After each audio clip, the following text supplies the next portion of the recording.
Alright, hold on. I forgot the mic test. I'm gonna do it briefly. Hello. Hello.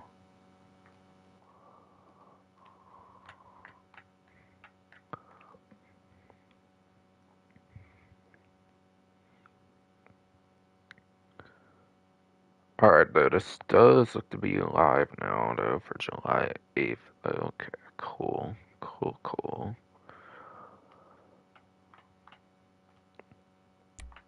Yes. Yes, yes.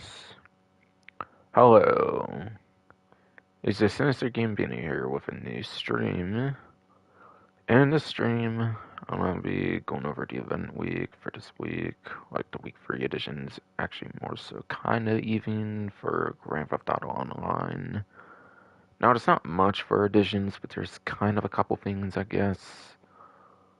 For one, apparently the Bald Eagle outfit that was in like my leak video apparently is still not coming out, and like if GTA 6 is in fact coming out like May 26, 2025, then like this would have been a good moment to do it.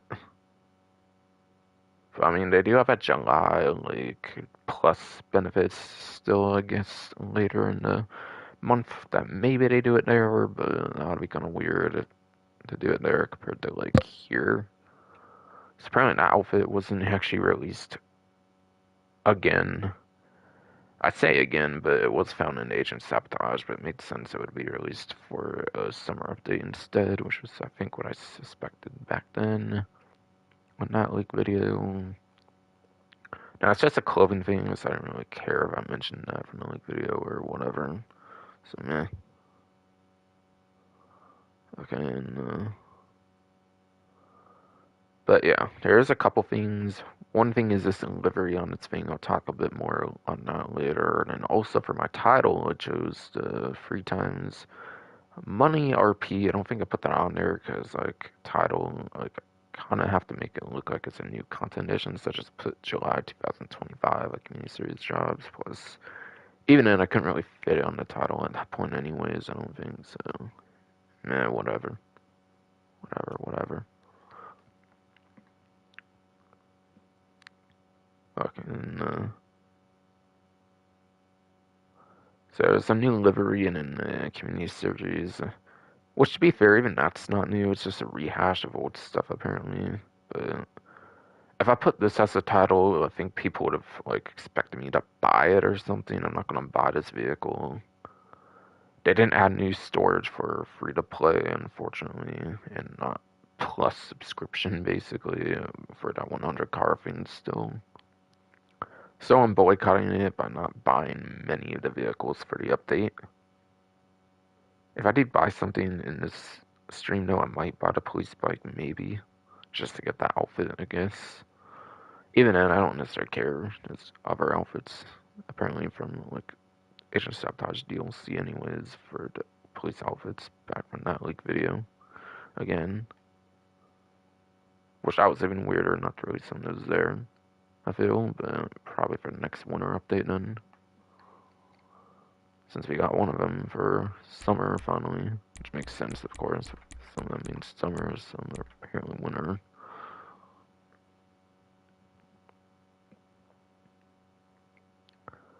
Alright, so yeah, that's the main two things going on is delivery and then a community series, which is just a rehash of old stuff just to make it clear, but they weren't featured together before, I'm pretty sure, for all 7 of the particular jobs, though, so it's kind of different, I guess. That's kind of most going on, I believe, for the most part, for actual new contents. But regardless, I'll get for the rest for all anyways. Anyways. Yeah, there's 5 stunt races, like a death match and a King of the Hill, I believe, for the community series. To go into that since it is my title after all. And yeah, I decided to check on GTA Wiki, and yeah, they are apparently all returning. The 5 races I had check marks for, since those are the only, since yeah, the stunt races and stuff are the main ones I do, so I had check marks in those 5 already, doing like all the stunt race things for community series altogether.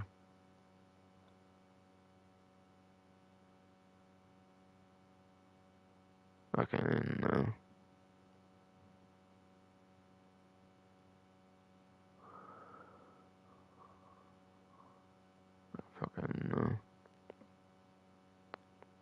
But yeah, apparently the Deathmatch and the King Hill are also old ones from before as well.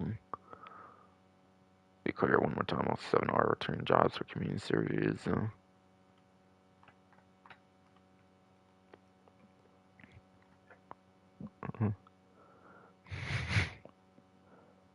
Yeah, 3 times money RP.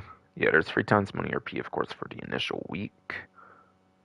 And yeah, nowadays they only feature the 7 that are featured, so it's obvious which ones are part of it now. So yeah, there's only ever 7 for community series. As of I believe the last couple weeks at least, they started like vaulting all the old ones, like no matter what. Like they would vault ones before, but they wouldn't vault ones on the scale they did like within the last couple weeks, where it's only featuring the 7 like actually featured basically.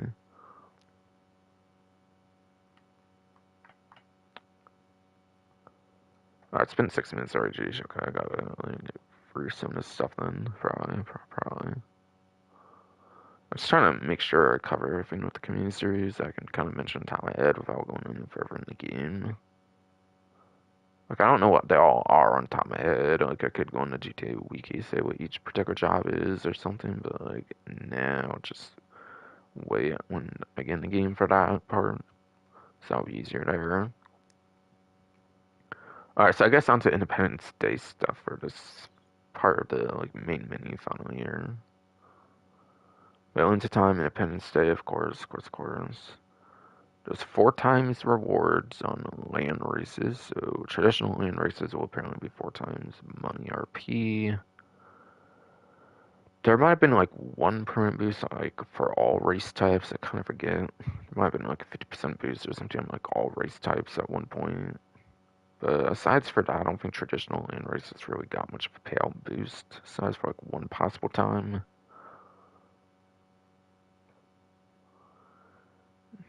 Now, I think some races, land races back then used to pay like the same amount, like 16K for like 8-10 minutes or whatever, right? 16K, right? So like 24, 25K would be 2 times, for example, I think with the update amount. So you actually might be able to make something like 50-ish K for like 8-10 minutes or something, which is still not ideal since, yeah, like 50 times like 6-ish. You're only going to get like a couple 100,000 an hour doing that anyways, and you obviously get the bulk of your money if you win against other players and stuff for races. So yeah, it's something you can do, but like I wouldn't like advise doing that or like recommend it or anything per se.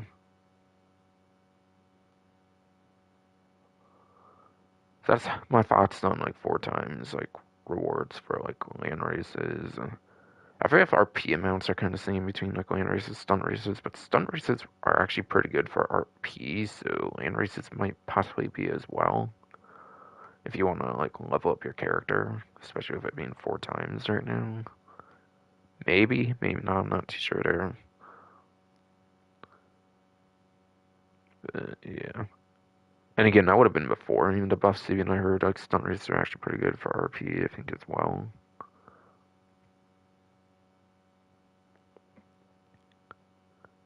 But yeah.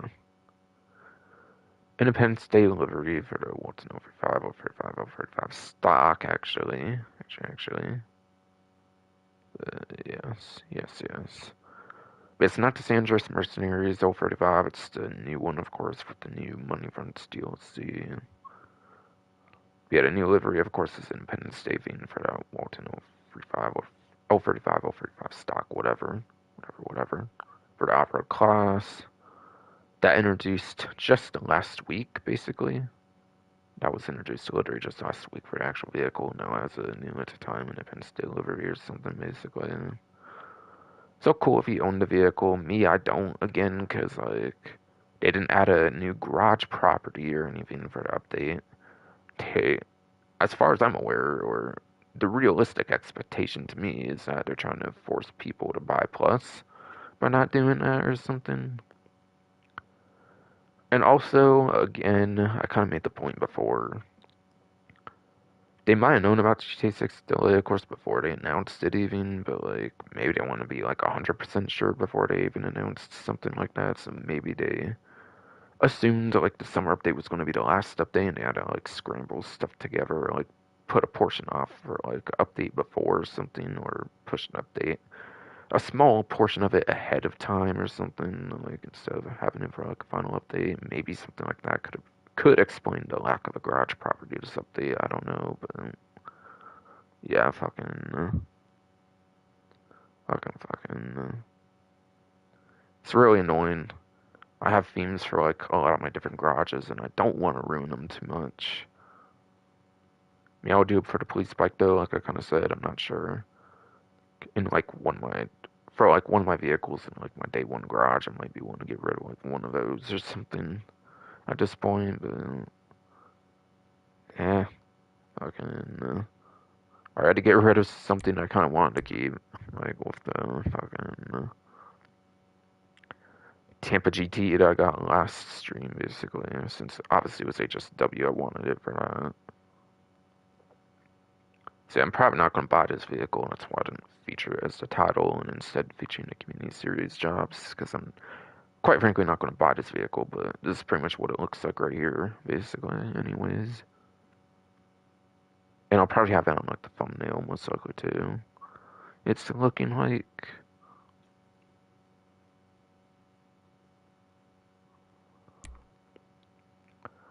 And then there's apparently 40% off Independence Day discounts for the Western Sovereign motorcycle, Vapid Liberty Off-Road. Yeah, those are the two huge Independence Day themed vehicles of the game, so it makes sense there for those two. And a collection of liveries, accessories, and apparel. So that seems to be all the huge, or most of the huge Independence Day discounts. Or I realize they don't put like the musket or like the firework launcher there. I don't know if they account those as like accessories somehow, but they're more like weapons to me. So like, yeah, that's not necessarily all of it per se. At least most of it is pretty much said there, basically.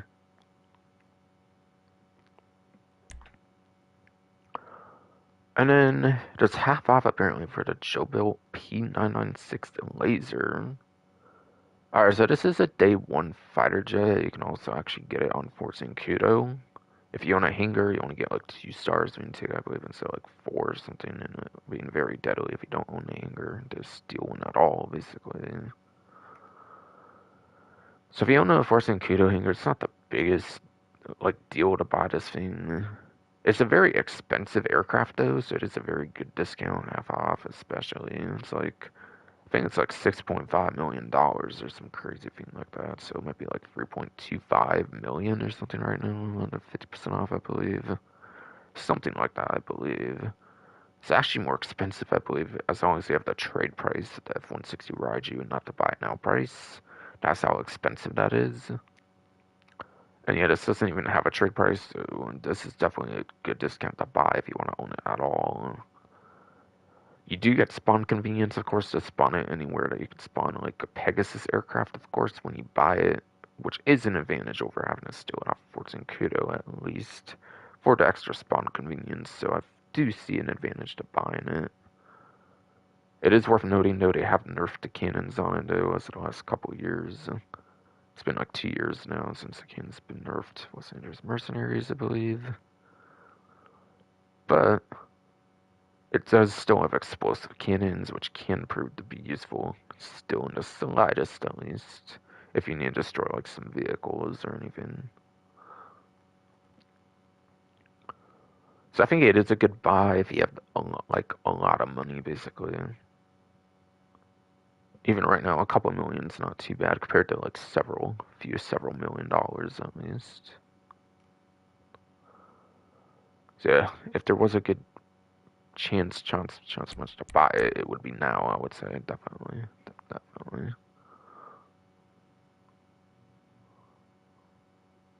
And then yeah, it does also have missiles, obviously, but they do have cooldown.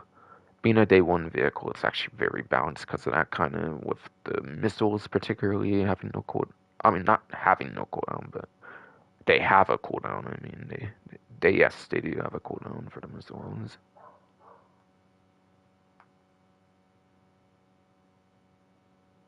Doggo barked apparently. Okay, okay. Yeah, very good discount right there if you can get it. And yeah, I apparently checked these and I know what they are now. I haven't really shown what they are. I think since they showed up, since I assumed it would take me into like a public lobby or something, I wasn't too sure. But apparently this one allows you to like spawn in different like properties, like it kind of suggested, I believe. No particular order, I'll just go from like here to there. Salvage yard, nightclub, MC clubhouse, hangar, hands-on car wash, freak shop, facility, executive office, Darno Bros, garment factory, bunker, enforcement office, auto shop, arcade, and an agency. Okay, so it does exactly what it says, apparently, it looks like. I didn't click it before, being worried it would take me to a public lobby, like just simply clicking straight to business or something. I think they've had times before where if you click something, they will actually take it to public lobby. I know like the main stuff kind of does, but yeah. Updates. Might explain some of the updates, like the more major ones anyways. Like high seems eyes, stomach seems eyes, chiropractor, and I think from there it's just like ones past that, not ones like before it or anything. And yeah, this is spawning out like an apartment, facility, arcade, Kasaka. Some of those spawns might also not be covered in like the other sections, so some of the spawns might be unique, like the apartments, especially for example. Auto shop, agency, acid lab. I don't think you can actually spawn there from the other one. Operations terminal. Again, I don't think they let you spawn at the Avenger in the other one. Look at the other menu above. Salvage yard. Clock, clock and farm raid. Select the continue, just so you know that would possibly work. Dark bounties and sabotage. Yeah, you can't do the Mackenzie hangar, I believe, on the other one, but you can here, it looks like, if you want to go there. And yeah, you have one obviously for money funds for the car wash down here as well.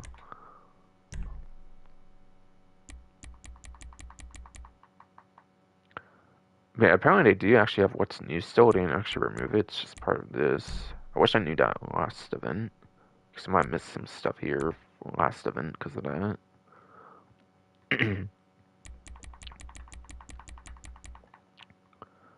Yeah, you have some of the stuff from like day one I probably would pretty much already covered. And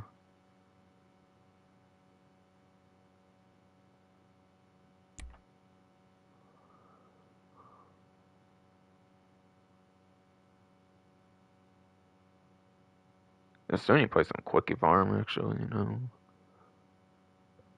Let's save that for another stream. Still kind of, but still.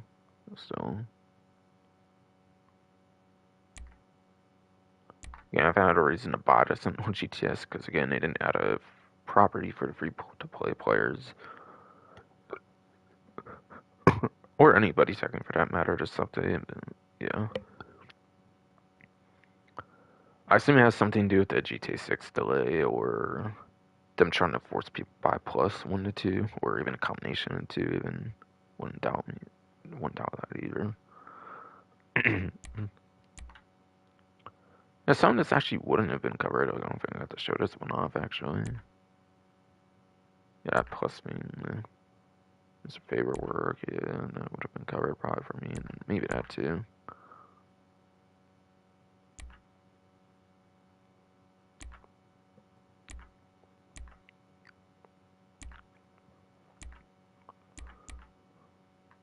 I didn't want to buy shark cards apparently. I do actually have money still from the like $100 I bought at like a Sam's Club or something. Yeah. At like a Sam's Club or something, since you can get cards there for cheaper and shit, basically. Fucking for PSN cards or something. I don't have a digital console. There's a different reason I am doing digital stuff right now when I usually don't. Fucking having to deal with the stars. Like, yeah, PlayStation Stars be going away, I think, sometime this month for, like, the getting the point values or something back. At least that part goes away this month. I think the other parts go away, like, before, like, later, basically. Basically. Just trying to take advantage of, capitalize on it, so in the last moments I can, basically. Basically.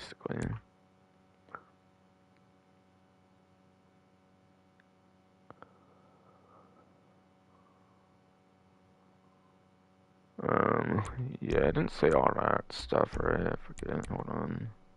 Yeah, I didn't say like the 2 times on the client jobs. Yeah, sure, it did not.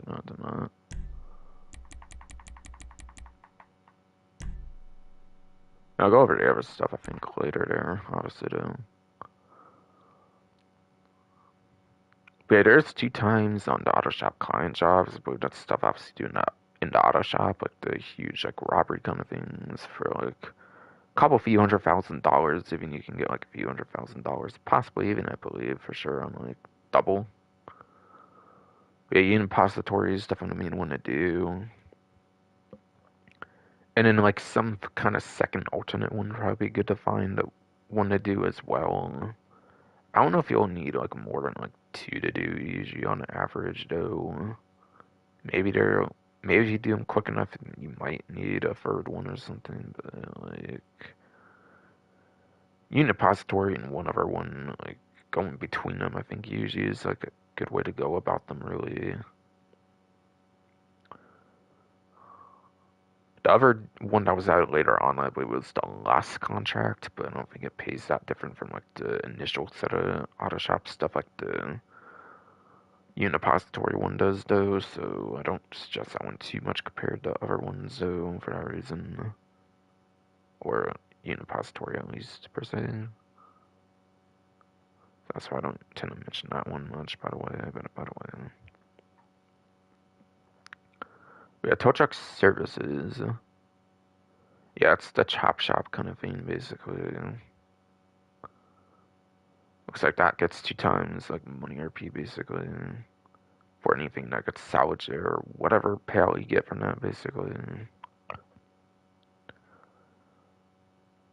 So that could be a good thing to shoot for tier 4 for chop shop, I guess. I think that's like the last thing I need for tier 4 for chop shop, actually, myself, for something with tow truck stuff, really. Or even like salvaging in general or something. Something.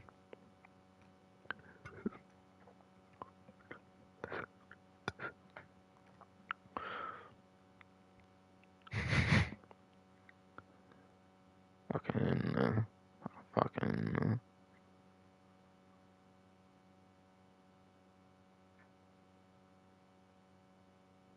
Anything else really? Really?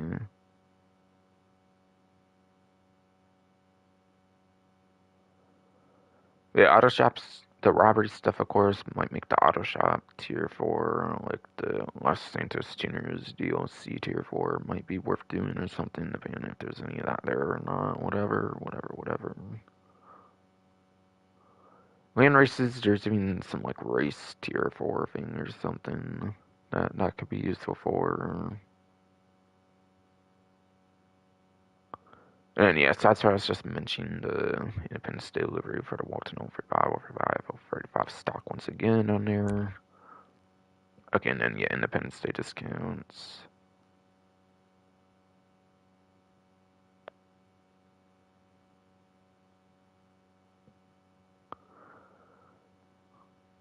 But there's going to be property discounts as well. Looks like right now. More Star Spangled items.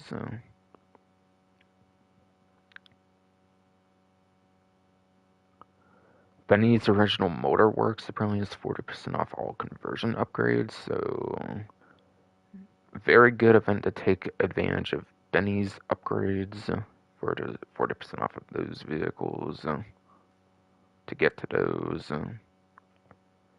There's definitely some pretty good ones there, of course, that you can get for Benny's. I don't know if I'll go over all the custom versions or anything, but yeah, just know that's a thing. See, a lot of vehicle discounts this event with Benny's alone, basically, for any of the upgrade ones.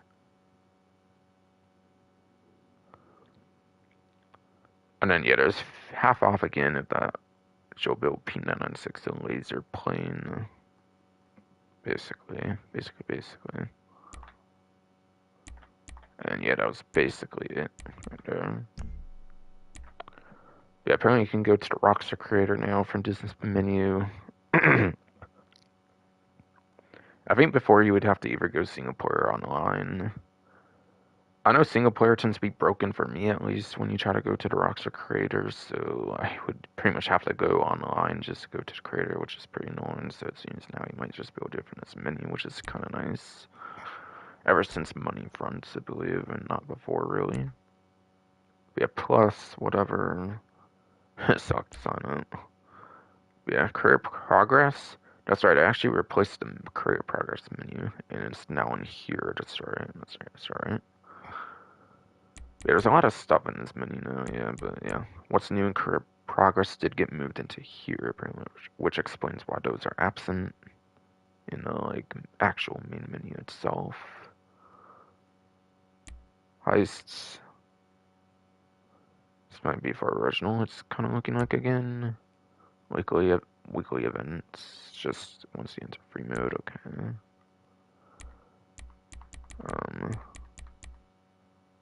Yeah, straight to business menu. Like, exactly what is that actually? Actually.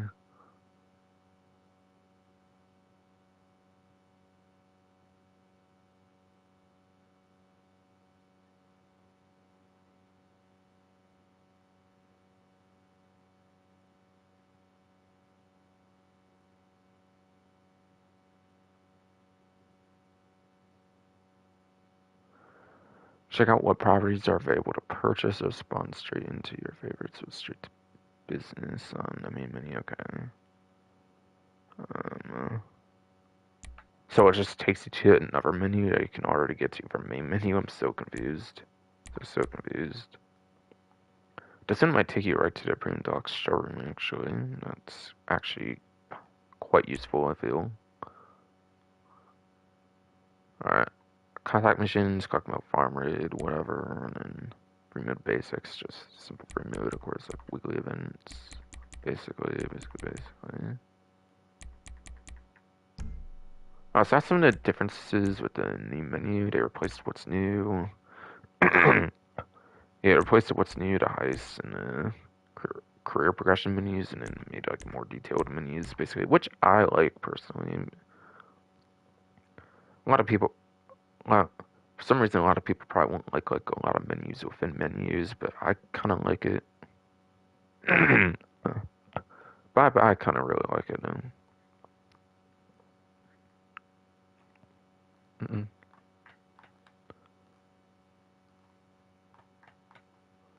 Alright, free mode. Yeah, I'm going for story mode though, so I can do my invite only lobby though, not force public lobby.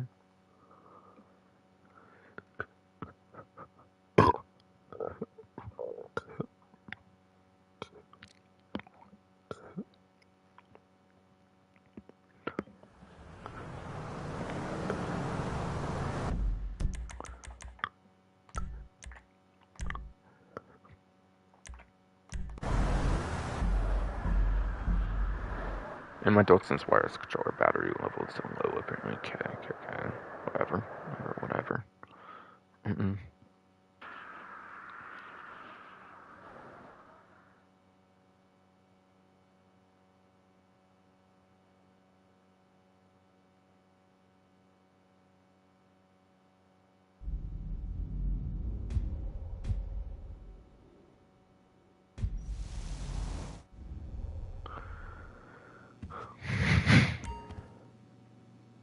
Alright, days left in the latest GT Plus member only benefits, yeah.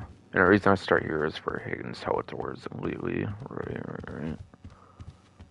It's kind of like the couple different like aircraft focused properties they've been adding lately for Mackenzie and now to Higgins, so I really kind of want to basically go there, basically.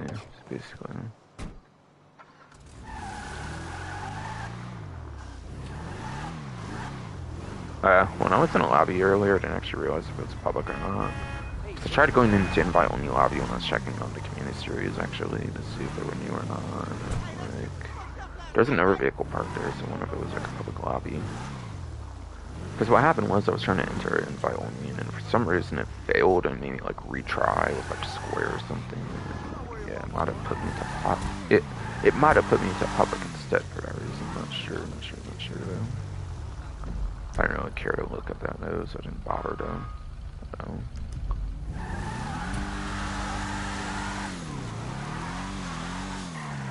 Yeah, I'm technically not supposed to even be in the Tampa GT. I was supposed to be able to do HSW time trial, but I ran out of time last time for the Woodlander, basically.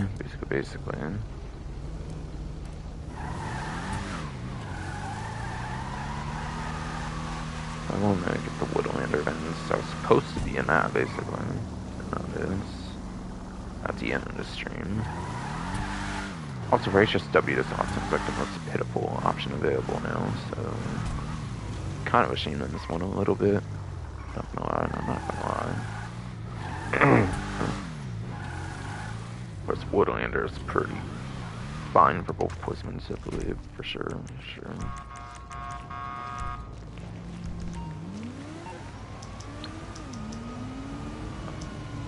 So because I was supposed to be in there, I want to do that now, basically. You calling for some wheels? I'm Johnny on the spot. I'll hook you up. That would be in a nightclub, I believe, or Photos, I believe. Yes. Or at least the Woodlander is the Tampa GT. It's actually a number 4 of it. Right? I thought it was. Or hold on, actually. Yeah, I have the Greenwood in here still. I have to move something over. Hold on. I'll get back to work. For now, then. Kind of keep forgetting to change it back or whatever after I put like a lock-on jammer on a vehicle.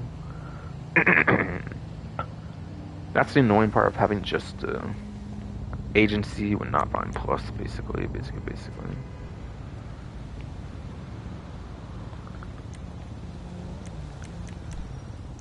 See, I was near for a lock-on jammer. Indeed.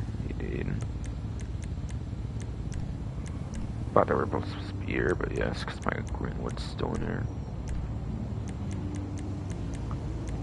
So yes, my Greenwood's back where I want it at, basically. Alright, 41k for the Garmin Factory. Okay. Alright, now I'll get my, whoops. Did I pick diagonal? Somehow. But doing both at the same time, I didn't really do that, but apparently that happened.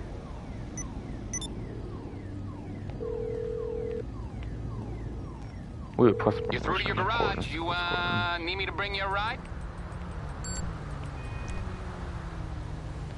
You paid to hit this, wouldn't you? Yeah, damn it, T, but no, I want the Woodlander. It's coming at you.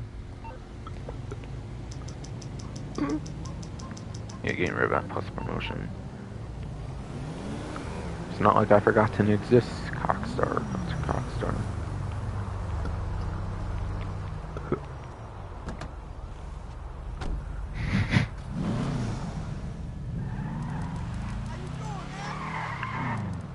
Yeah, speaking of HSW though, like HSW Town Trial, I didn't actually find time when last event to do the Town Trial since I had no time during the stream, and it was this one I'm pretty sure, so I'm gonna do a mock-up run of that basically. Like now, basically. I don't know if it'll of course be within that part time now because of that, but still.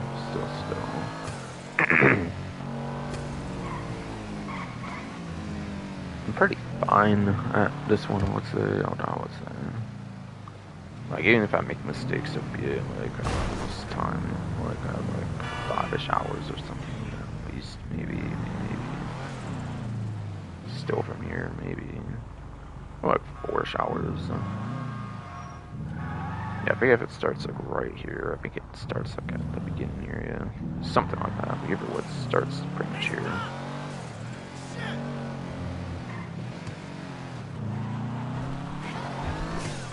Of course, I might be going slower initially, or of course, especially not knowing hard time and stuff. Yeah, I'm kind of trying to do a mock-up run. I didn't put a destination on, but hopefully I know what I'm doing. I do these a lot, so I probably will.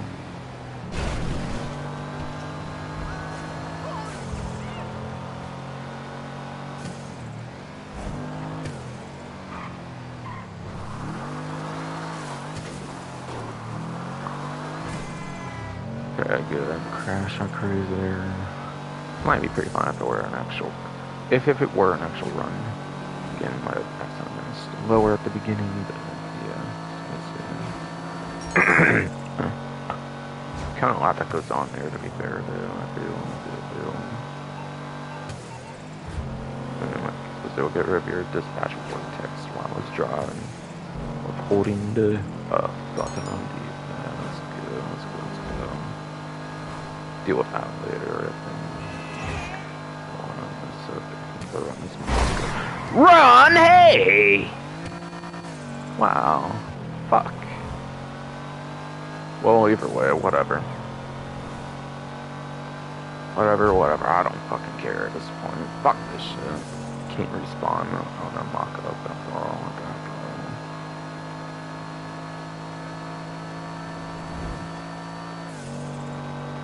Not for the same spawn, bro. Fuck.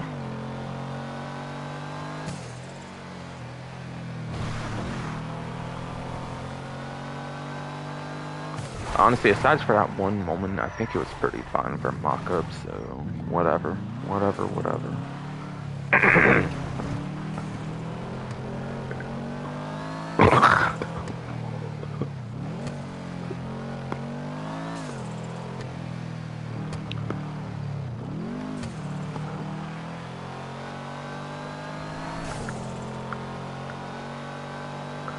God damn it, you fuck ass hurting you, dude. Fuck. Yeah, I think that was very much fun for a mock-up, besides for the one crash, basically.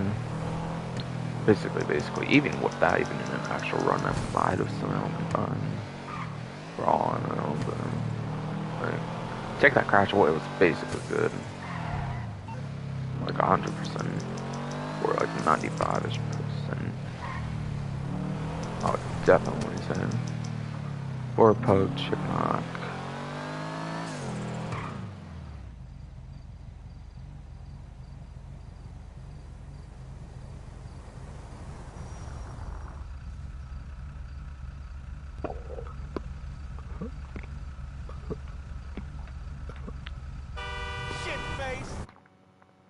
Hello.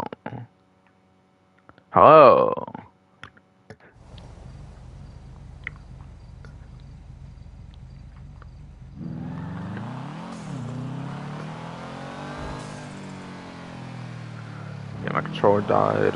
My controller dies in like 1 fucking hour nowadays. Fucking. Probably because you fuck ass hurting me. Probably caused me to overcharge it or some shit. Suffer like a bitch and shit. Want to get back to it and shit. Or something. Or just overall getting bored like after a stream, not getting to it for like a full day straight or something. Like a lot of times. Mostly Sony's fucking fault. Battery issues. I'm sure they want people to buy more fucking controllers. So I'm sure they have no reason to change that shit. Like, not all batteries are great, like a fuck ass bitch when you overcharge it. My Wii gamepad still lasts for like 4 hours and shit, no matter how long I charge that shit, it seems. That's a controller with a fucking screen, bro.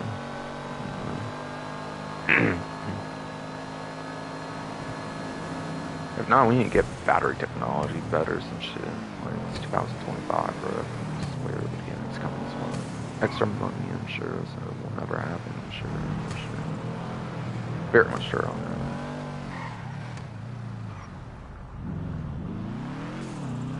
Alright, but again, back to my car wash is where I'm needing to be. I was just doing a mock-up run. Like, wow, I still can, basically. I don't go too much off the way for that. Might as well make it the start of the lobby after all.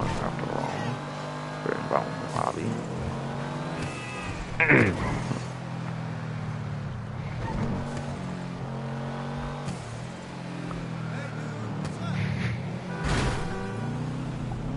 Oh, and yeah. If I meant to say more about the Tours Worth It or Pug Chicknock. Yeah, Boar and Pug are pretty obvious where you're probably pretty much about those. I swear, it's always that Chicken Hawk build that runs one, so like, I don't really know if the Chicken Hawk it's not worth shooting for it though, quite frankly. So I really don't recommend them, just to be clear, for at least for this day of like Tuesday, basically. I'm doing this on Tuesday again, Saturday I forgot to mention. To be fair, I had a Red Dead one to record, so it kind of makes sense I got to this one on Tuesday particularly, since I usually have like 2 to record, and like, yeah.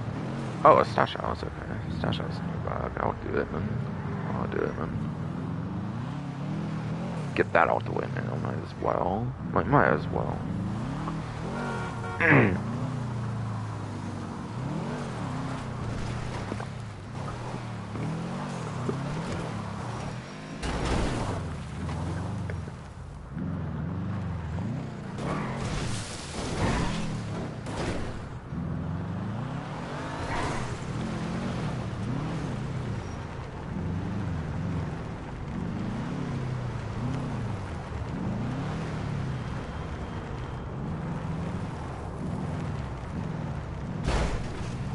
What the hell?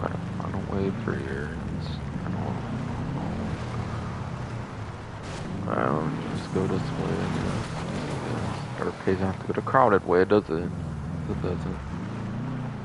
Maybe we're here. Maybe we'll find a way now. Hopefully. Hopefully. I swear it's a whole clusterfuck in this area. It's weird. It's just weird. Trying to find a way out of here. Oh, okay, well, back to my salvage area. Okay, well, I kind of know where to go now.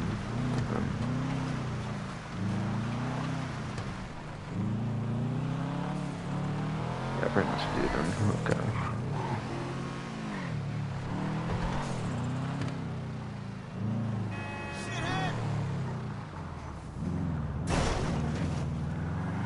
Whatever. Whatever. It's probably more inside there somehow or something. Something.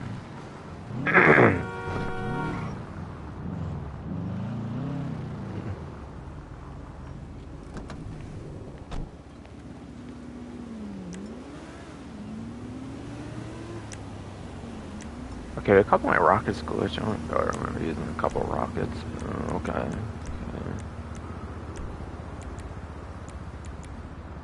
Whatever. I don't jerry can anymore. Okay. Might have been from that one mission I did with the jerry can, kind of forget. I sure don't remember using my RPG, so I don't know what happened. Maybe I did though, I fucking forget. No, I don't really remember doing that on stream, or I don't even think I know. Business stream I did. But I don't go over like money laundering at least. I would never plan for like the favor work eventually. I don't know if I'll do it like tomorrow or anything, but still. I'll do it more for like a dead week or something. Where you gonna go? This week technically does have the slightest bit of new content at least. Hey, let's go slide and freaking hurt. Get behind something. Like flies, eh? God! Stripper.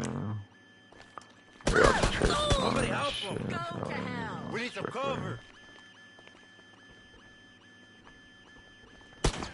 Yeah, you're fucking dead now. What was a chair, I guess? Two more enemies at least. Alright, got y'all. Got y'all. There it is, okay. 5291, it looks like, okay. Not bad numbers, if that's a fact it is, looking at correct and stuff.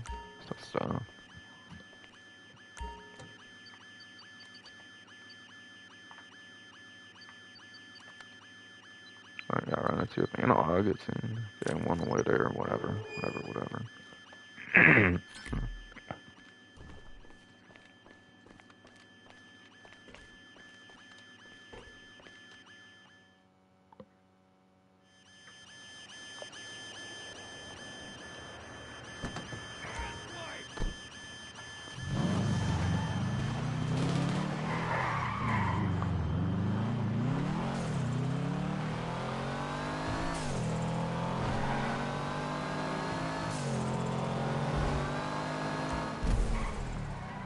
methamphetamine, whatever. Meth, basically.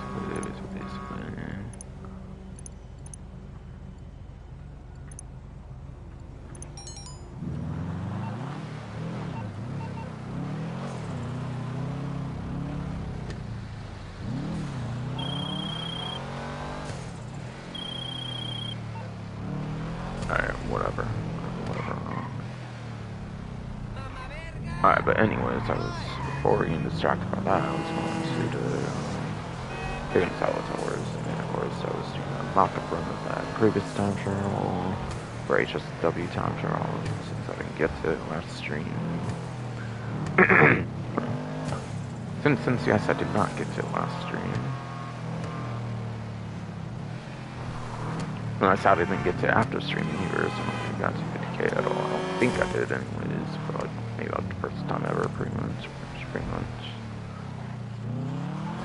I don't like my Switch a lot, so I probably just forgot to get on there. Haven't also been doing like the Agent Sabotage like stuff anymore, because I'm burnt out on that. Obviously doing a full update now. Yes. But yeah, I did Annihilator Stealth last time, surely.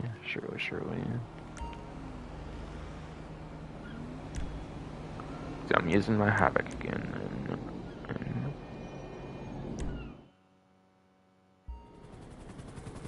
yeah, I'm just using Instant Takeoff, I'm pretty sure. Yeah, look at that for once. The Havoc actually has a machine gun for once, not the CO one that comes without the gun, basically. Show that quick, I guess. Not actually spawn it, but yeah, when you spawn it for there, it doesn't actually have a gun on it. So, it would actually be more frequent for me, even, I feel, at least for me. Probably a lot of players do that they usually use the one without a gun over the one with a gun, just because of the CO spawn convenience, basically. I think the Havoc's still the last one they've ever added, I believe, to that menu as well. Back in like mid-2017, some of its run, basically. It'll be cool to see some new CO vehicles to spawn, I feel. But, I mean, there's some good spawn vehicles in there already, at least. Like a couple, at least. Yeah.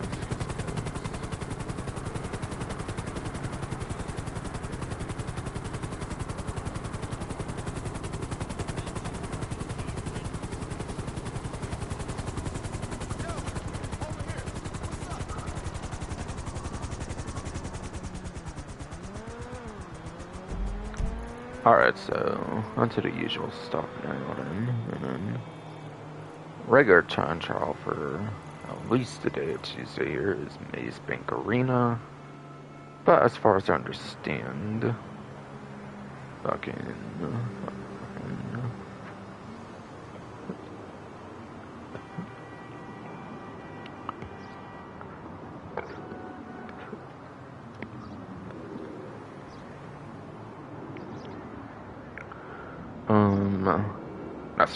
that's right. Arena's been kind of a bitch, so my bad.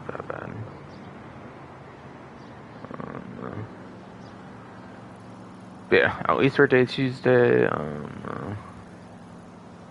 as far as I understand, they made it kind of a weekly thing for like what the time trial it actually is, but you might get like a daily 50k payout for it, like you do for RCB and Dito, and then the Junk Energy. It just doesn't change each day of the week or something, essentially.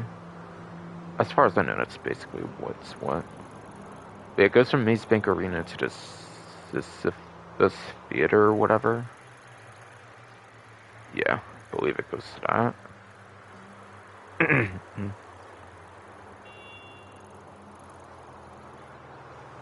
You have like a dirt road to cut through, I think, like here or something. Something.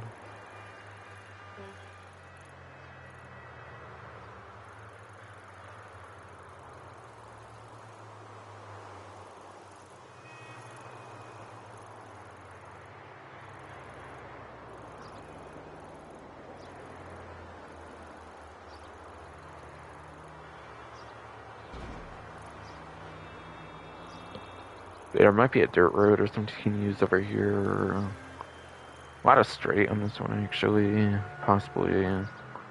Probably go over to here, turn over here and stuff. Maybe we'll do it good. Maybe. Maybe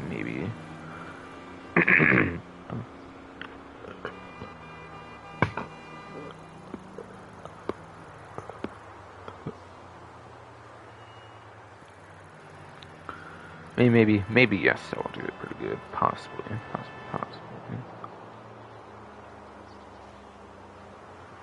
So this one is a lot of straight that you could technically use for like a top speed vehicle if you wanted to. But yeah, fucking.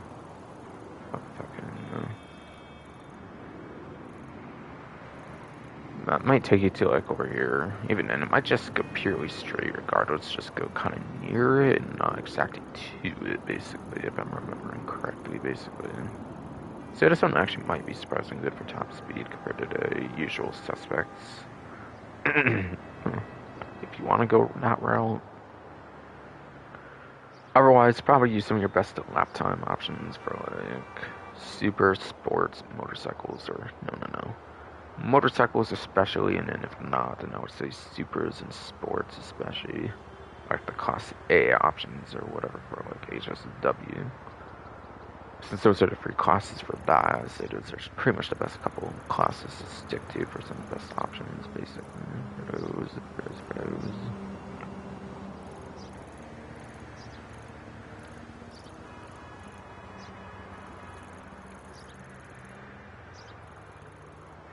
Somebody's showering. Okay. In this bathroom, that's fucking this hallway. Let's see. Or I hear, I guess. I hear you.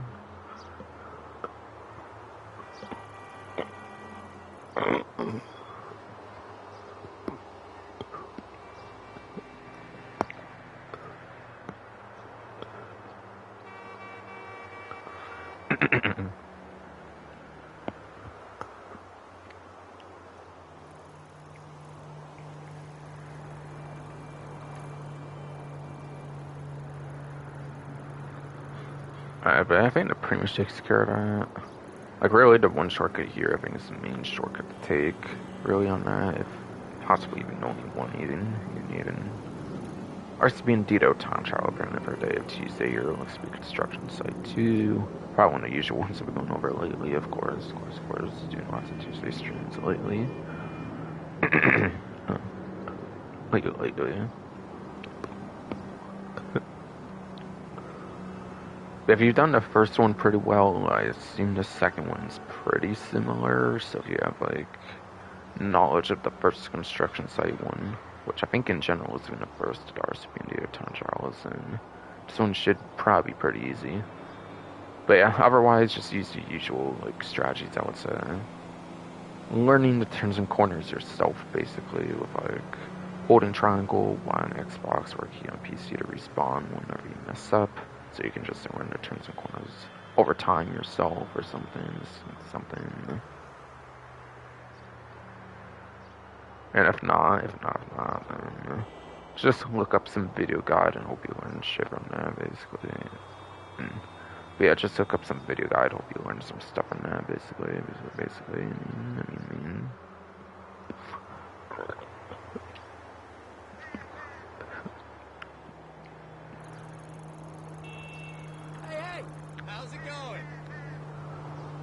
Alright, yeah.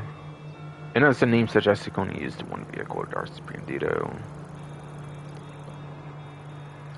Onto HSW time trial, which hopefully I can actually do this time around, since hopefully it won't be as limited on time, at least.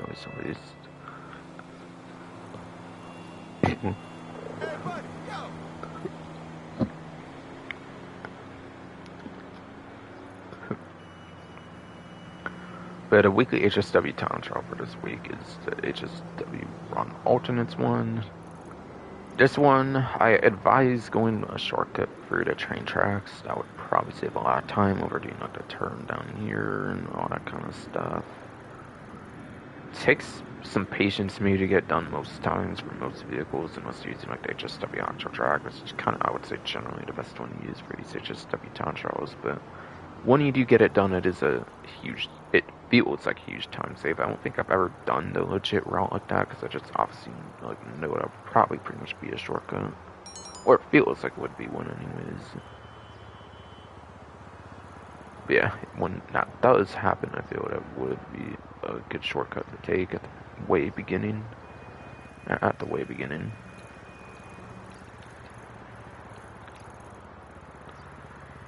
I feel from there, for the most part, it's pretty much like the GPS route though.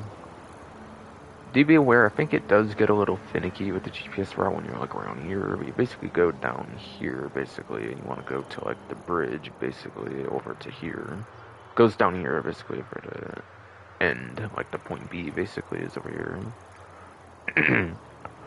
But for the most part, the one shortcut at the beginning, I think is pretty much all you need to worry about for a shortcut.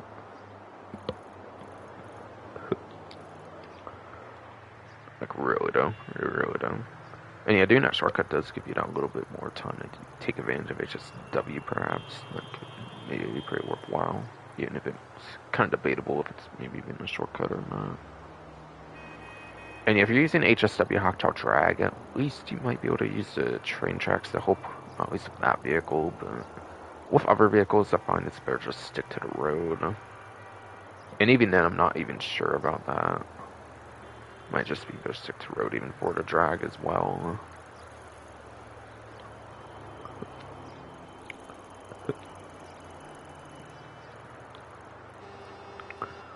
Yes. As you may notice, there's no part-time, so part-time's determined off of like each HSW vehicle you go into, so yeah, obviously every single HSW vehicle isn't used. The rest of the 25 there is usable. So part-times are kind of based on what vehicle you're in, so anything should really be able to do it in some way, shape, or form. Again, I think best one's easily HSW Hotshot Drag.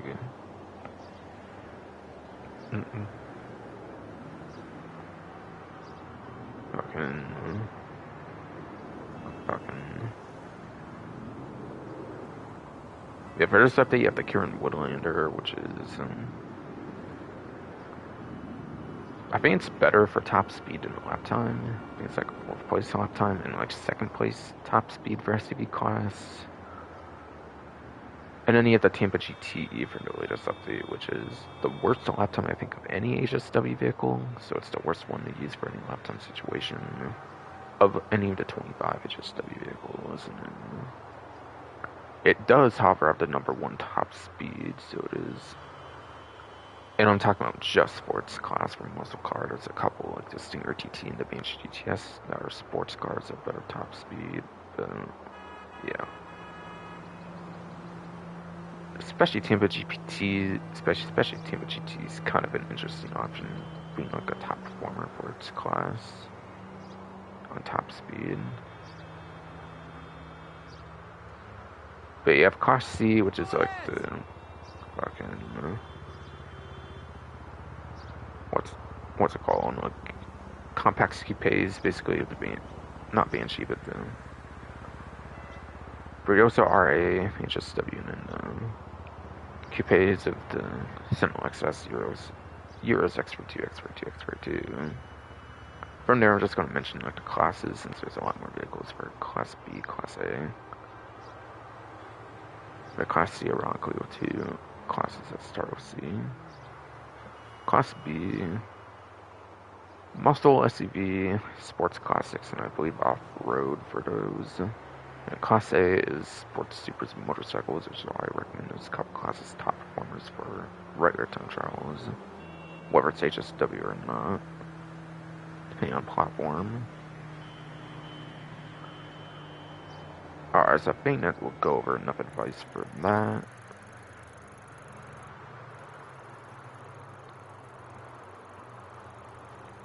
And then Junk Energy Town Job for Day Tuesday is Quartz Center.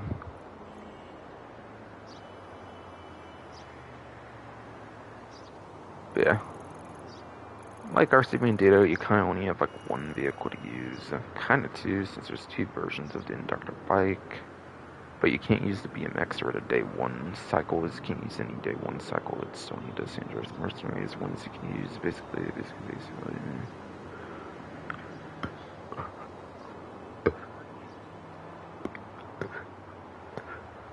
obviously there's no vehicle advice there then.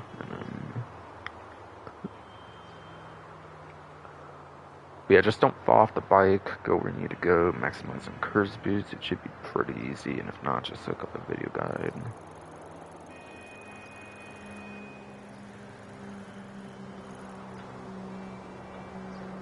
Alright, now we're in now, okay.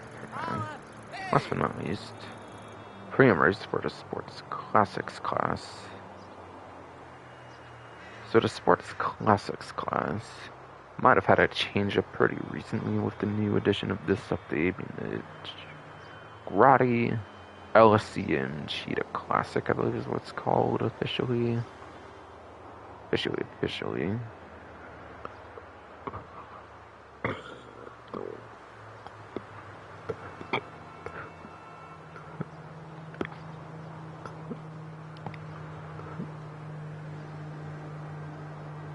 And it's also mostly for 8th gen, by the way. That is also, of course, mostly for 8th gen, by the way, because Sports Classics does have 2 HSW vehicles. So for 9th gen, you pretty much want to stick to HSW, I would say. I mean, Turismo Classic HSW for lap time, and then Sterling GT HSW for top speed. Those are pretty much the ones you want to use for the newer platforms, for PlayStation 5, Xbox X, S, PC enhanced. However, if you are on the PlayStation 4, Xbox One, PC, and Legacy, the way I do it is I'll go over like the A tier, whatever tier is the highest for like 8th gen performances, really.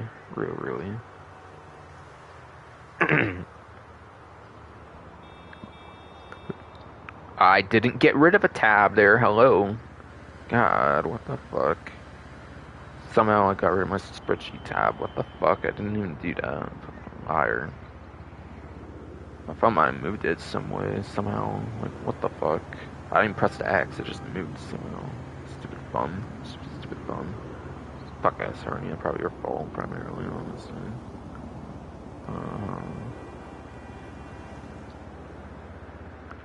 But anyways, for Push Sports Plus 1 PC Legacy platforms, obviously the vehicles will be different since you won't have HSW access. And yeah, it's pretty much the A tier. It's apparently 5 vehicles you can use there now for A tier, actually. So for last update, the top option, basically, for lap time would be the Uranus low speed. And then you have the LSCM Cheetah Classic, the new one for the Money Fronts update after that. So again, it did shake things up a bit. You also have the regular Turismo Classic as an option for where you don't have HSW access on those order platforms, like I said. And then you also have the Cheetah Classic and the Ardent that could be considered A tier. You also do have Cheetah Classic and the Ardent in the lower parts of the A tier as well.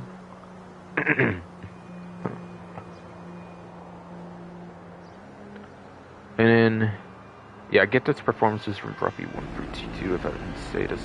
If I didn't say this stream, I don't think I did. I get these performances from Bruffy 1 through T2 in this spreadsheet. Plain thingy, I don't care. Don't care. Yeah, I don't care for this PowerPoint.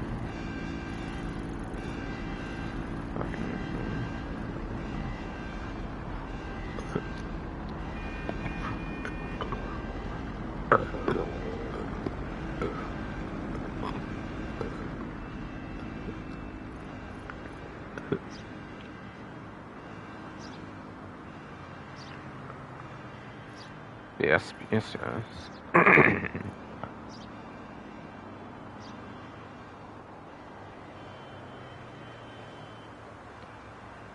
We have roughly 152 racing YouTubers where I get the performances from their spreadsheet. So refer to that for any other performances that might matter for like dedicated top speed options, possibly, but that'll be pretty niche anyways. So the A tier should pretty much suffice.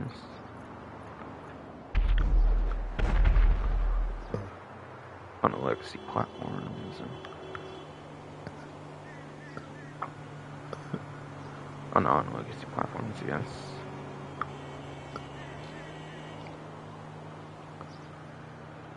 So what is lap time? What is top speed? A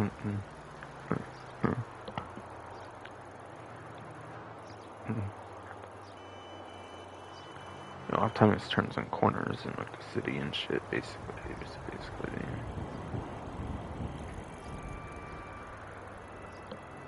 Yeah, most races will want lap times since there will be some huge turns, corners.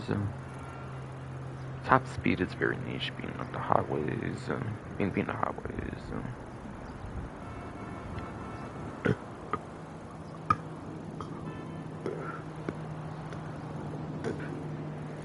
Airport runways. Yes, airport runways indeed.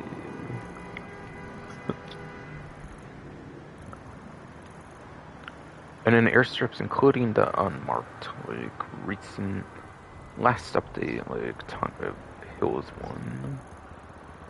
And then obviously you have Grand Senora Desert and then Grapes, you have like your airport runways.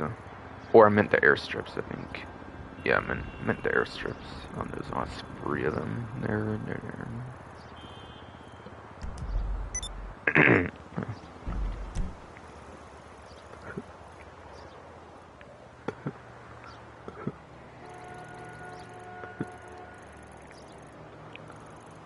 And how do you know what the right score is going to be? You press square for start job.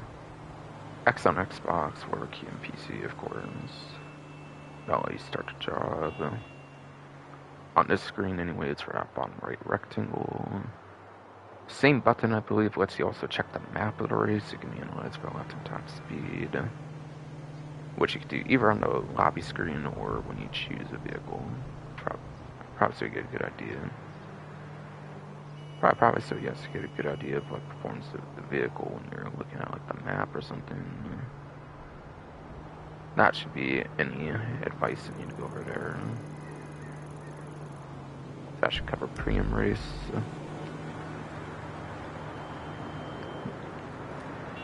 What the fuck is your problem? My boss wound up giving me all drama. In the cabin, there's meant to be all kind.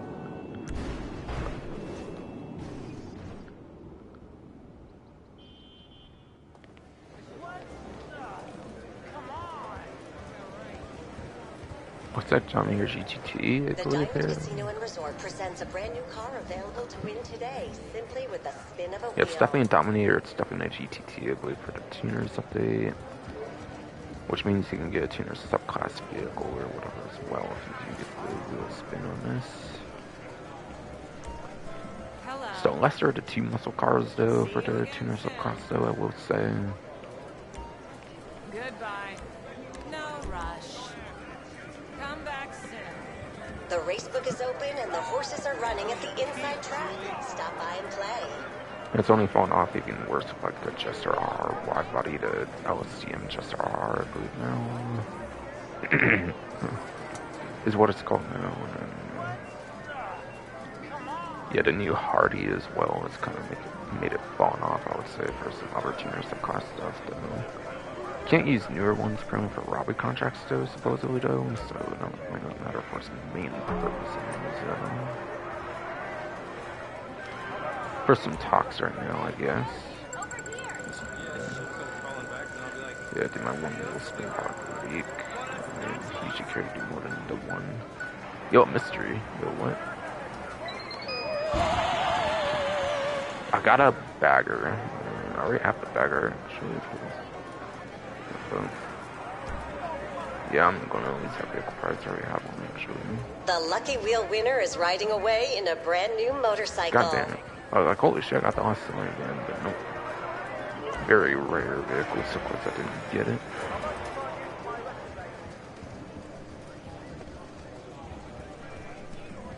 I mean, that would have been cool if I got last time again there, though, but nope.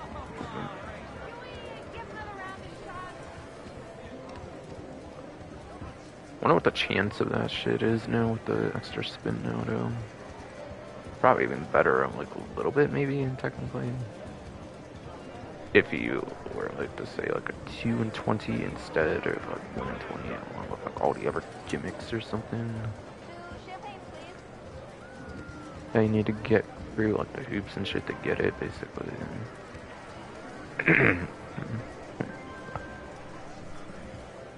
I have to imagine I would slightly increase the chances. At least.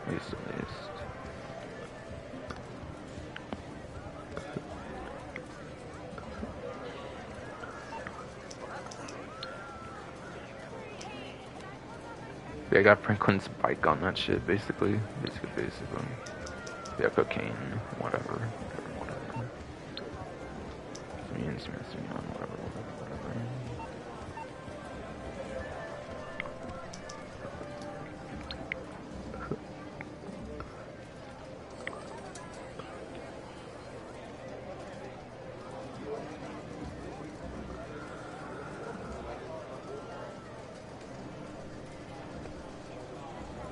And yeah, that's stubborn, pretty sure on that one.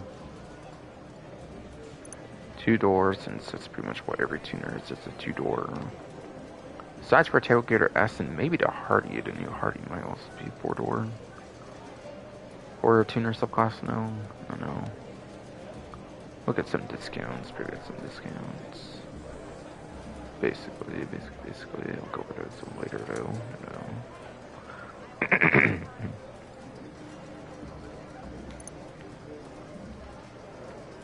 Yeah, it should be that. I'll make sure though before I go further on that though.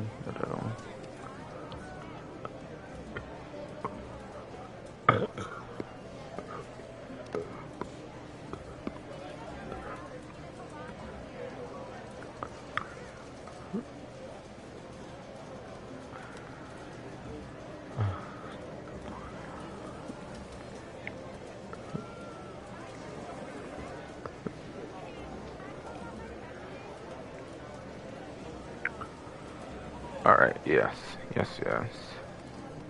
It is in fact that it is yes in fact a Rapid Dummier GTT.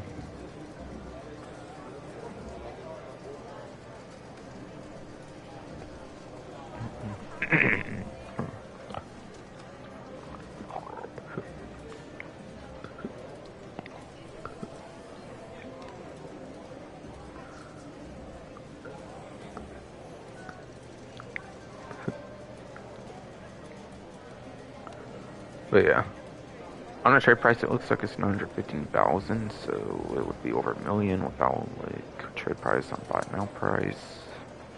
Savings is like over an hour's worth, I would say, if you have to buy at now price. But honestly, if you have the trade price, you might as well just grind for this vehicle. I would say instead.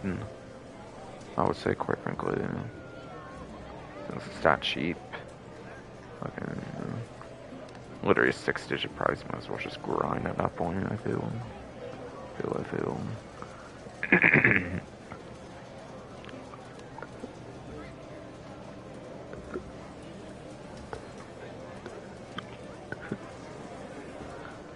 I think that's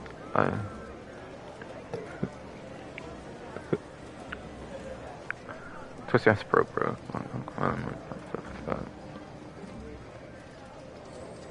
Yeah, I think just this update they add like the missile lock-on jammer as well. I don't think it had it before this update, so that's cool. I'll look right now as well.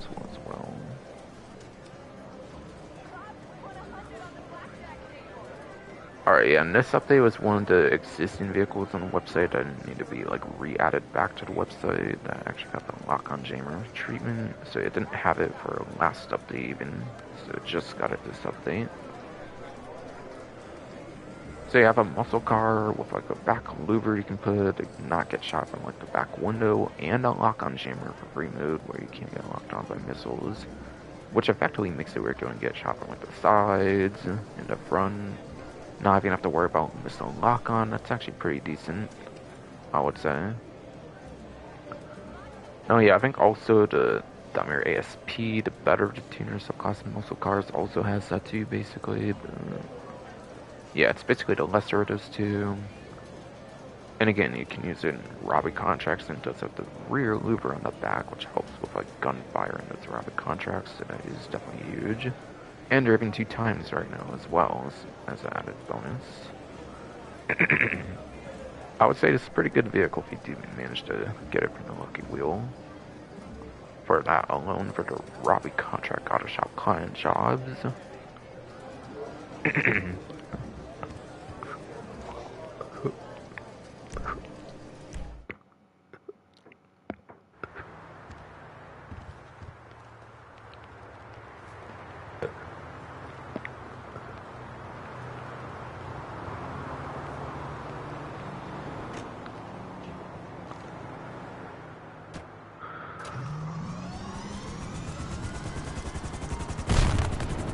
Okay, Ryan in there, so I guess this is chat now. So I was messing about with the headlights and shit.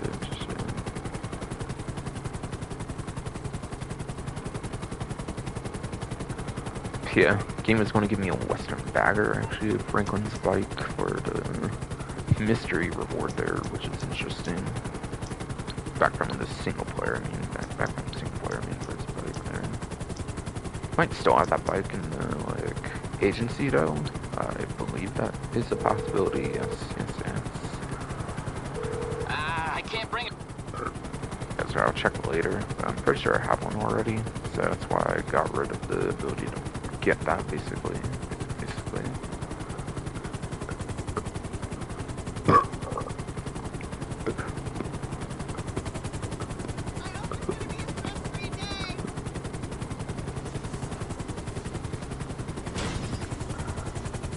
Yeah, I could make a little bit of money back, but quite frankly, I think it's pretty cheap anyways, so it probably wouldn't make much of a difference.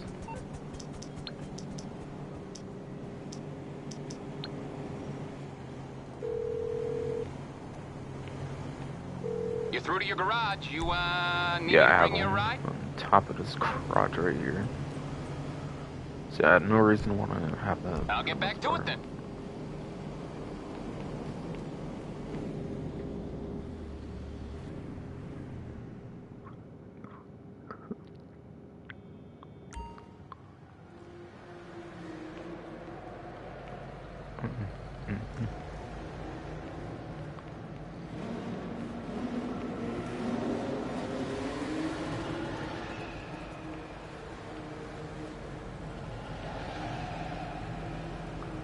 Alright, so here apparently for all this car meet for the test track, whatever.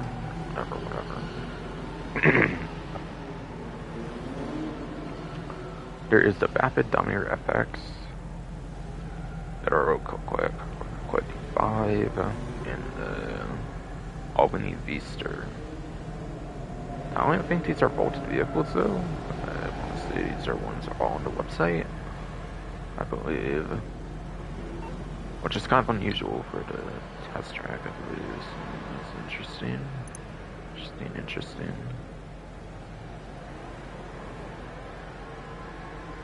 Oh yeah, that would be on this website, pretty sure. And it would have been like a couple updates ago. Two-door probably. Oh yeah, right there.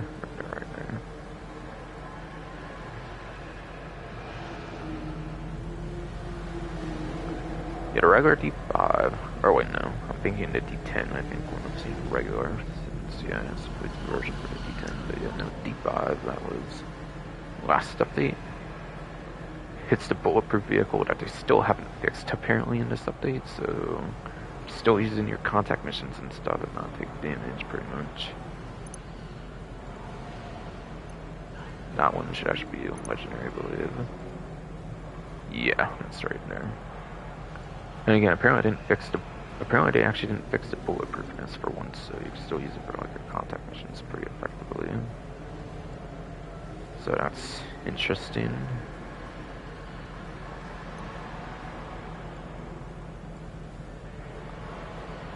And then the last one again was the... Okay, what was it again?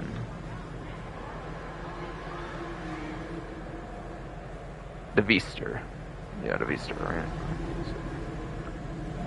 Took me a bit to think of it, but yeah, that's like, I swear I should be able to think of it eventually without looking back. V-Star got added back or something, or already on the website, isn't it?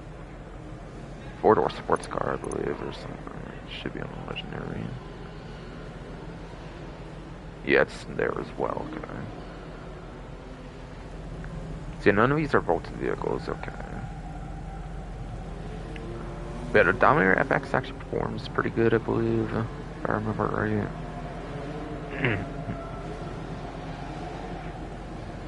if I do remember right.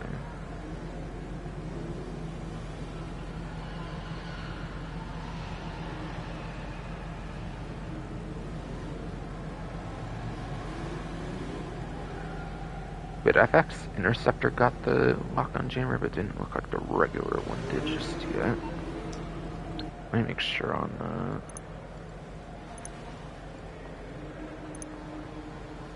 Okay, this one says it does, okay. Maybe it got it last update when the Interceptor might just got it this update, I'm not really too sure.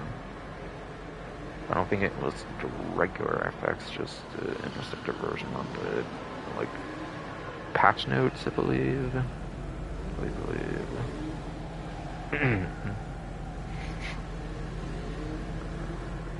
Yeah, see what the performance is, I guess.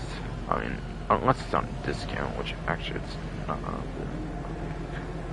I'll look for my own, like, knowing, I guess, if it's as good as I think it is. Pretty sure it's, like, might be like A tier or something, actually, for muscle car, which is pretty decent. Oh, it's even, like, S tier, actually, apparently. Bottom end S tier without going to actual performance is not on discount. So I'm not going to bother with that. So it's at the bottom of S tier, if I remember the FX. For the muscle car class, that's pretty good. Yeah, D5 for sports class, I don't think is as good performance-wise as FS, as yes, FX is for muscle.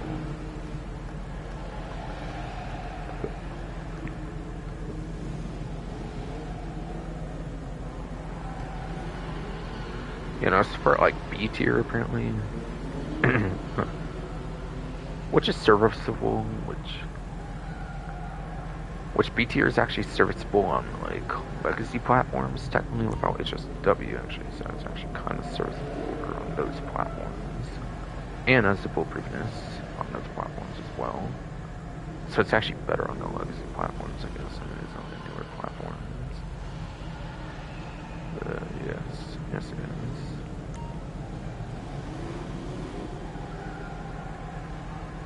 And yeah, that bulletproofness stuff makes it super worth right now. Easter. Again, 4-door sports car. It's actually one of the better 4-door sports cars, I think, but maybe not as good as the Jugular, though. Regardless, though. Might be like the second best 4-door sport car. At least for a lap time situation.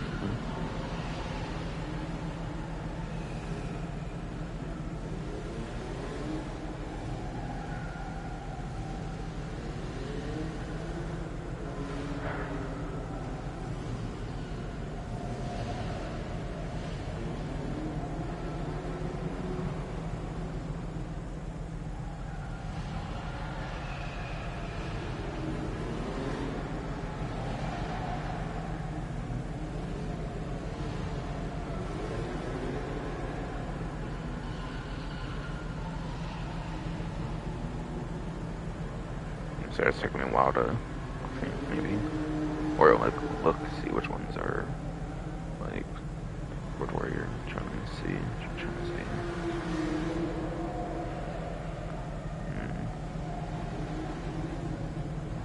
Oh, it's actually pretty far down the list, so yeah, might be thinking more about a top speed engine that'd be good there, or a 4-door sport car. But yeah, it's easily the worst at the free on the thing here, basically. But yeah, I showed her already all on the website, so I don't need to go over like bulky vehicles or anything.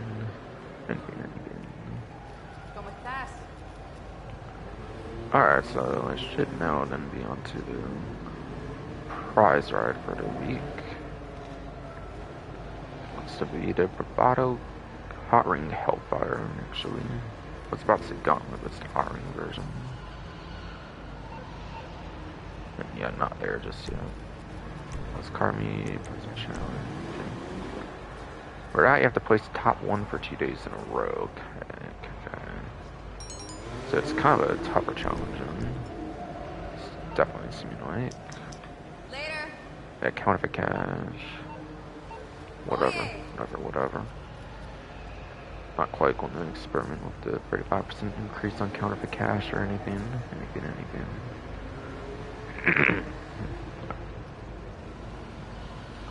Or the hands-on car wash, whatever.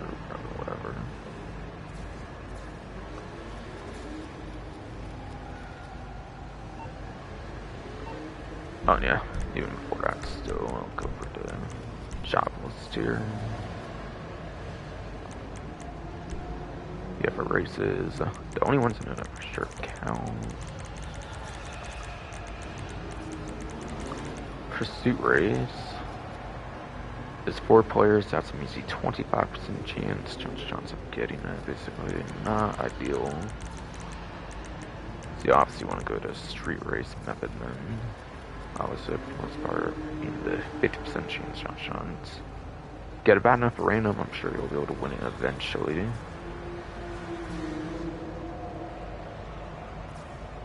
Even, like, if you're driving not the greatest, it sounds like better than the random, I guess.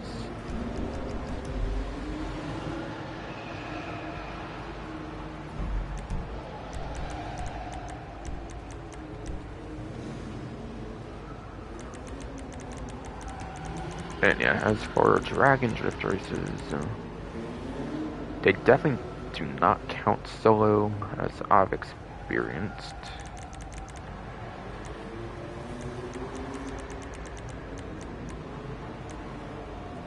Yes, solo, they definitely do not count.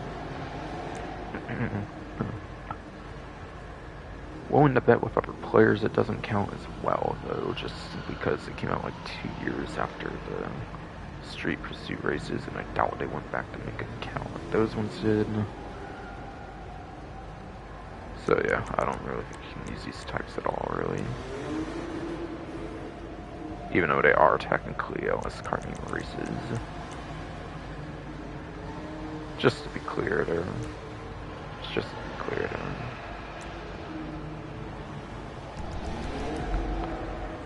Okay, so now I'll go over the vehicle.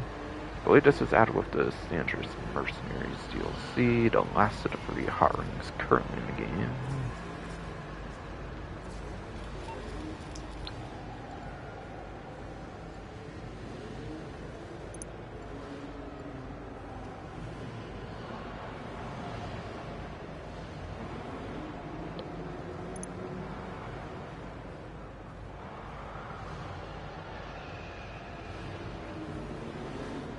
Alright, so it's next to the Click Wagon discount. Along with close to discounts to regular Walton 035, and the Tulip 100, okay.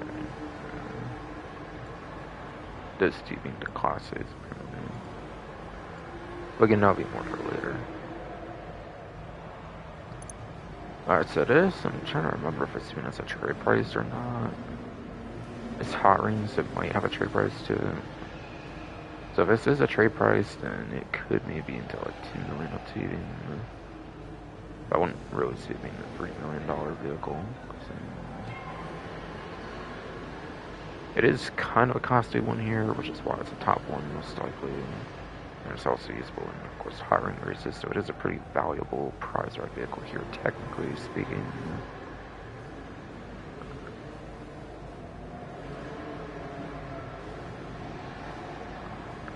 So I see why it would be a top one vehicle with all the different things with it.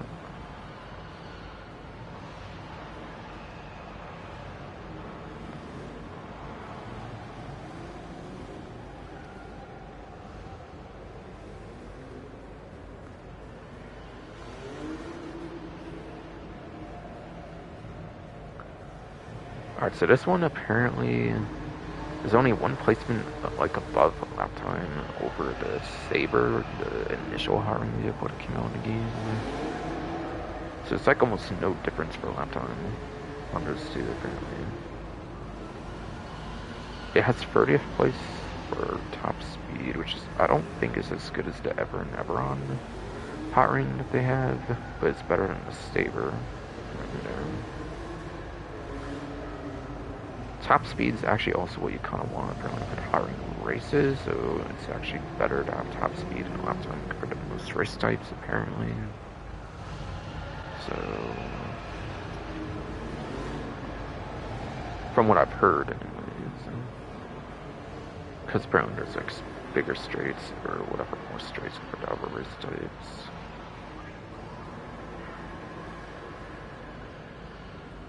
So, and I think also to get the best lap time, you technically need to take advantage of like the brake gimmick this thing has, or like just like the flaps on top and brake it. Somehow makes the lap time kind of better. So even then, there might be situations where the Sabre would actually have better lap time. So it's kind of a weird hiring. It's not actually the greatest in a sense for lap time in most cases. Might be very niche where that would actually happen. But if you use it correctly, if you're a pro at the vehicle, then it is actually technically able to be slightly better lap time than hiring the Sabre.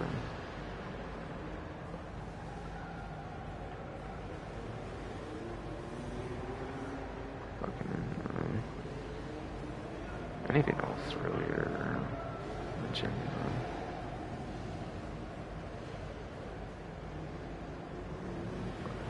But they also don't really keep hiring races, I think, anymore, aside from like certain event weeks. So it's kind of limited use for hiring races unless you're putting like player-created hiring races. Rockstar created ones that Rockstar created hiring races don't really appear aside for every once in a blue moon nowadays, I believe. So even then, what you would use it for isn't really in the game all that much nowadays. Unless, again, you're putting player-created options. Which could maybe spec more into the lap time over the Rockstar created ones, at least. So it would actually be advantageous a bit for that one. Don't really think there's anything more to go over there. But yeah, $1.8 million vehicle, like the cheapest, is definitely something worthy of a Project Challenge. And explains the top 1 2 days in a row pretty much as well. And being able to use it on those hiring races. So I think the top 1 for 2 days in a row is pretty fair on that one. And even as of Tuesday here, you can still get it within the 2 days for Wednesday as well. You could even do it Wednesday, maybe even put like the last like hour-ish or so on like Thursday, at least for Pacific Standard Time, and still even manage to get it. But even then, it's pretty risky at that point. I'd probably do it no later than today on Tuesday.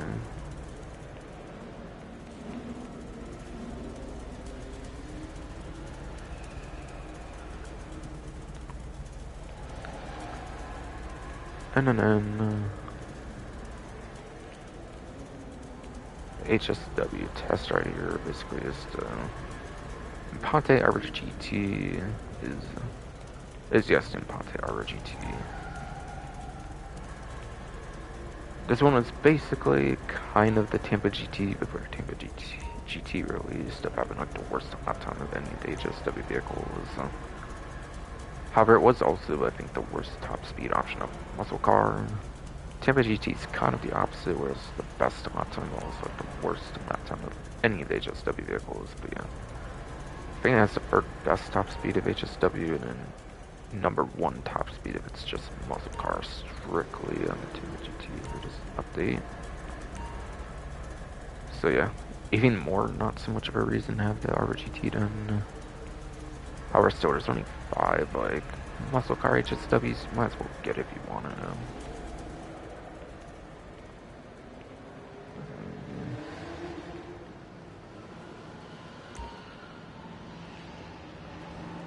It does at least have a better lap time now than the Tampa GT, so at least it's a little better, I guess, technically speaking.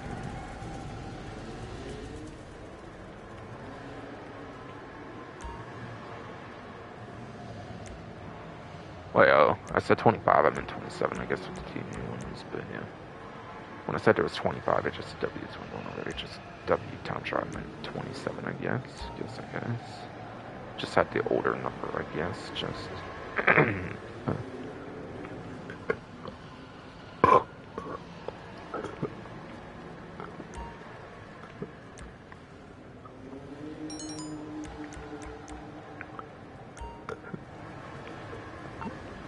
Just had the older number in my head, I guess.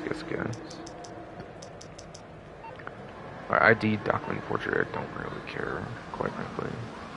Worst of the biker businesses, I could care less about that right now.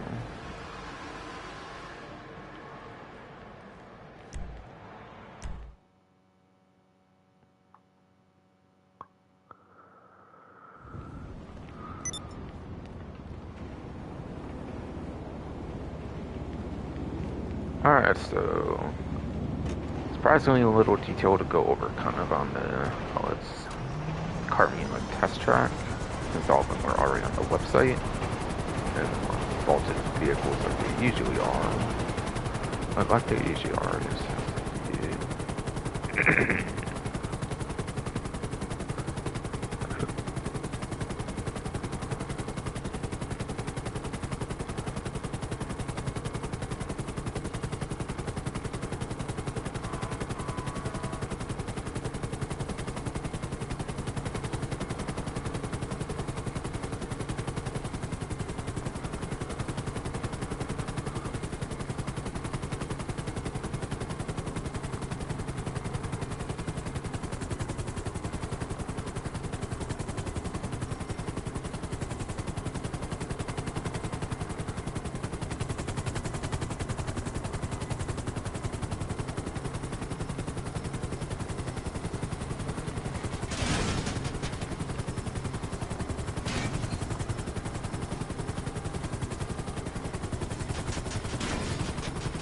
Gee.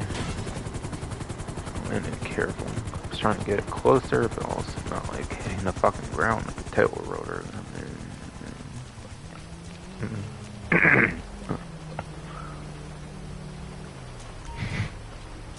Okay. On the luxury autos, you have the new to Class A Walton 035 or 45 stock, even with delivery already applied to if you don't yet have one. So, but again, I refused to buy one since they didn't have any property. Which again, could have to do with GTA 6 delay, very much could be that. For why there's no new property, but for garage storage. And Sasha were fucking trying to get people buy plus, basically. I still ain't doing that quite yet. At least I was saying. And Karen Woodlander. HSW vehicle right there is easily very good.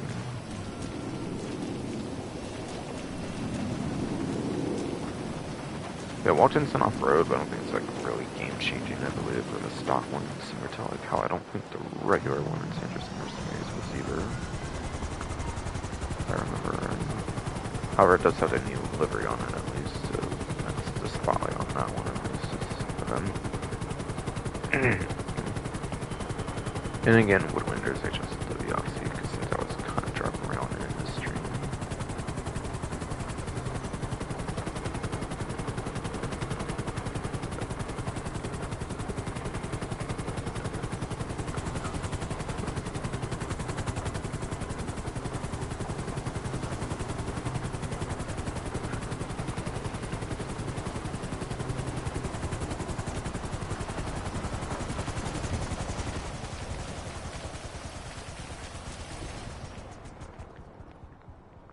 And then you have the Banshee GTS, the Vigor ZX convertible, Eudora, Scramjet, and the Cyclone. If there's one vaulted vehicle, I believe it's a Cyclone, and that would maybe even be it here, pretty much, for a vaulted vehicle. Every other one I think is on the website still. Pretty sure, definitely certain on that.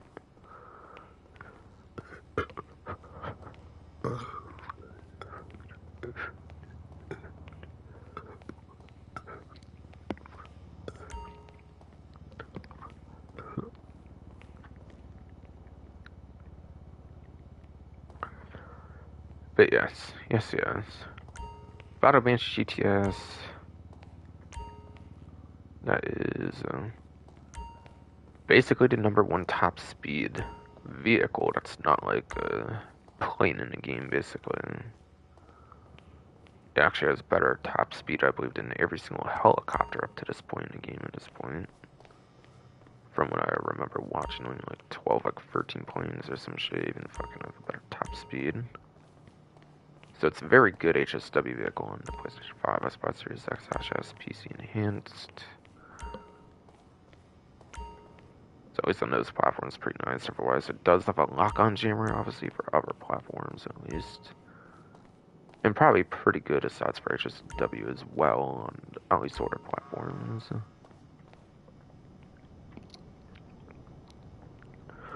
Again, this one's also HSW.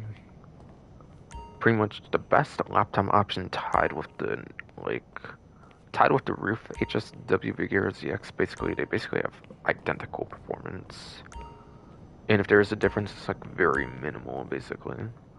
So it's very good for HSW muscle cars for the lap time, the metric that actually needs to be good compared to the top speed.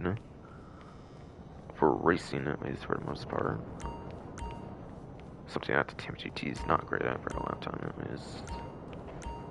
So it is still pretty much top dog in a sense for its class.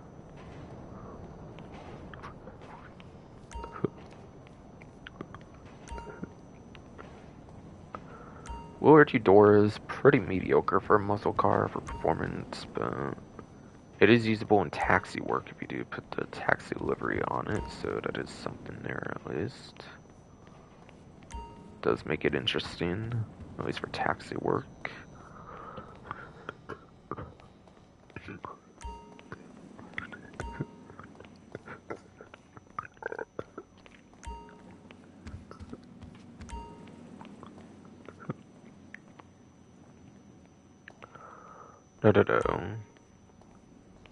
You can use the Drift Cyclone, or not Drift Cyclone, but can't confuse that over there, but the Drift, because of my stupid hernia and shit, damn it. But yeah, Drift Cypher you can use with the Drift Taxi livery, I think, in this update, and also the Hardy for this update as well. Hardy is actually, I think, the new best option, I believe, for the taxi work technically, so this has fallen off a little bit more, I believe, for taxi work now, but yeah. Fucking, regardless, you can still use this for taxi work, which does make it more interesting, at least. Quite frankly, might be one of the more interesting reasons to own it. Scramjet, weaponized vehicle with machine guns, and then some of the best tracking homing missiles in the whole game, so it's very good. It's a war stock vehicle, so yeah, it's weaponized. Has a jump boost and a rocket boost, which I don't think any other vehicle has that combo, so it's pretty unique there.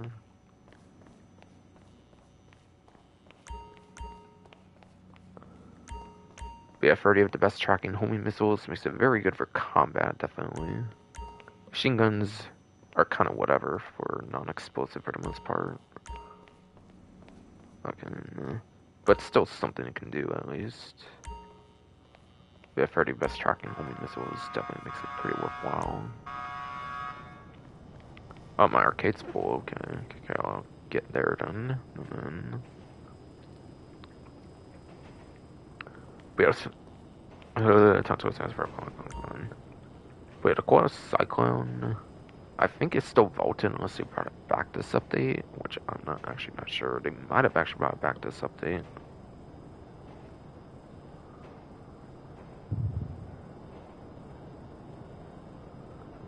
No, it didn't really look like they did actually this update, so if it did get brought back, it would have been the last update. I'll check the remove vehicles date section then, and then see if it's on there or not. Doesn't really say it's on there though.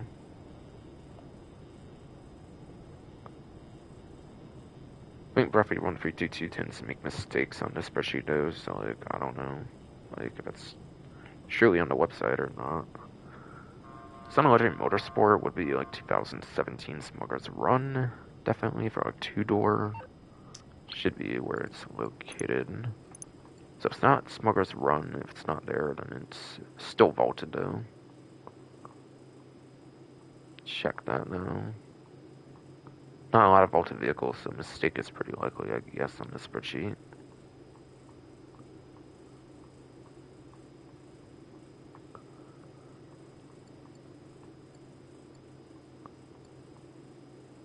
Oh no, it is on the website, okay. So it's not vaulted, okay.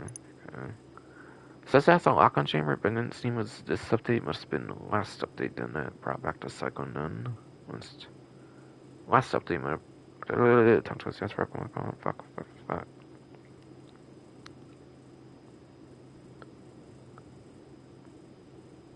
Yeah, I don't see on the list for this update. It must have been brought back in Agent Sabotage then. Alright, so there's no faulted vehicle here either. Okay. So no showrooms have faulted vehicles this time, apparently. It's interesting. For Independence Day themed thing with no new vehicle release, and it's just existing vehicles. Since obviously they did a huge amount of 6 new vehicles last week after all. And I think for like a full new vehicle, I think there might only be like 1 left even.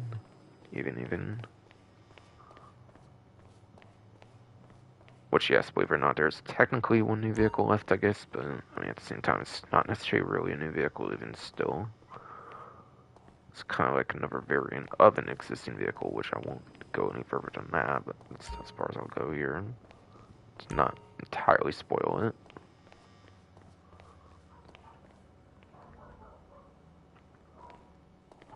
Alright, but yeah, the Coil Cyclone... Yeah, this is going to be one of the worst options to get along with the Eudora here, basically. I would say, for a performance standpoint. However, it is electric, so it does at least have acceleration to it, though. So each vehicle has like some kind of interesting thing to it, at least. So that's pretty cool, at least for this showroom. And yeah, it does at least have the option for missile lock-on jammer.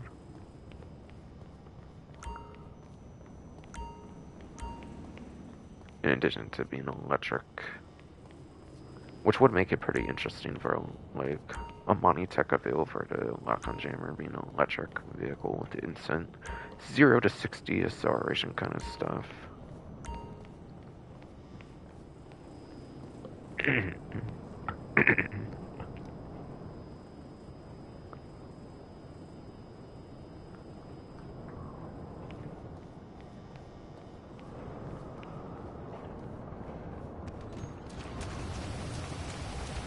So yeah, pretty quick showrooms this time actually.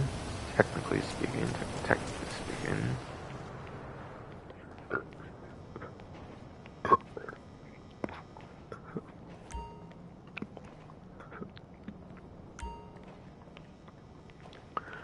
Cannot believe it hasn't even been 2 hours of the stream yet, basically. Basically, you know, past Simeons actually.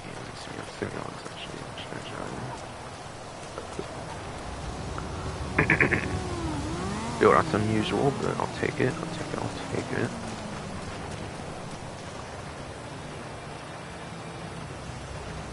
So now I pretty much have to go with the rest of the stuff.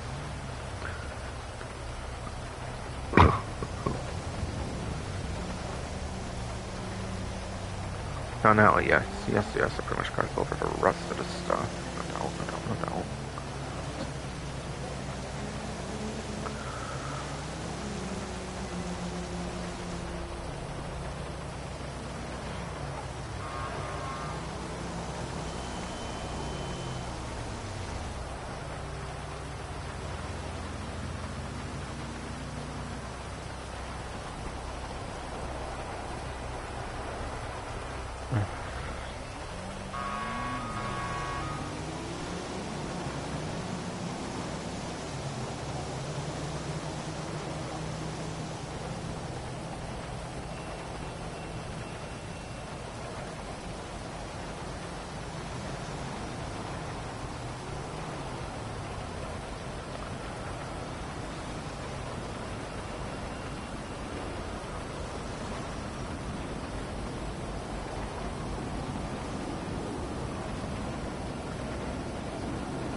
Alright, so the musket and the firework launcher are apparently half off as well. Look, they're pretty much fine.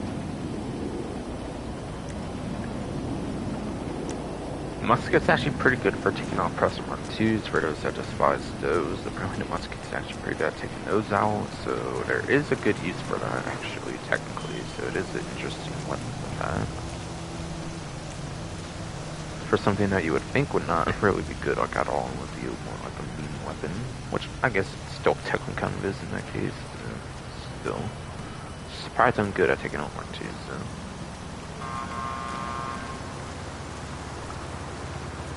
And then, yeah, heavy weapons. Right. Not that one. Do I have it? Oh yeah. Alright, I was before. I went too far, my bad. Yeah, the firework launcher, right? That did predate the homing launcher actually, so I didn't need to go that far.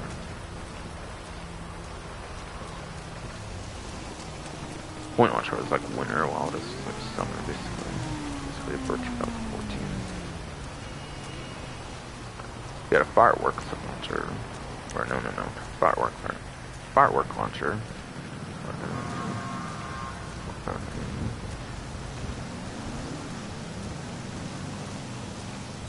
Yeah, obviously it's an Independence Day thing.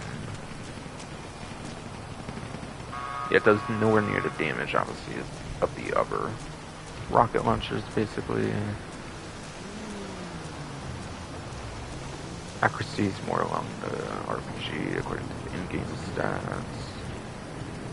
Range seems to be a little weaker than the others, more along the regular RPG. Or maybe those are the same, it's just worse. According to the in-game stats, which I know aren't the most telltale things, but still.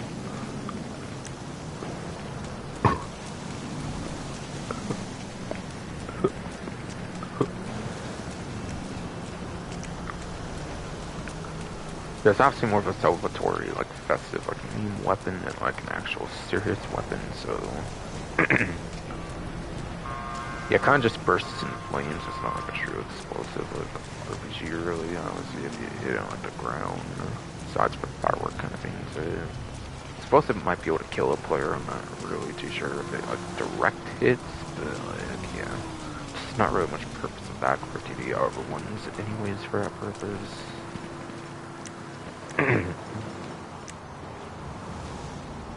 Basically.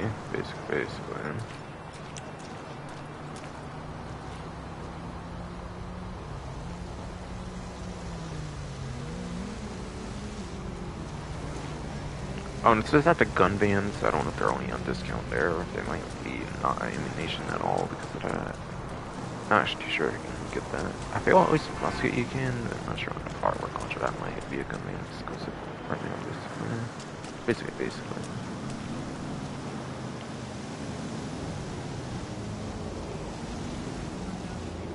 Or is this gun ban ammunition for free firework launcher ammo though? Firework launcher ammo, yeah, apparently. There's free stuff there, basically.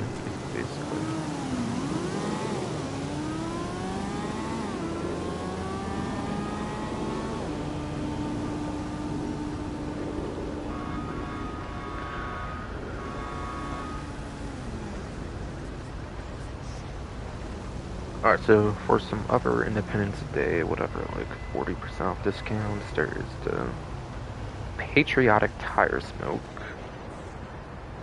Star Spangled Banner Horns, Stars and Stripes, Face Paint, Mullet Hairstyle, the Parachute Shoot, the Patriot Shoot Parachute, I mean, Patriot Smoke Trail, Parachute Snow, Independence Day deliveries for Part 2 weapons, Independence Day deliveries for the Mobile Operations Center, Independence Day special clothing, mask, and outfits there. So that's the more detailed look at like a bunch of the Independence Day stuff on sale. Basically.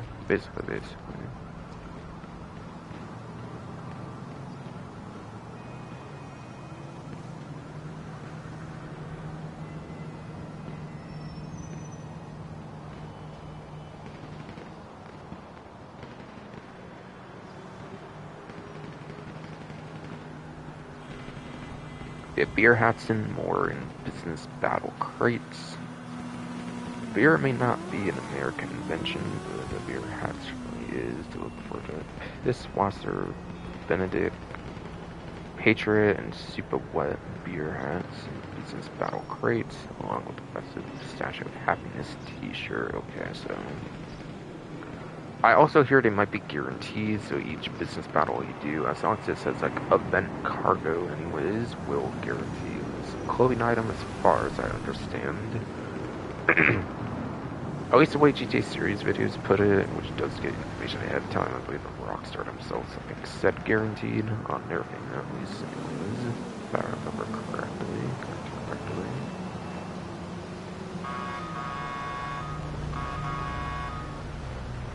So there is a bunch of limited clothing items you can get basically for the business battles. Yeah, business battles, you do need at least a couple players for those to even spawn, so I advise a small public lobby if you can get those, or of course if you have like a couple friends. I think all the couple friends need to be outside like apartments and stuff if you do that route though, so just keep that in mind. Don't have like an item about like, the property or anything.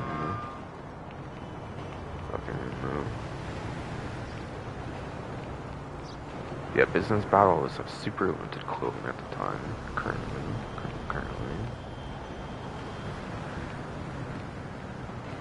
I feel like a lot of the beer hats just kind of like showed up on my character one day or something, but like, yeah. If you don't have like a lot of those beer hats, they are pretty rare as far as I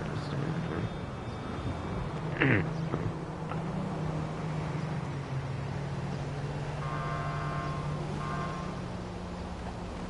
And then, yeah, Statue of Happiness t-shirts, probably the rarest of them all, I'm guessing, of those, since it's the only one that's like a shirt there, obviously, but all the other ones are beer hats.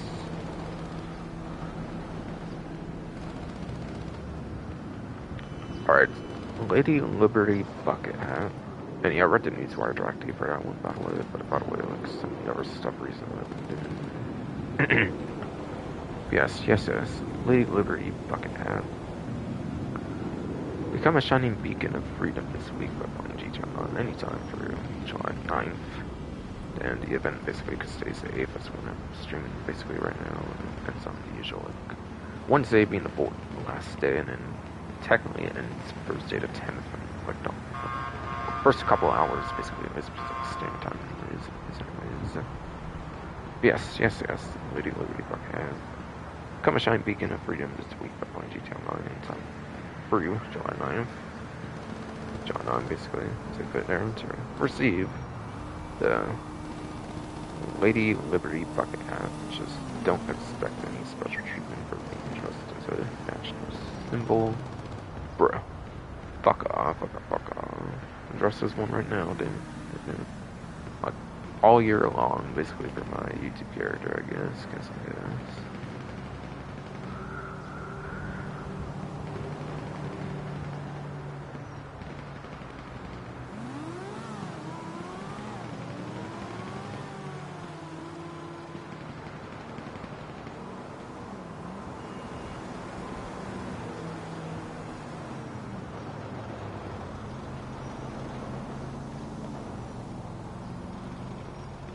Alright. Right.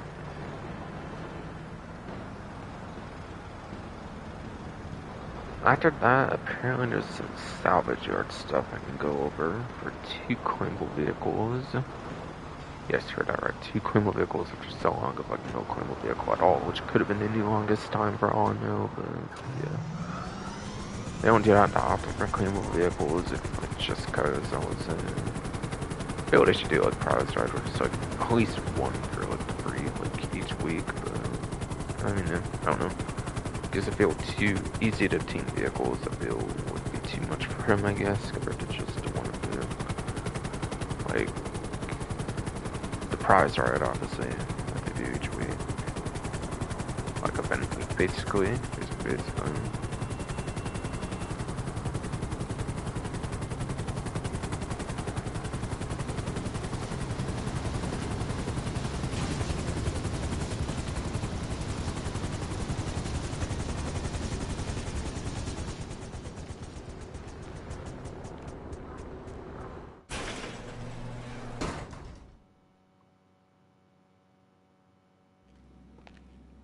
What's up? Bye. But salvage yard isn't really like a money opportunity thing, so I might as well go over it now. No. And even at money opportunities, I didn't go over sooner than the discounts. So yes. Okay, so for the low-end vehicle, basically, like the low-range vehicle, whatever, for the event, you have the Karen Boar, which is 1 to 2 claimable vehicles.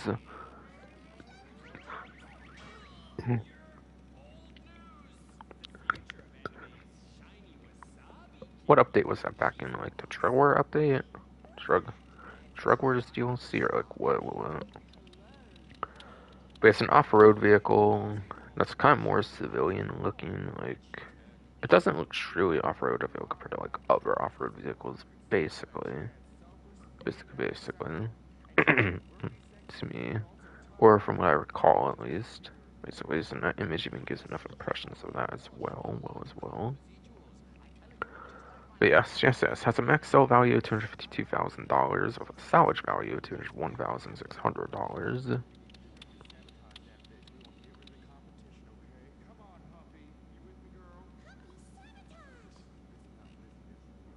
Alright, so. Oh, no, like, what robbery is it part of, actually? My bad. Gotta look at the GTA series video screen posts for that, I guess. Oh, and one of them has the Las Venturas, and then the other one is the Liberty City plates for the two claimable. For the two that are claimable, of course.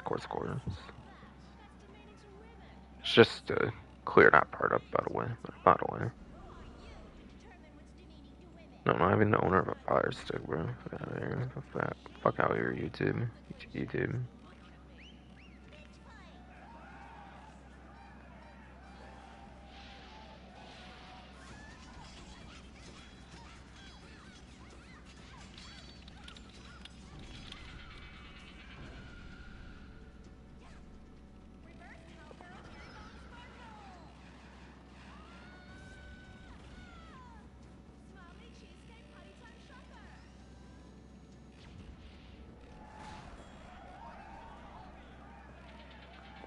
Yeah, GTA series videos is not like what? They're at like the bottom of like my fucking subscriptions for some reason now, since I never watch them, because they don't really commentate, so I don't watch them much. So I don't really watch like pure gameplay. It's not really my thing, really. Unless I really feel the need to watch something like that. Not like that.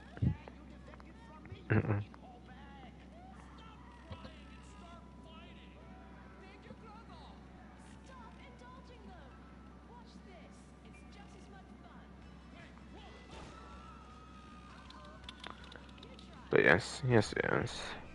Alright, so apparently the Karen Boar is actually one of the Liberty City plays. It's kind of opposite order. I think they share them on like the news wire.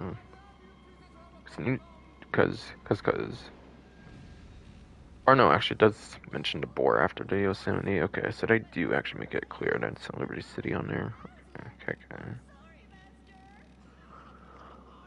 But yeah, the low and whatever vehicle, whatever.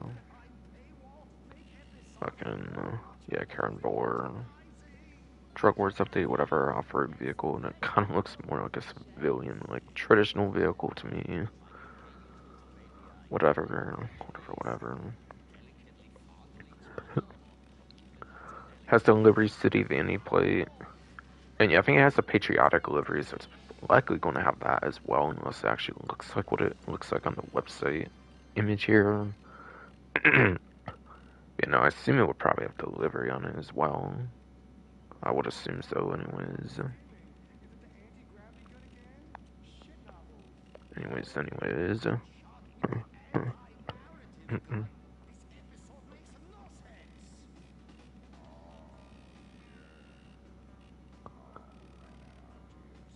Oh, and it's part of the Duggan robbery. My bad. That's the whole point I was trying to go on there for. Yeah, Duggan robbery. That's the one at the arena. I'm pretty sure. But it has max sell value again, $252,000. Okay, again, fucking starting to come on. $252,000, and then for that max sell value, then $201,600 for that solid value. Yes.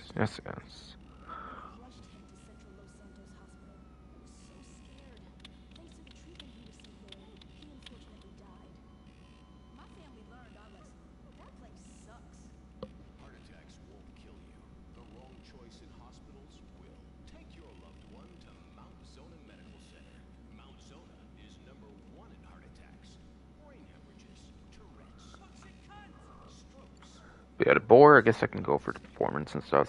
It's a claimable vehicle. Which actually, did I even do that for the... Well, yeah, right, I never got to. I mean, I kind of did for the... I did kind of do that for the prize art, I think. I don't know if it's 7-2 particularly, but... I didn't really do it for the GTT, I guess, because of the fact it's used when robbing contracts, but I guess let me do that, actually. So hold on, hold on, no. Stay on the screen, I guess, here, since I already kind of went over the other ones, but yeah. For the muscle car class, down here GTT, which is the prize ride at the, the lucky wheel, like, vehicle at the, like, casino, basically, of course. Yeah, down here GTT, it's apparently at the top B tier for the muscle car class, giving it 14th place for lap time, as well as 34th place on a top speed, which is actually above average since it's like 80-ish muscle cars placements on either platform. It's not actually that bad. It's just not as good as Dahmer ASP. Is what I was basically saying earlier. We have 14th place on lap time. There is 4 HSWs above it. Just not Tampa GT. It's actually below it though for the lap time. So it would actually jump to 10th place without HSW into account. So it can actually be pretty decent. Again, for that muscle car that was at the casino. And then, yeah, top speed is in the 30s, like maybe the 20s at best. Yeah, I won't really get it for that. And again, the main reason to get it would be for those robbery contracts. I wouldn't use it for street pursuit races, and its performance just not there for that. Because, like, at best, the ASP was, like, average, even at the initial release, I believe, for street pursuit races. So, obviously, GTT is just even worse than that. And with newer tuners being added in this update even, yeah, it doesn't really, like, work out the greatest for it.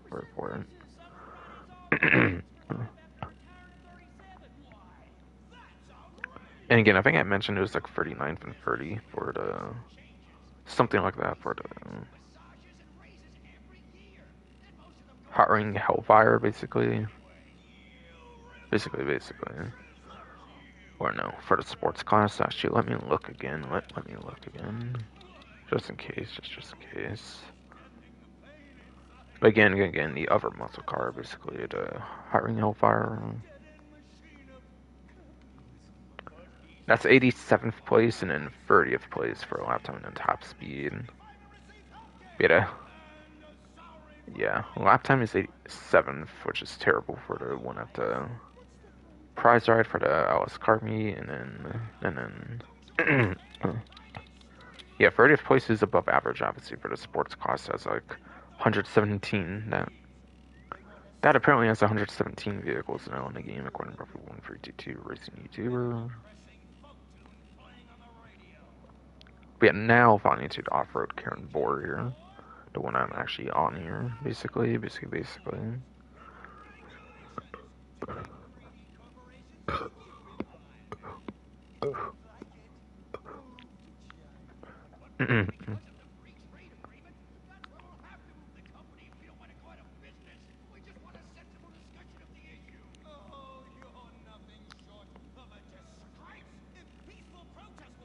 And the Boar, it's apparently as low as like the bottom of the G tier. Oh shoot, I didn't mention the tier actually on the Hot Ring Hellfire. Right. The Hot Ring Hellfire. It's apparently in the J tier, by the way. Again, talking about the one at the Alice Car meet prize ride for the Hot Ring Hellfire. The second muscle car, basically. That you can earn for free.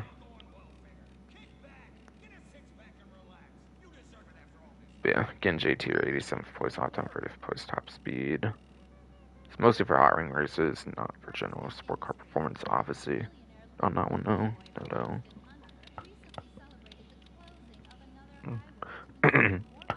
But now to the off-road Karen Boar. Sure. I think I cleared everything up on each vehicle. Corn Bruffy 142's vehicle spreadsheet for the off-road class at the bottom of the G tier. Give me a 25th place lap time as well as 9th place top speed apparently. Huh. So yeah, there's only 2 HSWs for off-road, so they're only like up at like 23rd at best.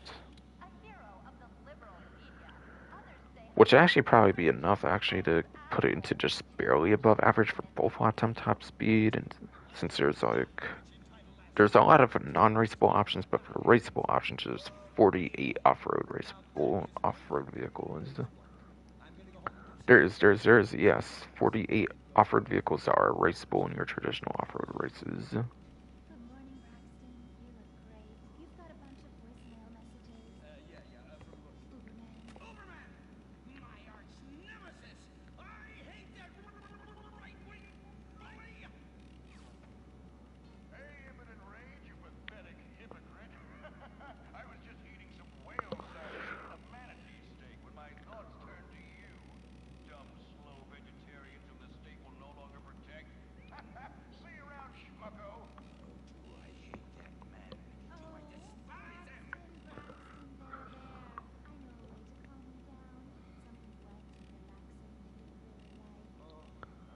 But again, board 25th, like 9th, would at highest be like 23rd, like 7th.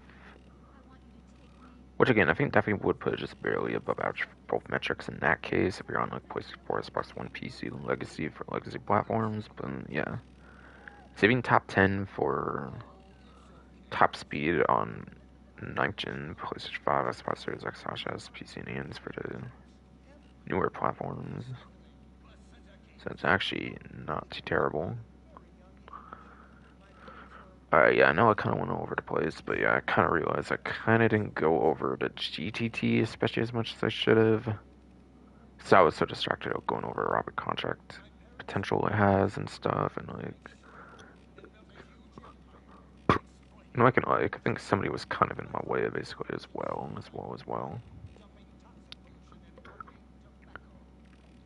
In real life and shit.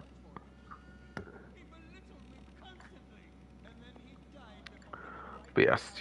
Mid-tier, mid-range, whatever vehicle here is apparently the Bravado Buffalo STX, which is a Monty Tech Buffalo from Contract DLC, which actually has Buller's glass to it as well, so when you do it, you will be a little bit protected as well, which is cool since it comes stock on the vehicle. So it will help out in whatever one it's part of. And it's the one that's not claimable, so it's the least important of the free to do, basically.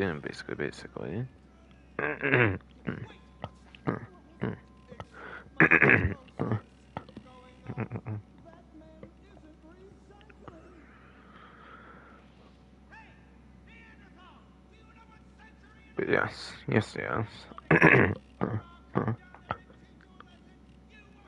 Like the mid-range vehicle, whatever here, the Bravado Buffalo STX.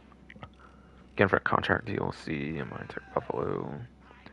That's part of the Gangbanger robbery, apparently. Apparently, it's part of that Gangbanger robbery.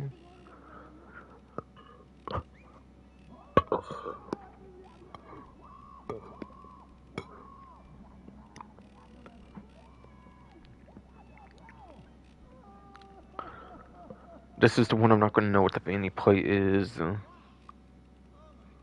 Yeah, this one is $338,000 from Excel value. And then salvage value is $270,400. I see.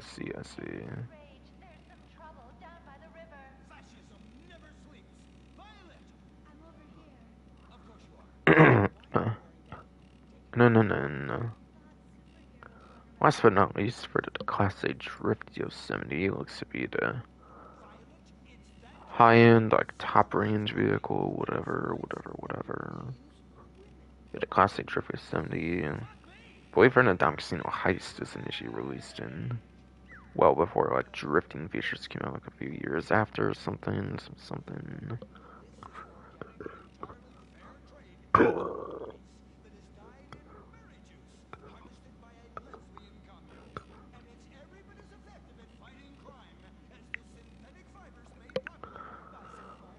Yeah, that one. Oh yeah, well, STX, by the way, that's a muscle car, by the way. Going back to that a little bit, but yeah. Shifter 70 is also a muscle car, I'm pretty sure. Yeah. It's not hot rings, so it should be muscle car with the over Yosemite's, I believe. And it's not the like 4x4 like Benny's one, I believe. That might be like off-road even, I think. You know, like the 1500, I think it's also off-road. Yeah, this one is a muscle car, okay.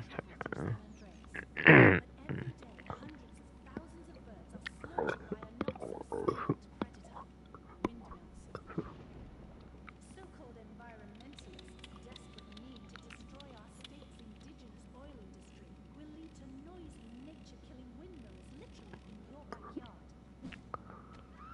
At San Andreas Water and Power, we're working with state and local officials to make sure that windmills and solar panels don't ruin our pristine environment.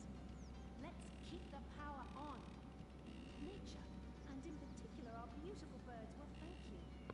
Nothing's more dangerous for a bird than a sleeping any half-sentient creature much prefer 100-acre industrial. Yeah, since it is a claimable vehicle, Let's all work together to Shifter 70 is apparently in the B tier for the muscle car class. A couple placements below the GTT even, which gives it 16th place for lap time. Which locks it out of the top 10, like no matter what the platform is, so just know that. Since obviously GTT would barely be a top 10, of course, without like HSW in account, anyways. So that's not surprising there. No, it is 63rd place for top speed, so yeah, no matter what the top speed is, up below average for the whole muscle car class of 80, like however many like 80-ish something muscle cars at this point there is. It's really not that good for top speed. Yeah, quite frankly, performance isn't really the greatest on that, being beneath the top 10 for both metrics, so yeah. Might be better to use as like a drift tuning vehicle, if anything, for a personal drift tuning if you want to just drift tune in free mode. But again, it's not too far out the top 10 if you do want to use it for like a lap time or something. At least.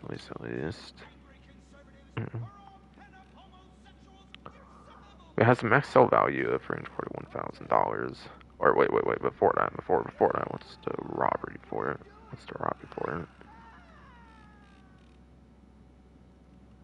Robbery for it is the McTony robbery, the one on that submarine all the way in the desert, basically. And the other one is at Liberty City, Vanity Plate. I think I said the Las Venturas was the other one, so this one is the Las Venturas Vanity Plate. For the two claimable ones.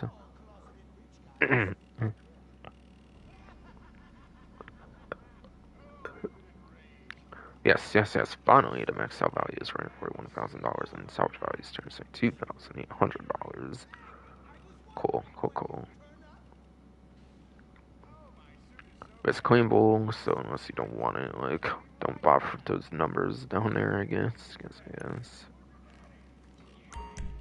It's rare for there to be claimable vehicles after all. Alright, later.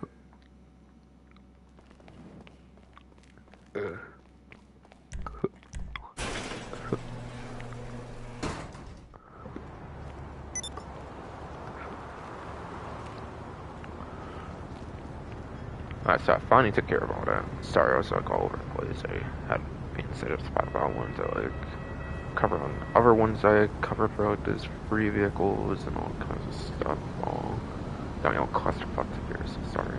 So yeah, it's probably a long part of the stream, but whatever.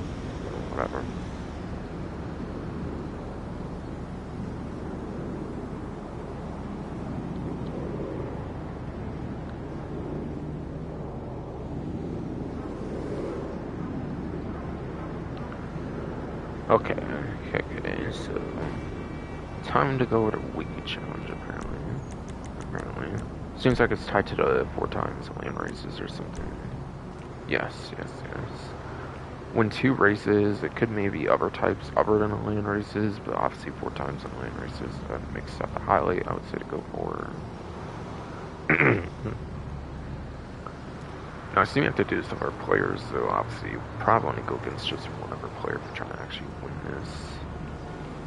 Like, all that effectively, and not doing it for the money or, like, until you, like, win, like, full 30-player lobbies or something, like, 2 times, which, don't know if that's obviously an ideal way to go, obviously. Yeah. Yes, yes.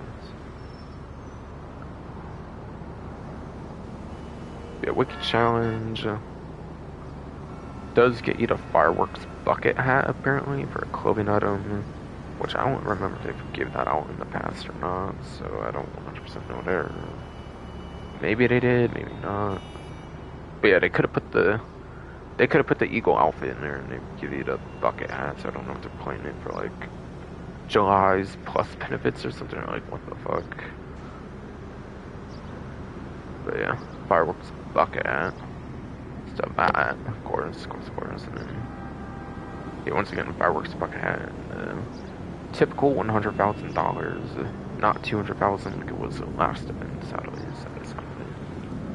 Which I think was like the first time I ever did it, like 2 times money on the Wicked Challenge, but I could be wrong. Last event, basically.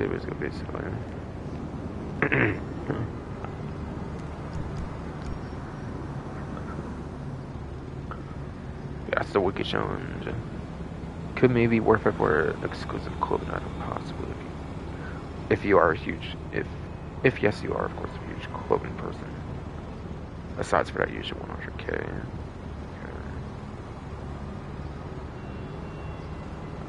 Oh, and also, before I forget, kind of meant to go over that right before the Wicked Challenge. Looks like the featured series is going to be land races for the week, basically. So it looks like you'll get some 4 times land races if you do the featured series, basically.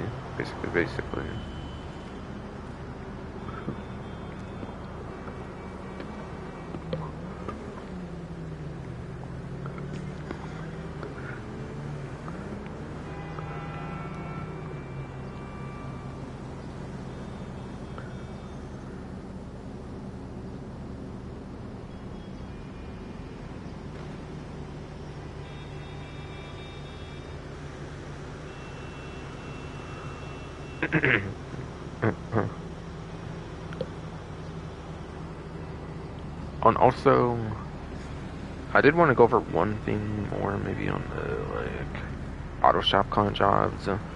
I'll just show it on here for the phone. Yeah. Say you don't get the depository contract at all on, like, the board.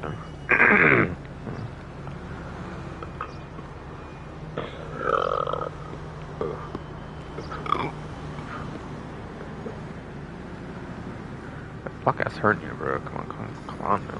Fuck. But say you don't get the depository contract on the board, basically. Call Santa, choose one of the ones that isn't the depository contract. What you need? And you can cancel it for the phone, basically. Shit's not gonna happen. Basically, so.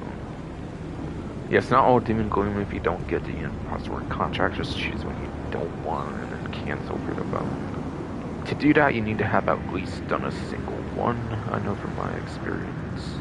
You can't cancel unless you've done your first one, though, so make sure you do at least one beforehand, if you, for some reason, do not have the ability to do so.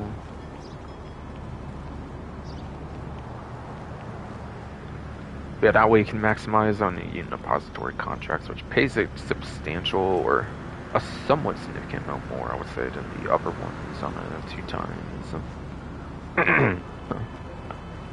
Like, for example, I think the base payouts is like 180K for most of them, while Union Depository, I think, is like 300, so obviously having double on all of those makes quite a difference as well. Just put it into perspective, basically.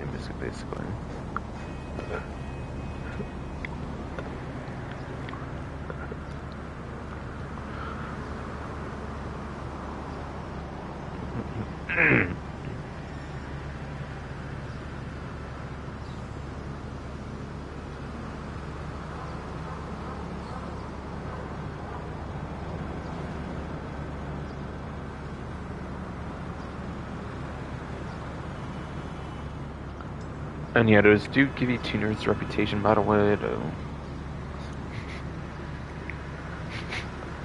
You can in fact get the, it's cart meet Tuner's reputation when you do those. Now only does say 2 times money on them, so you don't get 2 times on the Tuner's rep, unfortunately, I don't believe. But yeah, you do get Tuner's reputation when you do that money opportunity at least, so it's very worth your while to do it if you want to get more clothing items and all kinds of stuff through the reputation system.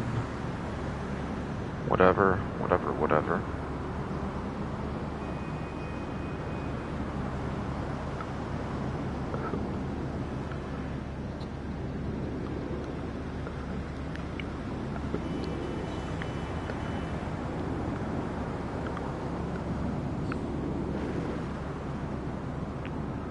And then yes.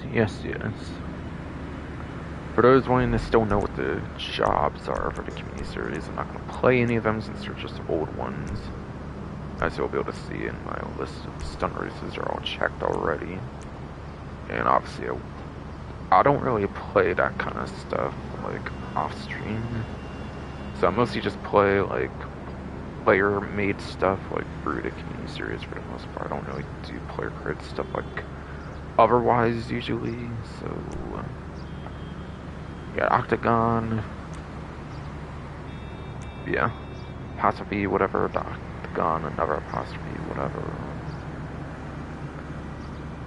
left parenthesis, PBE, right parenthesis, Harlan Deluxe. It looks like a big ellipsis. Oh god, right, looks like a dick, right?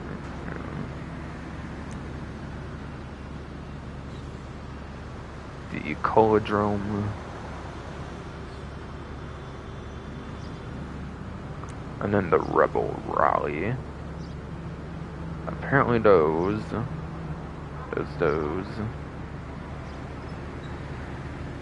Okay. Yeah, those are returned from previous times they've done community series. And there's only 2 other ones, of course, like usual. So the actual one that's truly deathmatch, apparently, is the hyphen W.E. whatever. Musket Island, basically. Obviously, sounds like it's a pretty themed one if it has the word musket in it, and I assume it would actually use the musket, of course, And then King the Hill has Desert Domination. Again, all these apparently featured from before. They're all not new ones apparently, even the 2 that aren't checkmarked. I just don't play the deathmatch game new ones since I have to go into public lobbies to pretty much get actual good matchmaking on those. Because of the matchmaking not really been good nowadays for invite only, like at all, from my experience. Like it used to be like years and years prior.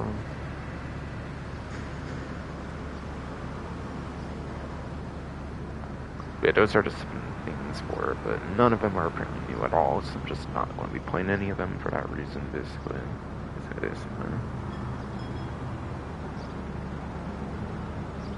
Unless I want to play some deathmatch one or something for any reason, a public lobby, but I don't think I'll be doing that, basically. Basically, again, they're all old ones anyways.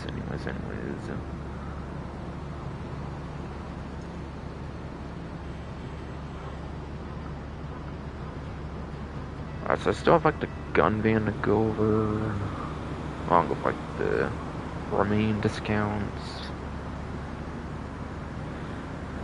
That might actually mostly be it already, actually. Might be for most of the contents actually for this. Unless I want to show some, like the whole list of like land races and stuff or something. Go for completeness in these streams. For the most part, if I can, of course. So maybe I will. Obviously, it doesn't include stun or any of those kinds. It is for the traditional ones with the car icon. Okay, you can sort it, so I'll sort it, I guess. No, I didn't. Okay, it was a visual glitch, I think, when I did the land race. It wasn't like highlight over something, I think. So when I did all 3 historical land races I got, it seems it's Across the Wilderness, Arms Race, At the Races, Before It Was Cool, Bluffing, Business Trip, By the Side of the Bay, Camping Rush, Congestion Charge, Cutting Corners, which is also kind of what Pruffy's test track I think is kind of like based on, kind of like a modified version or something. By the way, Dipping In, Dockering, Dorset Drive, the parking, down the drain, driving range, 8-figure bonus, field trip, gone fishing, grass route, route whatever 2 to do, Greenwich, meantime, Home and Hills, Bower, Richmond, Harmony, Grove, Learning Curve, Lost Leader, Lost and Found, Morning Permawood, Mud, Sweat, and Gears, which is actually in Penn State themed one for the monster truck. Basically, muscle in. On to GOH, over to Hump, Panic Stations, Rafting Race, Ring of Fire, Shore Up, Stadium Tour, Stock Market Crash, and the audience up there and player count stuff by the way, and like possibly rank requirements, one monster. This will be another livery one actually. Taking off. City Commute. First Corporation. Froze in the Hills. Trailblazers. Trend Setting. Turn the Tide. Under the Wing. Up the Back Alley. The Screechy Dreams. Wee Wing Park. Wee Wing Park, and that might be it. Yes. Assuming all of them are actually properly in the like sorting feature, or like missed or anything somehow. Never know with Rockstar, of course. Open wheel. Whoa. Default the fuck out open wheel, but it's still in the sorting. They have HSW, but they don't have like all different like Alice Carving series ones. It's kind of weird. Whatever.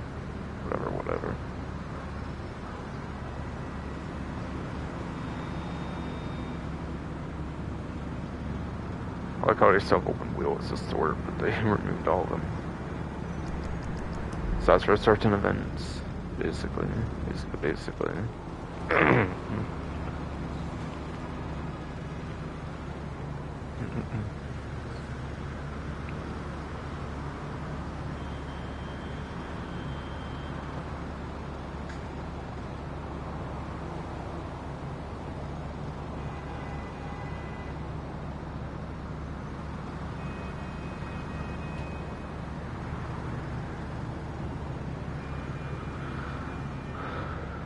Yeah, it's out of 4 times money in like RP ones, and again, kind of mentioned it might make like 50-ish K, like 8 to 10 minutes for one, with like a single like 50% buff. I think they did back in like Colonel Enterprises DLC. All that kind of stuff. Whatever. I think it used to be like 16K or something for double, and it was like 25-ish K for double. So of course times 2 that for times 4, basically it's like 50-ish K. 8-10 minutes. Really not worth it for like a couple $100,000 an hour to just purposely wait 8 to 10 minutes on like a race, or to a certain amount of laps to hit that amount, whatever. Still low, I would say. What I would say.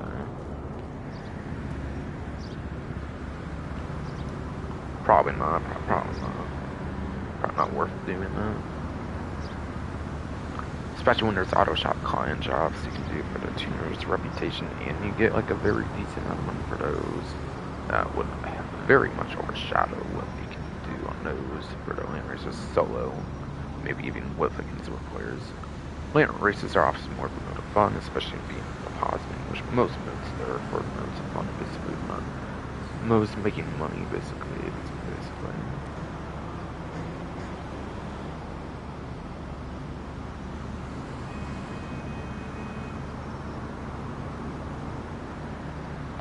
But yeah, in tow truck services gets you double money. And RP as well, apparently. Yes. For the tow truck services at the salvage yard over here, over here.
Okay. There's not too much more to go over, apparently. Sorry it took a while. It's kind of giant lines. Everything needs to be covered.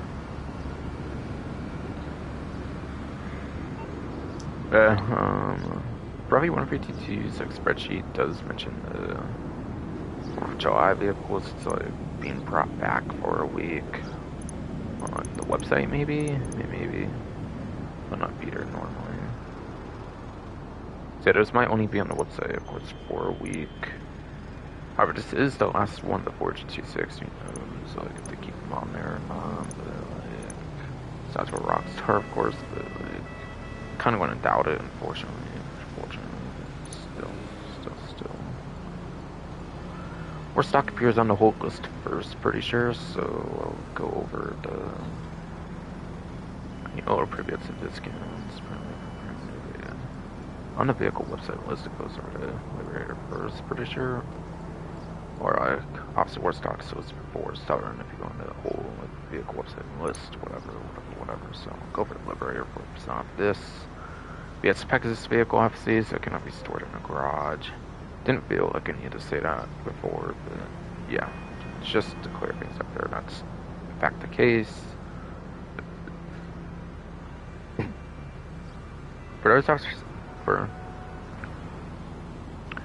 those yes that for some reason want to know the performance of the vehicle.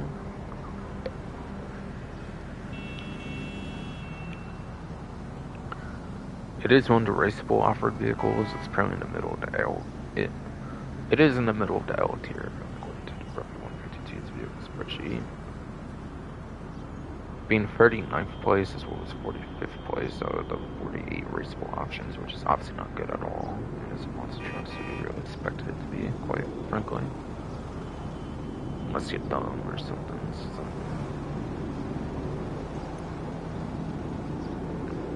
And then also, yeah, I forgot to go over the vault list on that as well when I was on there, but I'll just do it while in the familiar, whatever.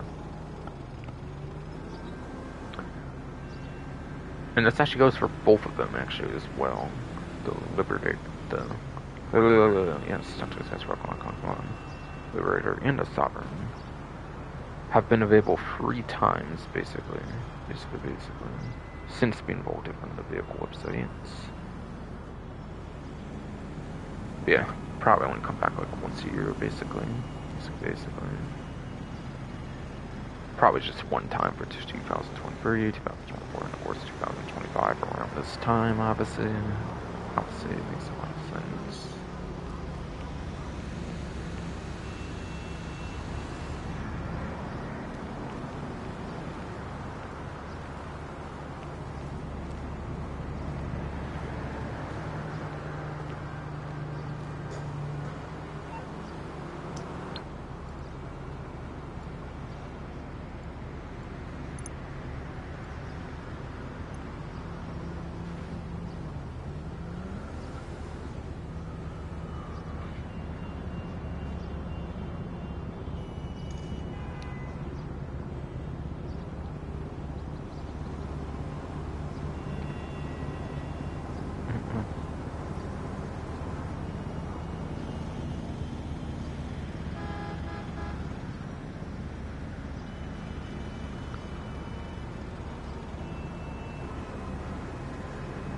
And yeah, I guess I'll go into Sovereign for the Sovereign ahead of time as well.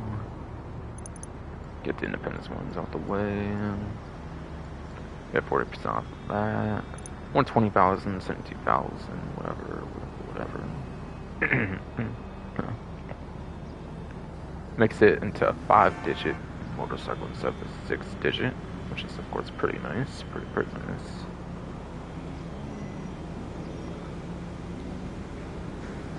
Yeah, it's more of a chopper motorcycle, so I guarantee it's not going to perform too crazy good, I would imagine. Probably. And yeah, it's in the extra classes, apparently.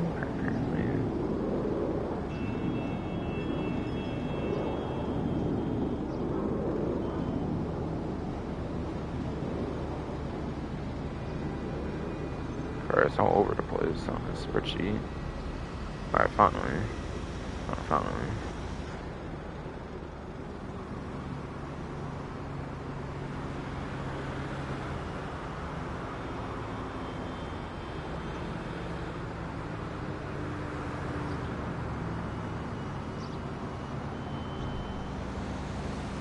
But yes.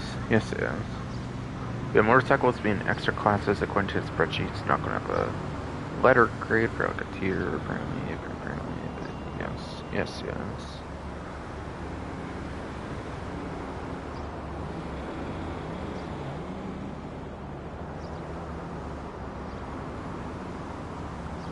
Sovereign.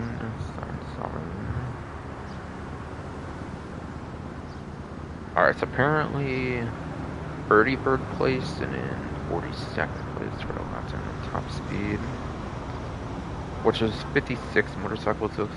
It looks like there's 56 motorcycles in the game, so yeah, no matter how that's sliced, I don't really think that's good.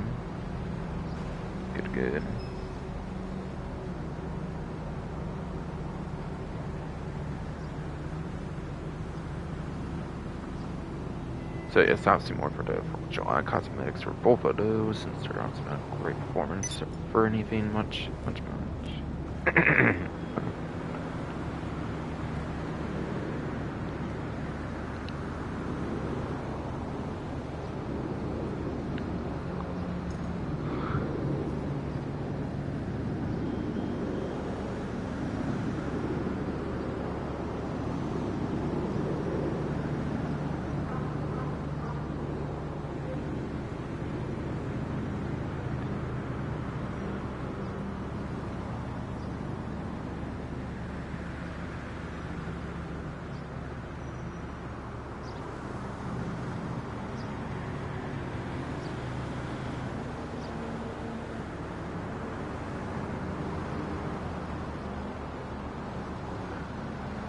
Alright, maybe I'll go over all the Benny's ones next, because I don't think those will be listed on general list ice. This is just conversions, so they're not going to list every single one of them already on a list or nothing. If I care to do that myself, of course, which maybe I will, maybe I will.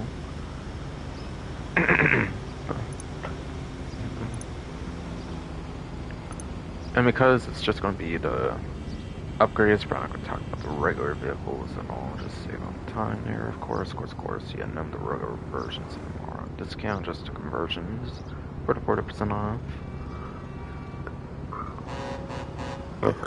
Start from oldest to newest, I guess.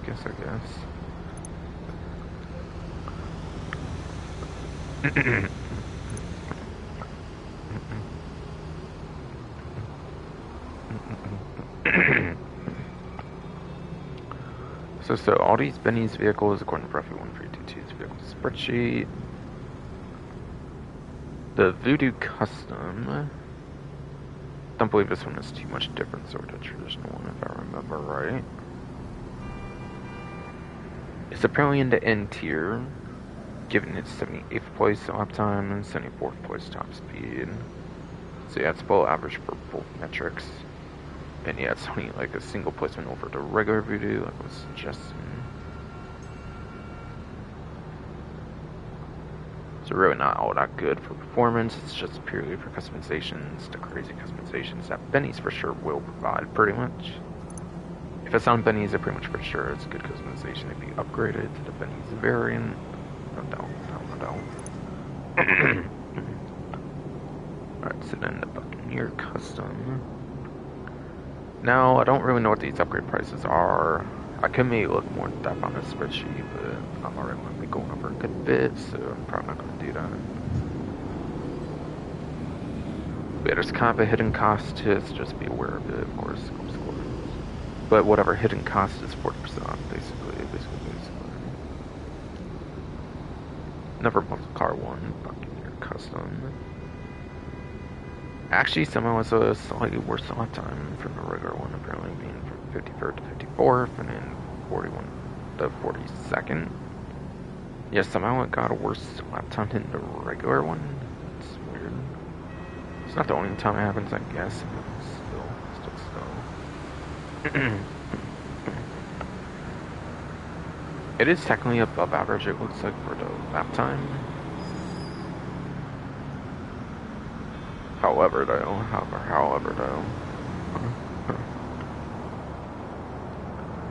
So out of like the 88 muscle cars or something, it is at least above average on the top speed, I mean. It's actually above average at least.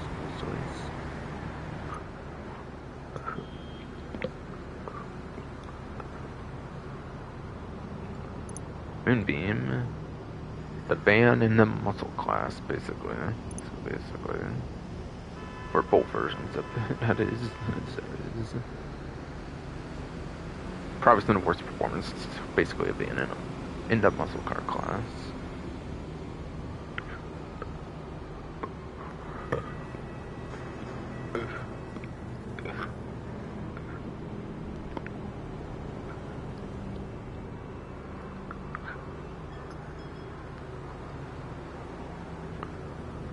But yes, yeah. So now she jumps a good bit of placements actually. The basic one here. So this one's probably at the bottom of the I tier. Giving it 65th place lap time as well as in 2nd place top speed, which is a complete joke for it, yeah. So that's just one customization for sure.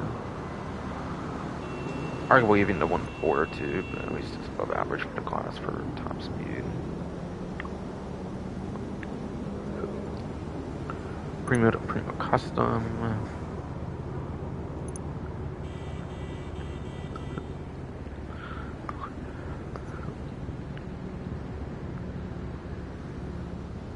I believe this one's sedan, I believe, so I go to that one. That one. Yes. Seems to be one of those with like a slight difference from the basic one. This basic one. But yes, apparently in the D tier, it is, yes, apparently in the D tier for the stand class. Being the 16th place for lap time as well as 31st place for top speed. Basically.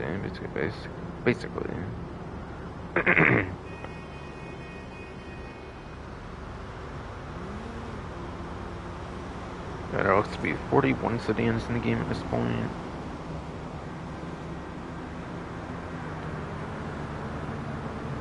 And yeah, sedan has no HSW, so the placements are final regardless of version, as it currently stands.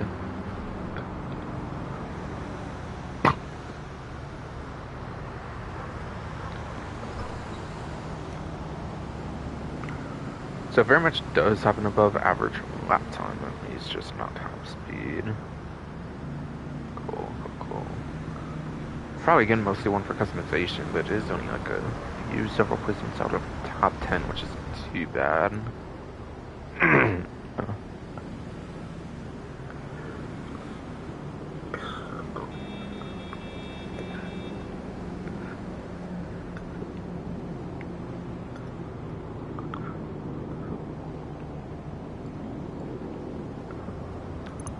Shino Custom, whatever.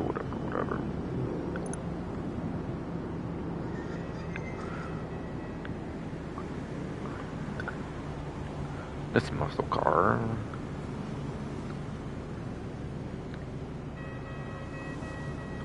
Apparently it's worse customization. I mean, not worse. It's not customization as well, but yes. It is worse performance in the regular Gino, apparently. Because that one's on top of L, this one's at the bottom of the L tier for the muscle car class. Apparently. Making it 74th place for lap time, as well as 80th place for top speed, apparently.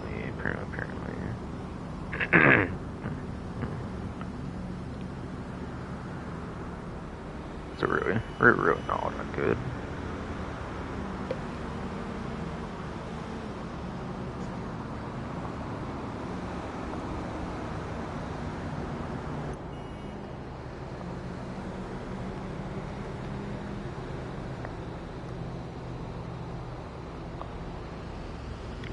Alright, going into some of the maybe crazier ones, nowadays not really, since there's that's the money icon for Crown for starter packs. Kind of just poorly implemented. Kind of just poorly implemented. It looks like on the Benny's website, as far as I can tell, or as far as I can tell.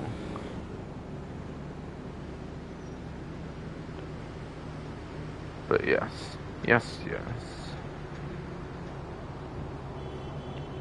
But yeah, the Banshee 900R is what this one's called for the customized example from Banshee 900R, turning from Sports Super for some reason as well. Yeah, basically actually makes it kind of not that good because of the class conversion, which is a little on the unnecessary side. Might still be kind of pretty good on top speed, actually, if I'm remembering right. If you don't account for HSW, at least. Anyways.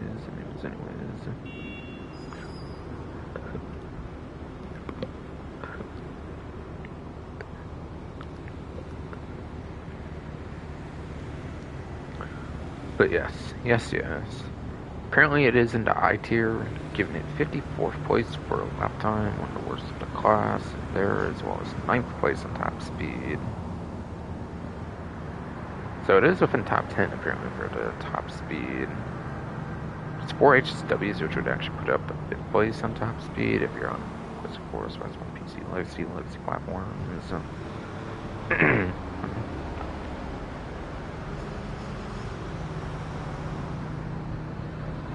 Now, if you get Colonel Enterprise Star Pack, you only get the basic bean ship, I believe, for free. You still have to do like the upgrades and stuff. Just know that if you do have that for some reason.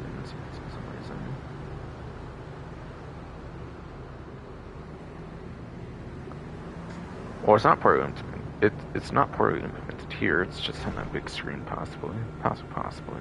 Kind of looks a little weird. Alright, so the Sultan to the Sultan RS. Another one that goes from its initial class of sports or whatever to super. And therefore, the performance is not as good as it could be if it stayed in sports. For example. Maybe. But yes. So the Sultan RS apparently, right below the 900R, apparently the I tier, ironically, is 55th place for lap time. However, this one also has terrible top speed, being 57, if even worse there, so... Yes, below average for both metrics. This one's definitely just for customization, unlike the Banshee 900R, which can actually make work on highways and stuff at top speed, at least. But I mean, yeah, very good customization, it's fine. That's one reason, that's a reason alone for a vehicle being worth it, I would say. No doubt.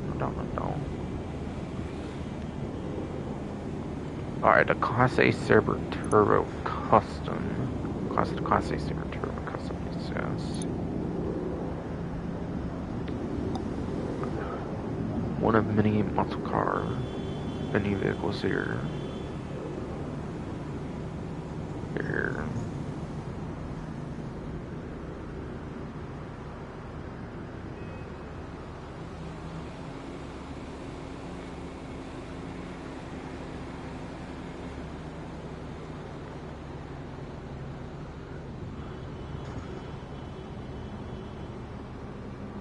Apparently, the Sabre Turbo Custom is actually right below the Drifter Simi that I went over earlier for the, like, claimable vehicle you can get basically right now, which gives it 17th place lap times naturally, since the other one was 16. Yeah, 17th place lap time. Oh, and yeah. It also does put in B tier as well, by the way. It's in B tier. 17th place lap time, as well as 16th place on top speed, apparently. So it's not too far from like top 10, and even could be approaching top 10 if you are on legacy platforms. PlayStation 4, Xbox One, PC, legacy, it looks like. So it's still not necessarily too bad. I wouldn't say it's as useful as like Banshee 900R for performance, but I mean it's interesting for performance at least.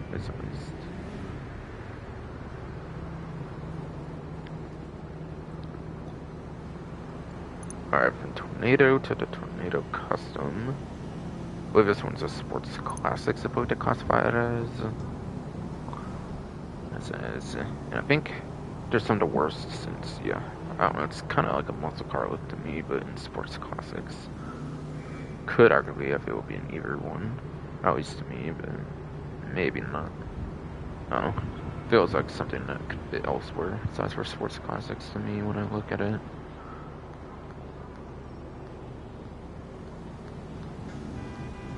Yeah, as of this update, there's apparently now 50 Sports Classics in the game. Almost all the Tornadoes are at the way bottom, aside for like the custom and rat rods. It's one of the better Tornadoes, at least for the Sports Classics class. Second best one behind the rat rod, at least for lap time, honestly. Yes. Tornado Customs apparently at the top of the N tier, which gives it 40th place in lap time, as well as 39th place in top speed. Yeah, out of like 50 Sports Classics, it's not great at all. performance, so it's one of those ones you should get just for customization. Oh my god. The heck?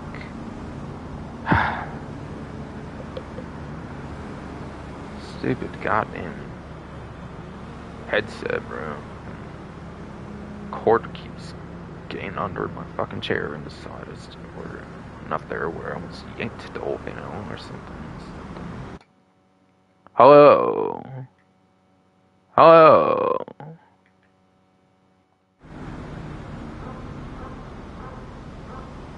Seriously? Like, wow.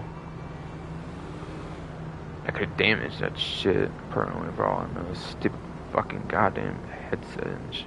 Come on. Yeah, again, it was like 40 or 39 for something. It's not good for that one. For performance, that's one you just want for customization, I would say. I would probably say. Alright, from the Virgo, I believe, to the Virgo Classic Custom Nick Series, just one for muscle car, whatever.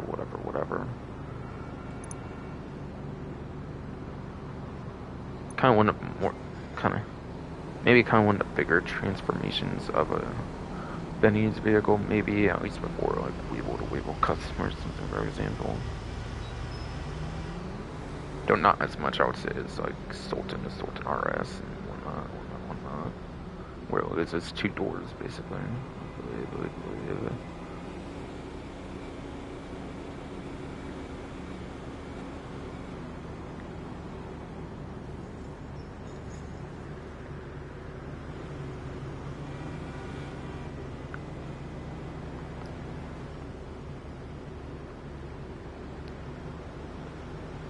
But yes, that's for this muscle car.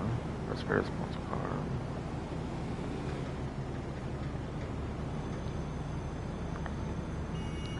Okay, did I just call this one Virgo Classic, or what? Other one might just be... Alright, no, this is Virgo Classic Custom, okay. Might just be a unique model you purely get on Benny's, I forget, where the one on Uncle Legendary is a different one or something, whatever site that one's on. Basically. Something.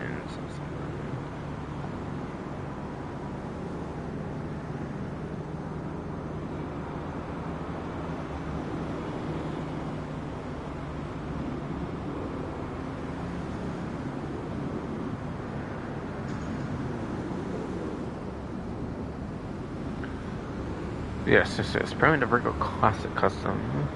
Finally, I found it or something. It's in the I tier, apparently, giving it 62nd place as well as 69th place for lap time and then top speed, of course, close quarters. So that's not really great placement regardless, essentially. It's really not going to be amazing performance out of that one. That one's a purely customization one as well.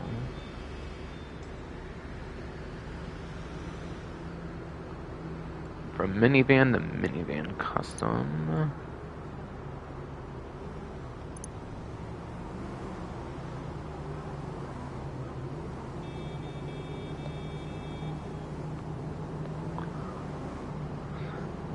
This one I believe is properly in the vans class, I believe, unlike the minivans. So like, yeah, this one I think is all the way at like the bottom of the spreadsheet or something. Kinda. Minivan custom might actually be like the best one so far, kind of for its class. Not too surprising, there's not that many vans in the game after all, but it's just it's probably in the middle of the A tier for the minivan custom, giving it 4th place on lap time as well as 14th place on top speed. So this one's actually pretty good performance for its class, so that actually could be one kind of worthwhile to own. And it's for the better metric most time of lap time, rather than mentioned under R and top speed. Basically.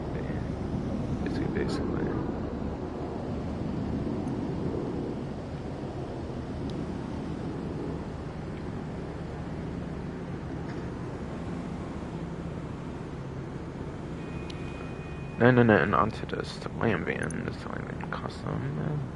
Muscle car. Surely.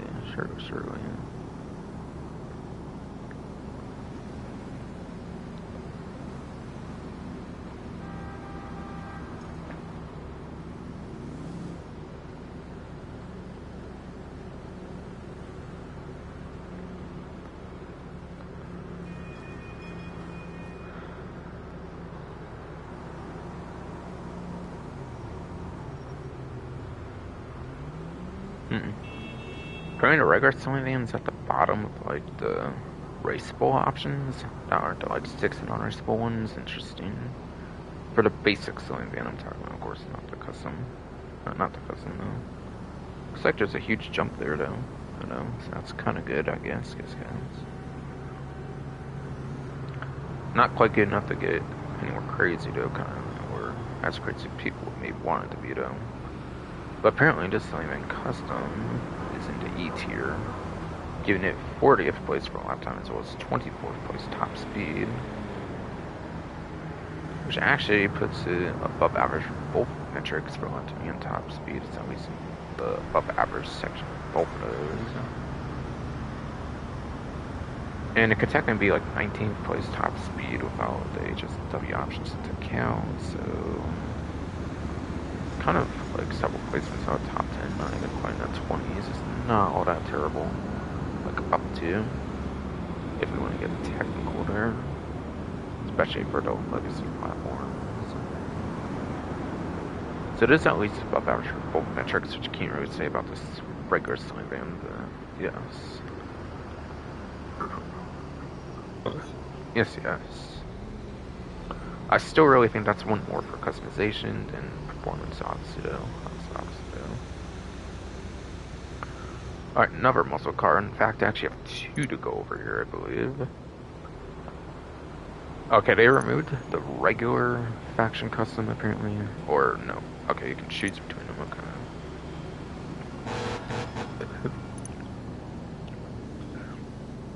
Hey, guys. So for the faction custom,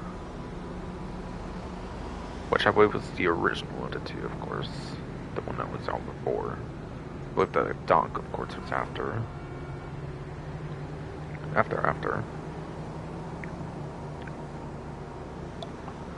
Yeah, faction customs apparently. It is apparently in the H tier, giving it a 57th place for lap time, as well as 50th place for top speed, which seems to very much be below average for both metrics. So yeah, this one's not a racing one, it's just for customization, and probably even more so, I guess, on Donk even.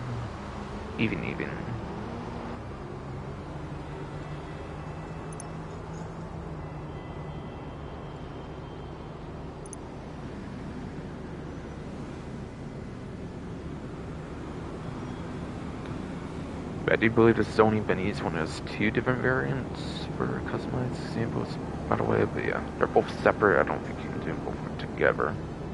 You don't just choose like a Donk, like when you do like the faction custom or something. You have to have like 2 separate factions, I think, for that, so just keep that in mind, basically.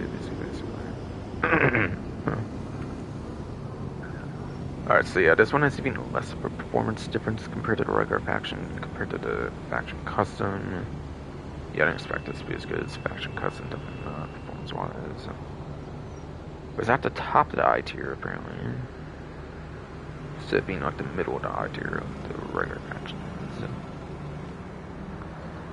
yeah, top of I tier, apparently, yeah. Giving it 61st place on lap time, as well as 77th place top speed. Yeah, it's not really that great at all. So those are both pretty much just for customization, I would say. Not really through a performance standpoint. Really.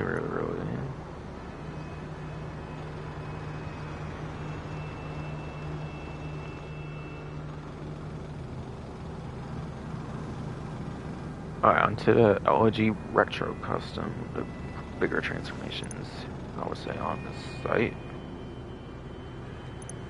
Both are sports cars, pretty sure. So I think it still is in a sports class, not one that changes classing like the Banshee and Sultan, if I remember correctly. The retro custom sounds like it would take a huge hit in performance and back, so yeah. Yeah, I remember for the longest time when the RHA was actually very good performance, but yeah. I think it was like when Pariah came out, and like well after and stuff, it's like been pretty much dethroned for the sports class, and it's been pretty much transformed, if I recall right. So, since even that's not that great anymore, don't expect this to be great.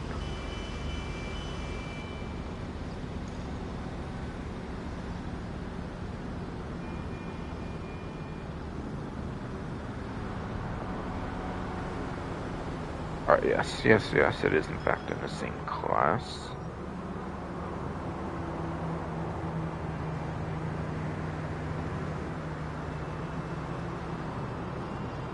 Yeah, OG Retro Custom is apparently the E tier for the sports class, giving it a 42nd place for a lap time, as well as an 88th place top speed. Yeah, top speed is out of the question, below average for the class.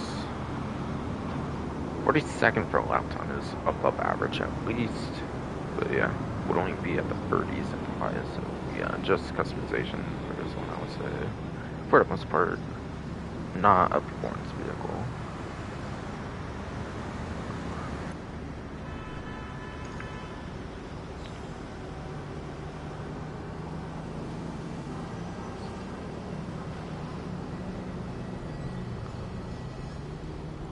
It's from Diablos to Ablos, whatever, to Diablos to Ablos, whatever, custom. Motorcycles have to go into extra classes for that one. So it might be a little longer or something to get to that. Maybe not.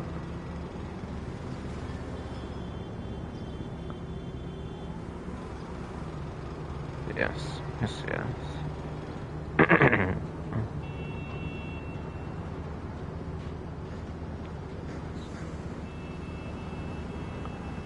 But again, being an extra class is being a motorcycle, there's no letter, tier, or anything to go over on this one.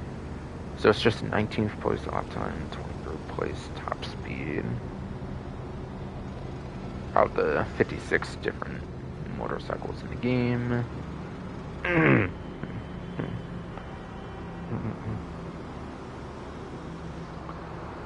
That is very much above average for both metrics in the slightest.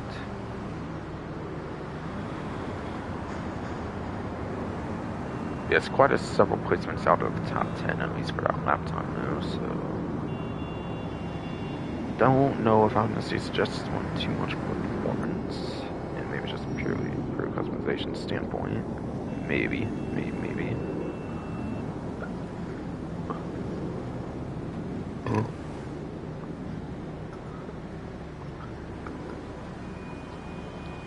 Alright, then to Nero Custom.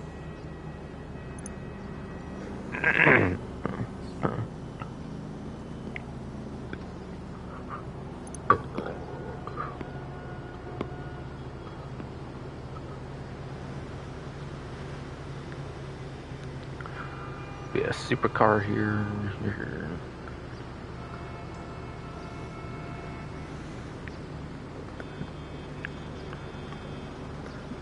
So I have to get off extra costs now. No.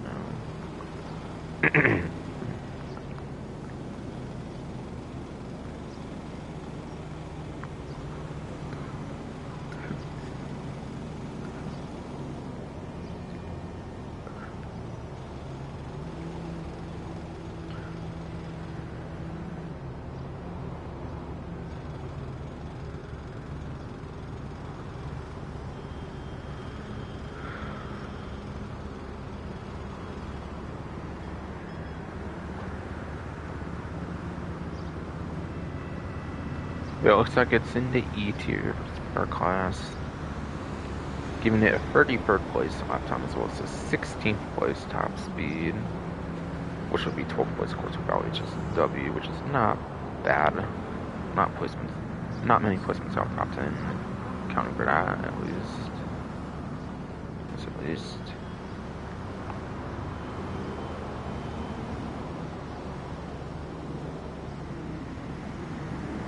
But I think it would probably maybe be able to be like above average for both metrics, such as top speed without HSW to count. Maybe.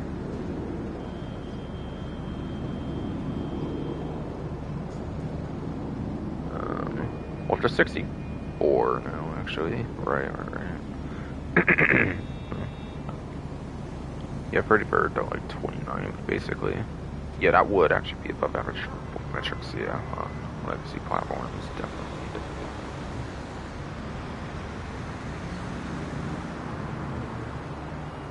So it can just barely be above average for both metrics, depending on how you look at it, at least. You know, like the situation and whatnot. Cool.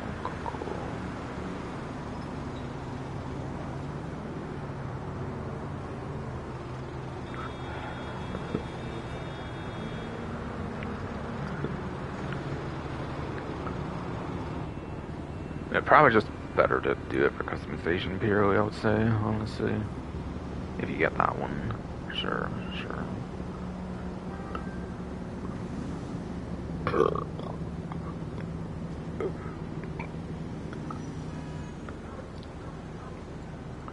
Another huge transformation one from Comet over to Comet Retro Custom, which again they keep the same classic to LG RH8 to LG Retro Custom.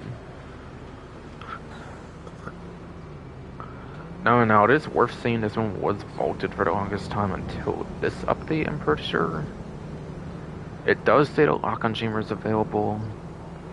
Now I think when you go into patch notes, it does say just the Comet, not the Comet Retro Custom, so I do not know if the Comet Retro Custom can actually have the lock-on chamber. I haven't tested it. So just be aware that you might not get a lock-on chamber on the Retro Custom, just the basic Comet, basically. Oh, that reminds me, I forgot to go to my arcade. Somehow got reminded of that, actually.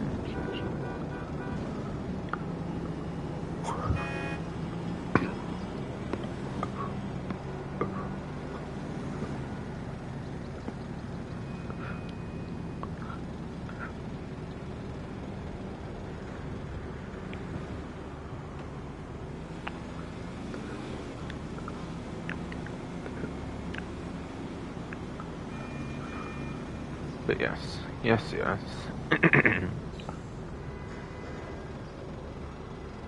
the Comet Retro Custom for sports class. Again, I'm sure it probably takes the performance hit over the regular Comet. It's a Retro Custom after all.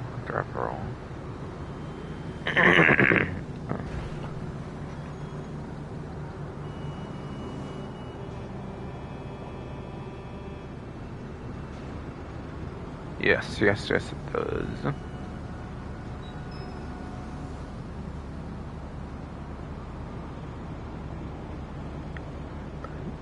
But it's apparently in the G tier, which makes it 69th place lifetime as well as 44th place top speed. So no matter what, it is like pretty much below average on the lifetime. Yeah, top speed could be as good as the birdies, which is not necessarily that great, but it is at least above average for the class. So yeah, the stepping one I would say would be for pure customization as well, like a bunch of the other ones.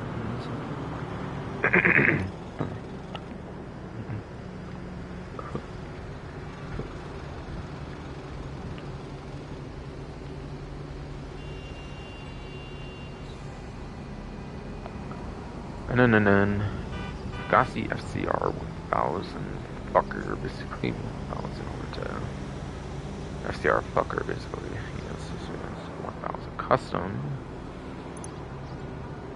Obviously for a motorcycle class, so that means I'll have to go to extra classes again, and there will not be a letter for a tier to go over then.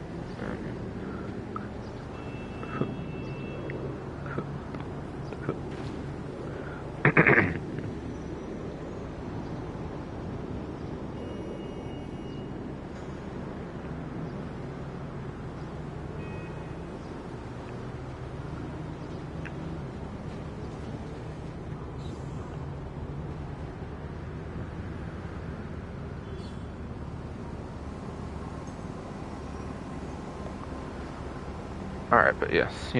This one apparently is a 15th place for a lap time. Again, no letter tier goers in the extra classes section, but yes, it's 15th place lap time. And 30th place top speed, basically. It's only like a few placements out of the top 10 for a lap time, which isn't too bad. A few placements better, apparently, than the Atlas to Atlas custom, whatever, from earlier, basically.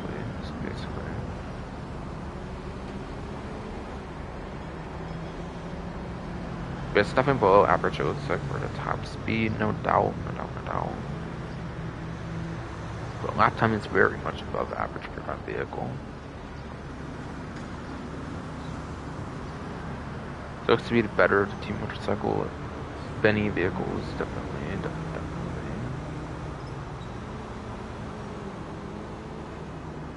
And I think for the rest I can just stay in one section of the spreadsheet, so cool.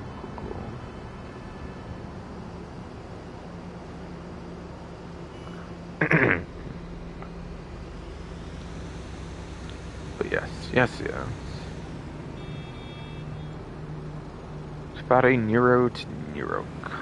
Oh, no, I did that already. Right, my bad.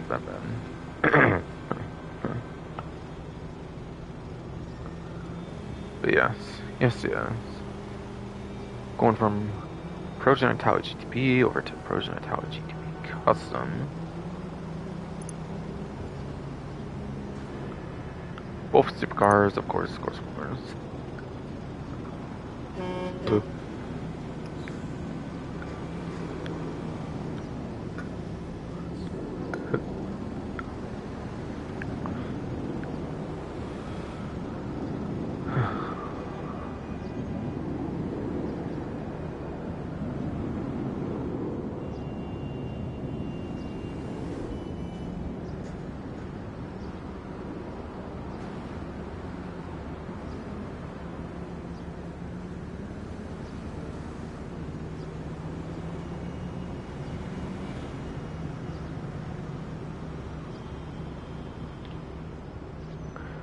But yes, this one actually takes a performance hit apparently for a long time, like a huge one, kind of even like 37 to like 46, believe it or not, which is interesting. I'm not sure if it's like an older version of it or something in terms of custom, or like what. But apparently this one is in the middle of the G tier for this class. Getting a 46th place in lap time, as well as 14th place on top speed. Kind of worth taking a lap time hit, actually, because the lap time on the basic one's not that great, being below average for the class anyways.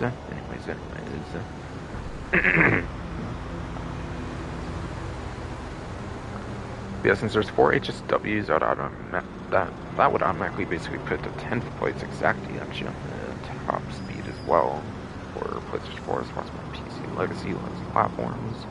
And if HSWs they wouldn't raise or anything like that, of course, from PlayStation 5, sponsored X/S, PC and Steam, whatever.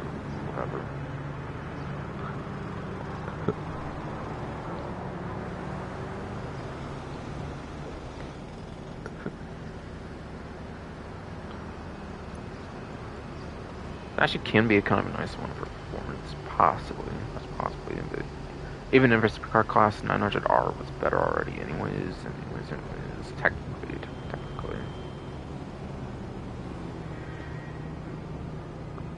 Alright, so from Spectre to Spectre Custom, both for the sports class, of course. So, if I remember right, they're actually not too much different from each other. If I remember right on this one. It's in the sports class, most popular of the classes, with how many vehicles there are for it, of course.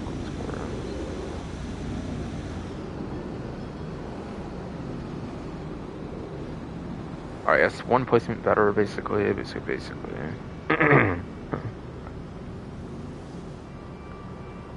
But yes. So this one's apparently 55th place for lap time. So it is above average, technically speaking, for the class.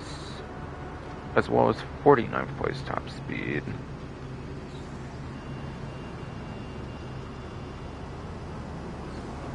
So it does manage to at least be above average for both metrics, it looks like, albeit not in a great spot for either of them.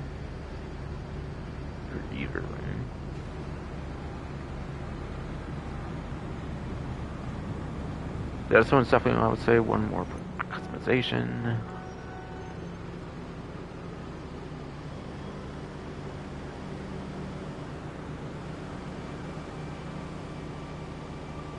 Alright. Onto like the ones with the stars on them now, basically for the last 10 of them, basically.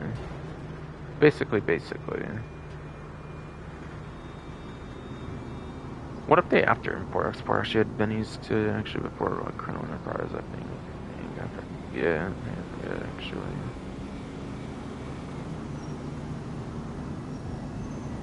That's still when they were doing bennies so crazy.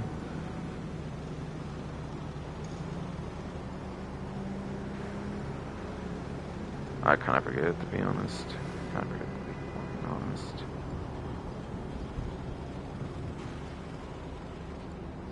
Yeah, onto the final stretch, kind of, it looks like. But yeah, from the Manana to the Manana Custom. I believe this one, for some reason, goes from like a sports car over to like the muscle class. I don't know if it has to do with like the bug catcher there or something, for example, but yeah.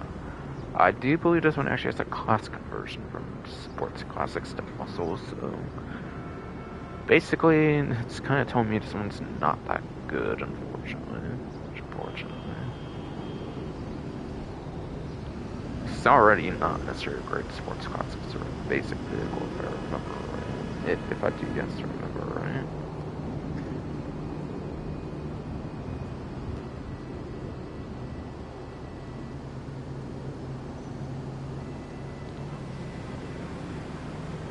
Yes, this is in fact in the muscle car class, even though the regular one's in sports classics. Okay, so it's kind of a surprisingly crazy conversion for this particular vehicle, kind of. But this one's apparently in the middle of the J tier for the muscle car class, giving it 67th place for lap time as well as 58th place top speed, which is absolutely atrocious for both metrics, so it's just not that great. I got sports classics over to muscle, so kind of was an interesting conversion, but so not exactly too ideal per se. Alright, so on to the Vapid Peyote Custom. This one, I believe, stays in Sports Classics, unlike the other one.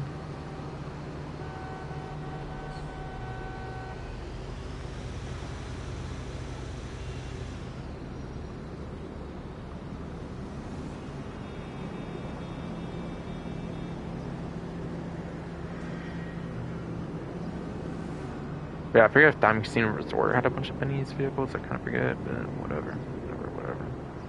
Where some of these ones are coming from. I know a lot of these ones I'm using right now, it's after or export, but like before Chrono Enterprise, pretty sure.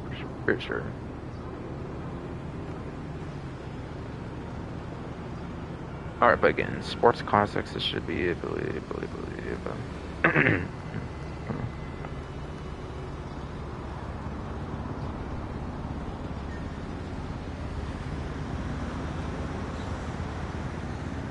But yes, Peyote, the Peyote Custom, basically. It's apparently at the bottom of the J tier, giving it the lap time as well as 29th place top speed.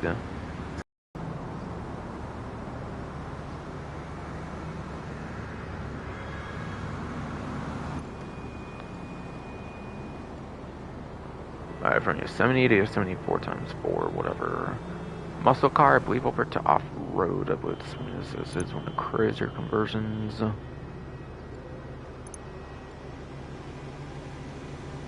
Yeah. And actually, if I said 4 times 4, it might be called the Yosemite Rancher, not the 4 times 4. think I'm thinking of like another one actually coming up still actually.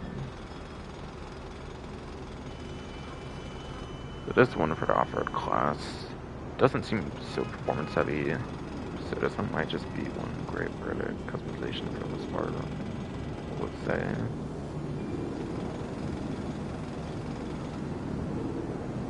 Alright, yeah, this one's actually called the Yosemite Range, not the 4x4 again. I think I'm thinking of another one. It's pretty much at the top of the H tier, giving it a 26th place lap time as well as a 21st place top speed. Okay, could be like 19 for something for top speed without the HSWs. Actually, could maybe also just barely be like above average, since again there's 48. Or I might be thinking wrong actually. You know, it'd be 24 if we're taking away 2 for the HSWs and lap time. Yeah, my bad. My bad. It does have above average on the top speed for the class, just not the lap time. Even then, yeah, quite several placements out top 10. Don't know if I necessarily get it for performance. I'd say this one's for the customization, as most many vehicles are.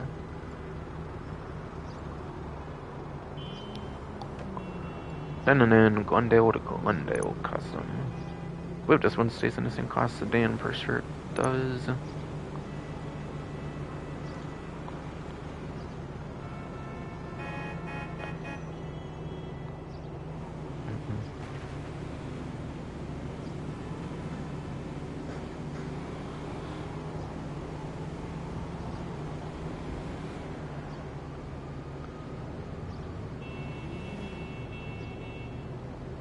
Yes, this one is in the same class as the original vehicle. Apparently. Yeah, the Glendale Custom apparently is as good as being in the B tier. Being 11th place for lap time as well as 15th place top speed. And again, keep in mind sedan does not have HSWs. That's performance no matter what platform you are on. So it's only like a single top few placements out of the top 10 of both its performances. It's not too terrible. But still, I don't know if I necessarily get it for customization.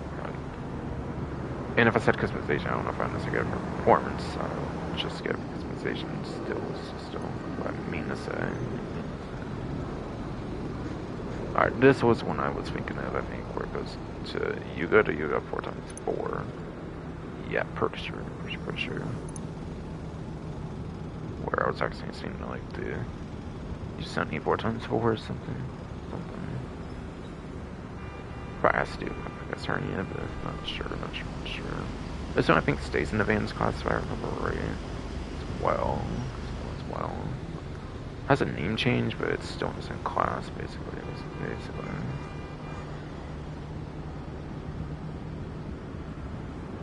Going all the way from like G to B apparently. Okay, so it's in the top of the B tier apparently for the Vans class, which only recently shares another option with the ponies, with the pony smoke on the water variant that you get for the tier 4 on the front in this latest update.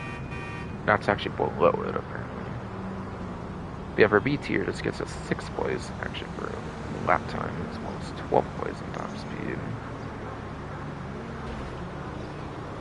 But yeah, Vans does not have HSW at an minivan, but yeah, it's kind of clear that that one does not have HSW basically.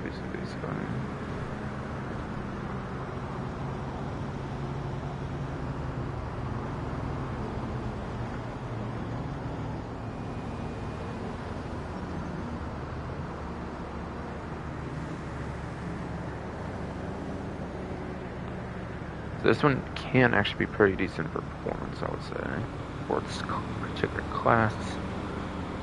Minivan, this one probably are pretty good for the class, because obviously Vans doesn't get a lot of like additions and stuff. Kind of more like a mini class, I feel, really. Alright. After this one, I think it goes to the last few from like Chrono Enterprises DLC. But yeah, this one goes from the Gauntlet Classic or something to the Gauntlet Classic Custom or something. Alright. Same class, pretty sure. This one does have a huge performance increase, I believe, as well. If I remember right, especially for top speed. This one will be muscle car, of course.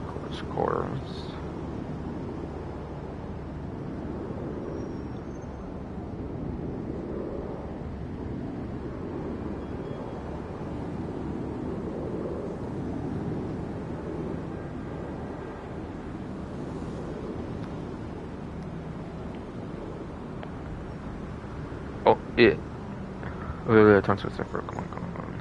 It does move 2 tiers up, apparently, from the basic classic. This one's apparently at the bottom of the E tier for the classic custom, which apparently only gives it 41st place on the lap time. And it does have 9th place, apparently, on top speed, apparently. So top speed is right below the 10th spot for top 10, basically. Or like above, or whatever. Similar to the 900R, I think that had 9th place as well, but for supercar class.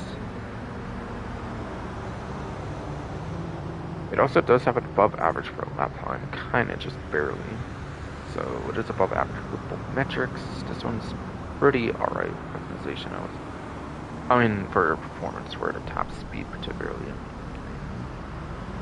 So it can work for some performance as well as being a very fun vehicle to customize, basically.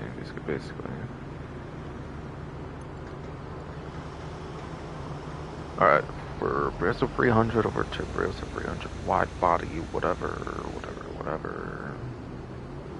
This starts to last forward. Make the Colonel Enterprise DLC badge, I'm pretty sure. The ones from the 2020s. And of course, we never got any since for some reason. This is where the 2 other wide bodies should be, with like a ton of customization, I feel. But whatever. Kind of went the lazy route basically on the last 2 wide bodies.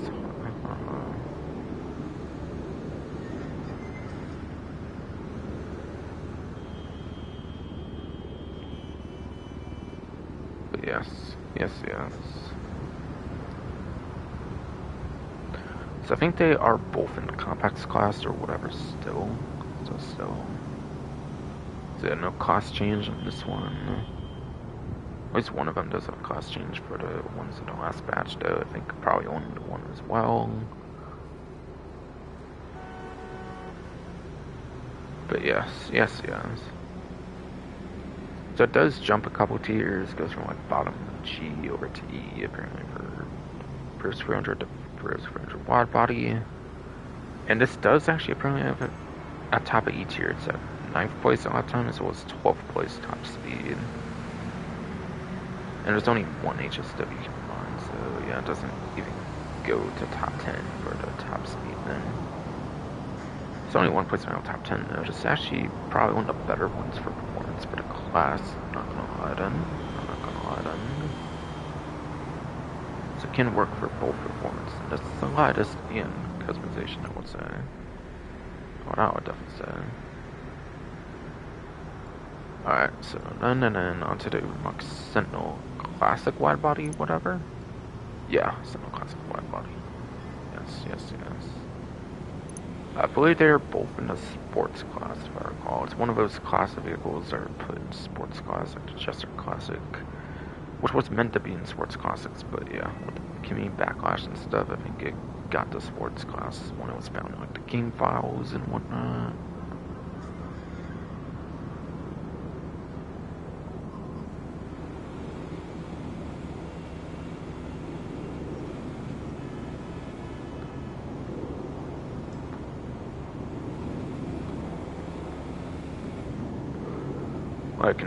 Like 7 Sanders Superados, like at one spring 2018 update, and then after hours it drew for the Chester battle wave or whatever mentioned. But yeah, for this Sentinel Classic wide body again. One of those ones a classic in the name of sports class, so like I don't think it performs that good for the basic one, and I don't necessarily expect the wide body to be any different, but like slightly better at least.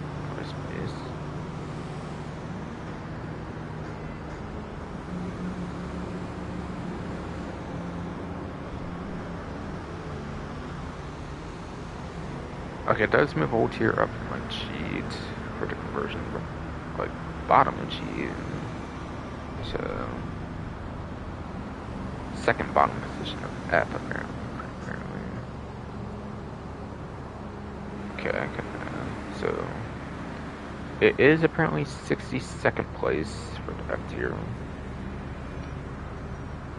out of the, again, 117 vehicles. Alright, 62nd to, yeah, was there like 6 sport HSW vehicles?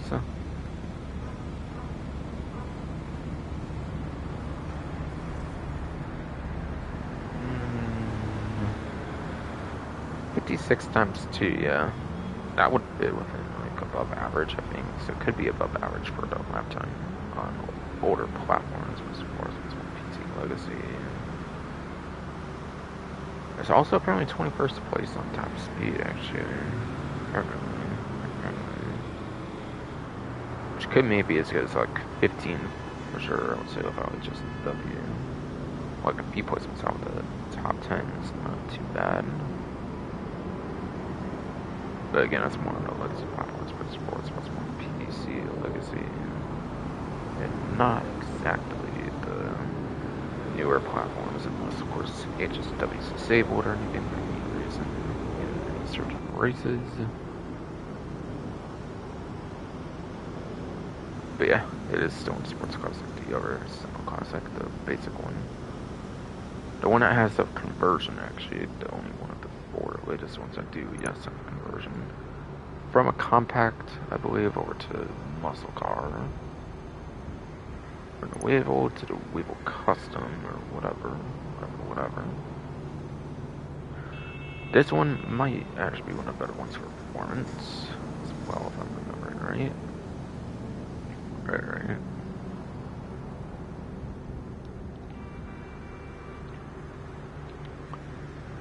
But yes, it is. But it's apparently in the A tier, it looks like, for the Weevil Custom.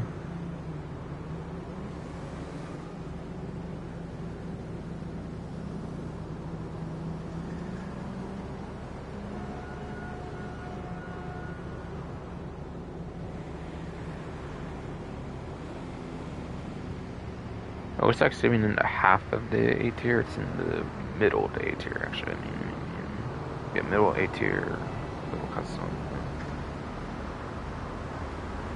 Apparently, he's at 10th place for lap time as well as 6th place for top speed. This might be the first one of these, actually, after all this time, to be top 10 for both metrics. I might be wrong now, but this actually might be the best performance in customization right here, basically. Of the whole Benny's lineup.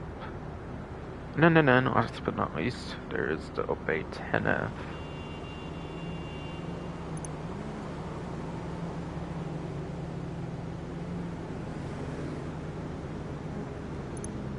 For the customized example, whatever, the 10F wide body would be in the sports class, definitely, pretty sure.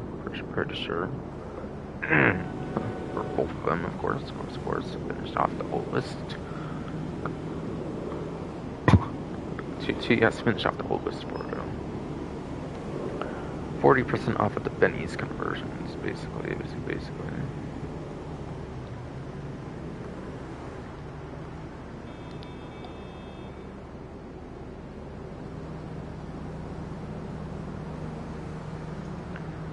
It does go up a whole tier from like E tier to D tier for the conversion, apparently. It does end up in the D tier for 10F quad body nowadays, which makes it 29th place lap time as well as 18th place top speed. Taking away HSW, which I think is again like 6 sport HSWs at this point, that's our 12th place. It's not in top 10 no matter what on any metric, but yeah. A couple placements out of that top 10 at least is not too shabby. Not too shabby.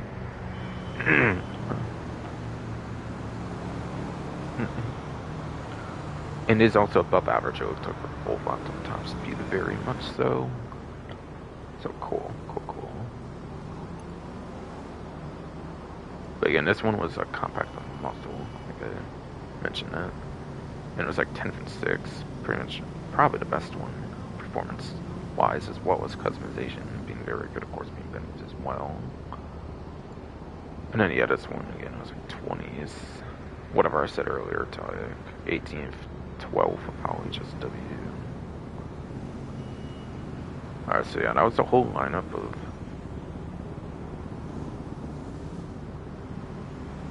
$31 Benny's vehicles, I believe, if you include both versions of the faction conversions. We had just 2 faction conversions, so yeah, I think that makes it be 31 Benny's vehicles.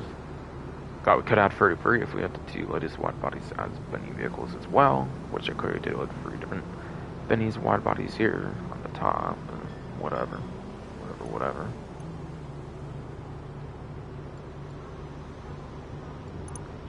Those would be much better if they would, the ones we get now, I feel, whatever. I'm sure the performance would of course still be the same if they did them, like not with 2 maybe. Could add a lot more customization, say like bare minimal customization. Yeah, it was 40% off all this Benny's conversion upgrades, whatever.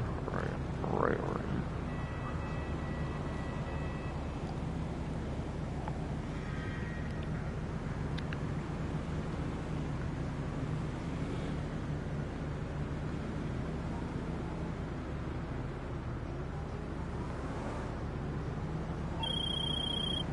Damn it, Simeons. I'm trying to concentrate on the fucking goddamn wire, see where I'm at now. It's been a while going over the conversions after all. Fuck.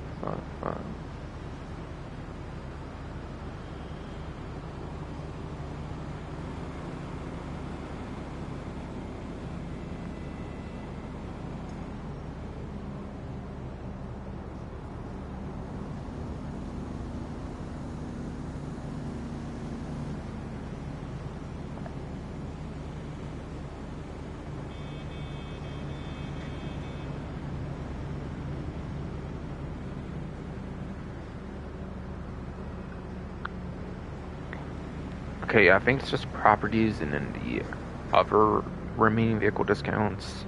Oh, and the gun van stuff as well. Right. Basically.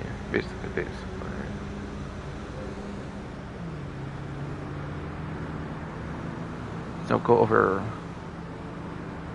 I might tend to go over gun van stuff. Well, I kind of wait till I find the gun van, if not, like around HSW times all the time, and I think I go over them on the end, so I might do that still. So I'm probably gonna go over proper discounts right now. Basically.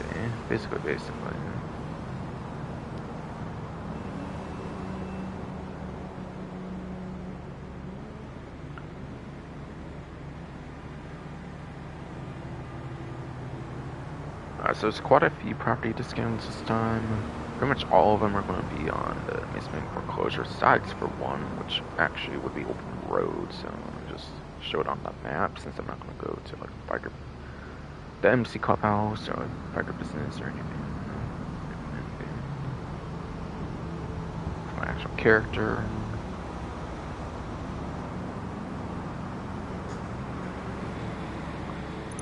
Okay.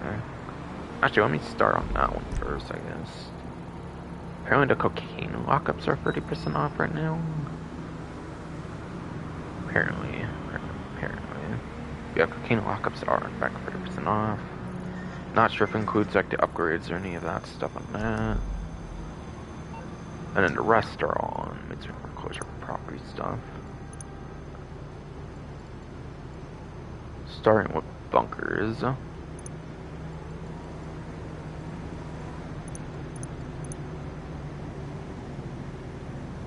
Yeah, the cheapest bunker, I have what's kind of price starter pack, so probably let's show the most expensive. Yeah, wait, this is the most expensive one here, the Farmhouse bunker. 30% off, $2,375,000 over to $1,662,500.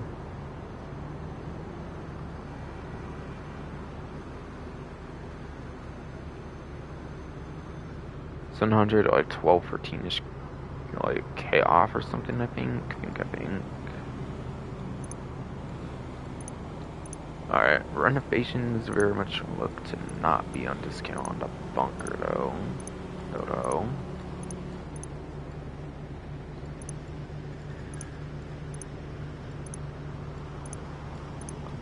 So it's only the basic property on discount for the case of the bunker, at least. Kind of makes a lot of sense because there's like tons of property discounts, like quite a few of them this time. So I guess they're just focusing on the basic properties themselves on discount, and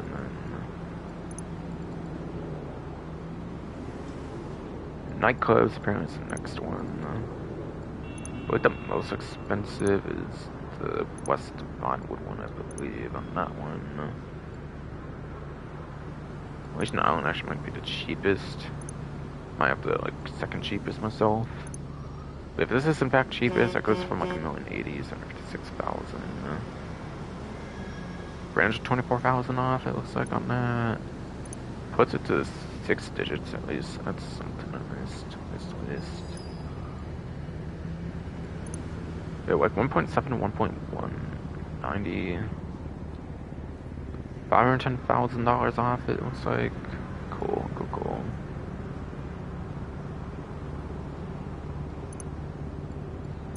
And again, this one does not seem to have any sort of renovation on discount.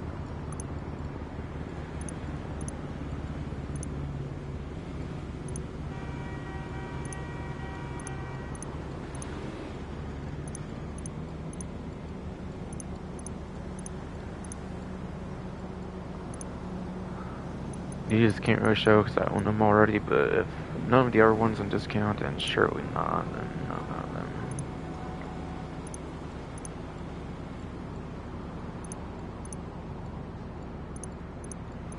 I can't believe they charge more for boy and girl. Yeah. There are 2 females anyways.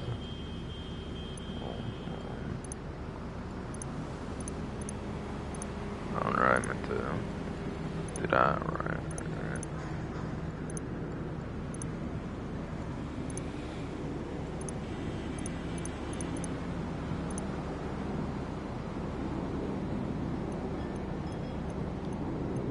None of the renovations would be on discount for that one, at least as well. It did seem the last one might have renovations though, or at least one renovation at least with the salvage yard. It kind of looked like, according to the news wire though. Alright, so cheapest one is one of the desert ones, surely, or the Pluto Bay, bump up Pluto Bay one. It's around the cheapest, $1,620,000 to $1,044,000. 14K short of a 500K discount, I believe. So $486,000 off, I believe, on that then. And then I have the most expensive. Said at least one renovation might be on discount, unless the newswire lied, basically. Yeah, not too surprised at this rate. Okay, the way they worded it suggested that maybe the tow truck was on sale or something. I think they mentioned something about the tow truck somewhere. The way they worded it, though, I don't know, it seemed that way, but honestly, if you think enough about it, it does seem to suggest it's just property again and again. Yeah, since the renovations aren't discount, I'm not going to really talk about those, by the way. But a bunker helps your nightclub, which is also on discount. Both those can be some nice money makers, definitely. Though I think bunker is the worst sales nowadays, now that they increased the time on the biker sales, and they're all 45 minutes. And in this update, they even took out the post-op ones. So you get less chance of like bad sale missions. Yeah, bunker kind of feels like the most unfriendly business nowadays for solo players, and since it only got up to like 22.5 minutes for certain missions, I believe, and not like 45. The biker did, if I remember right. If I do, yes, remember right. However, it does help into the nightclub, especially, which does help. So I do recommend the bunker for that reason, especially.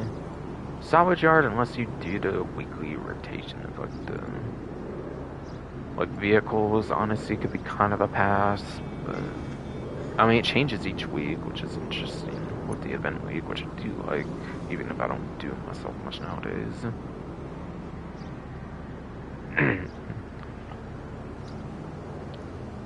I'll read the wording on the salvage yard thing.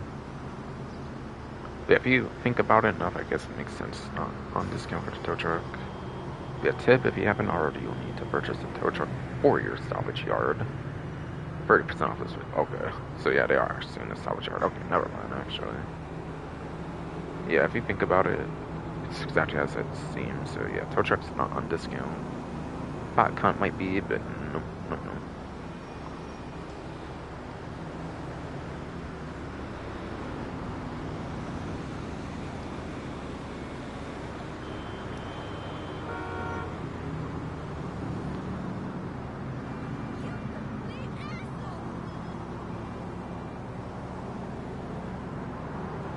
But if you use all these places right, they very much will be worth your money, obviously, depending on how much you do with them, you know, dollar.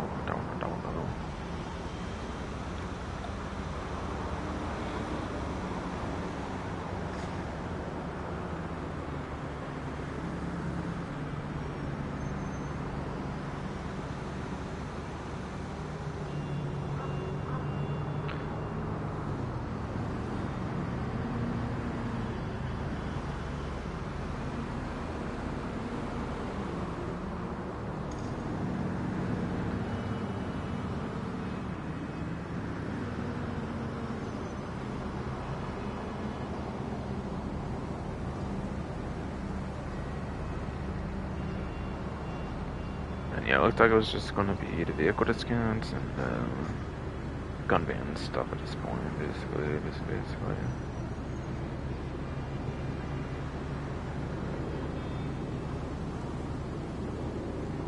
But still wait on the gun ban in case I find it, basically. It's over the vehicle discounts. Next.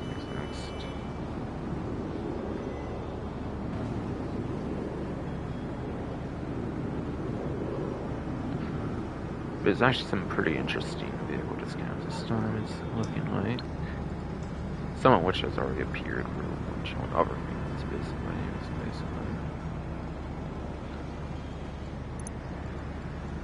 So for remaining vehicle discounts, it looks like there is...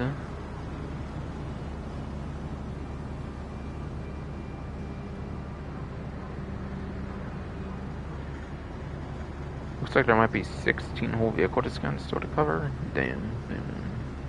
That's in addition to all those conversion ones. 4th of July ones. That's about 50 vehicle discounts, possibly then, technically speaking. I believe. I think 49 to be exact. Could be wrong though. Could be wrong though.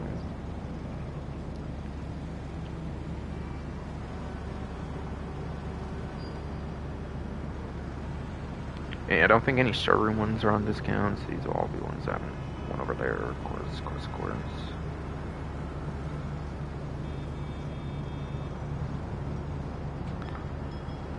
Okay, so anything at all for Reno War, I wonder.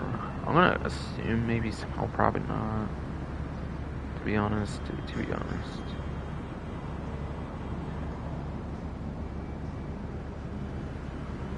Yeah, it doesn't look like it. It's like no arena stuff whatsoever there. Benny's that's already on that, like Crazy's obviously not there. Wait a second, is one if I recall at least. Sea Sparrow at least, yes.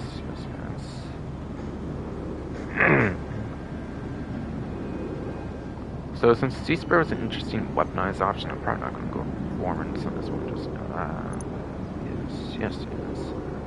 Yes, Sea Sparrow, so $1,815,000, it is $1,089,000.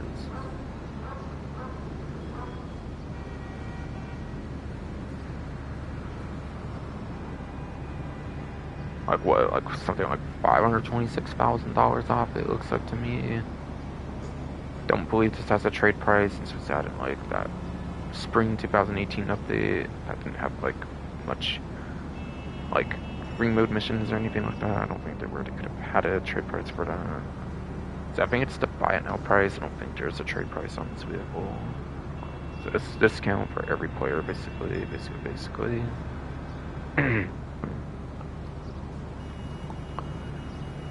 And yeah, this will require owning a hangar in order to store it, basically.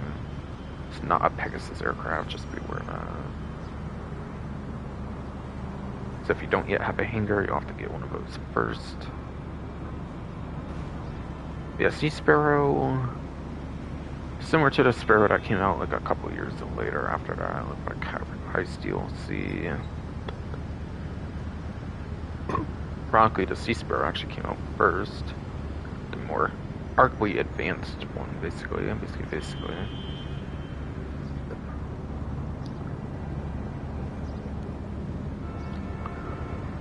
But yeah, it's basically a slower Sparrow. I think Sparrow has like the best top speed of a helicopter, but the Sea Sparrow isn't really known for performance compared to the Sparrow.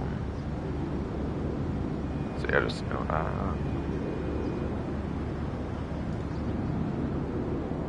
But yeah, it has, you can only have one weapon at a time, I believe, unfortunately, on this weapon, on this helicopter, which is either the machine guns or the missiles, so it's either one or the other. The machine gun, of course, it's not an explosive machine gun, it's just a basic machine gun. I think it's center mounted, I believe. It's center mounted, just not too on a huge side or something, I believe, which is actually not that bad. I mean, it's pretty good. It's center mounted, so like the reticle is actually very accurate to where it's like shooting on the screen for that reason. But obviously the missiles are pretty much the way to go for destroying vehicles and all that kind of stuff. I would say this is also the best vehicle in the game for aquatic missions, and a huge part of it has to do with the missiles on it. Because yeah, you have like the Sea Breeze, like the Tula, APC, those don't have like missiles, and those are aquatic. So yeah, missiles on this, being a helicopter as well, makes it pretty much easily the best amphibious vehicle to use for like amphibious missions outside the game, for all kinds of like aquatic, like amphibious missions. So I think it's very worth owning one for those kind of missions, definitely.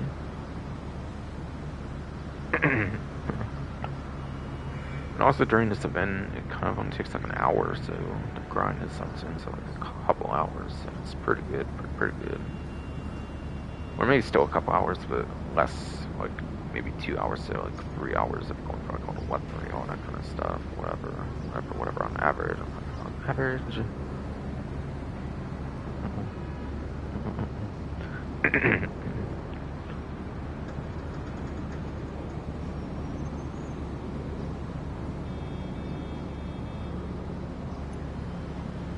It's a pretty good vehicle discount. And it's got capabilities and not going to performance per se. It's just not as good as the Sea Sparrow. It has the pontoons, so it's realistically slower, so it's not just pontoons on it, whatever. I'll let it be on the water. I don't know, maybe I will though. Maybe I will though. Just keep talking about its performance after all.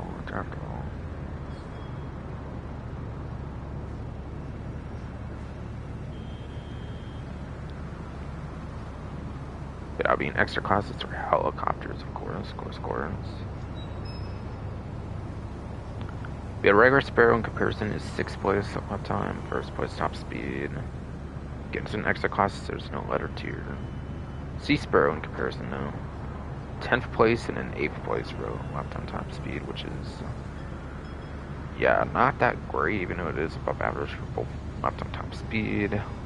Yeah, it's 21 helicopters, so it's very much above average, it looks like.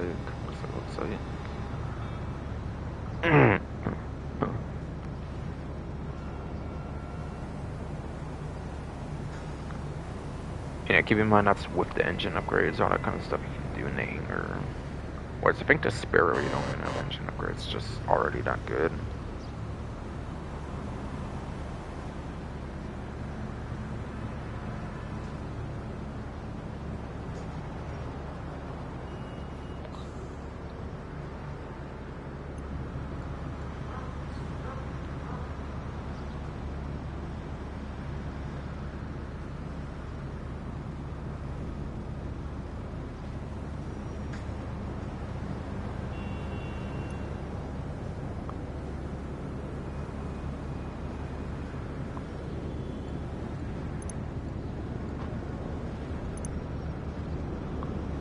except for some legendary stuff. One from like the last couple updates with our bounties with the Coquette one whatever apparently here. Yeah, and definitely no trade price on this. 1,500,000, 900,000 straight off, straight up $600,000 off on this.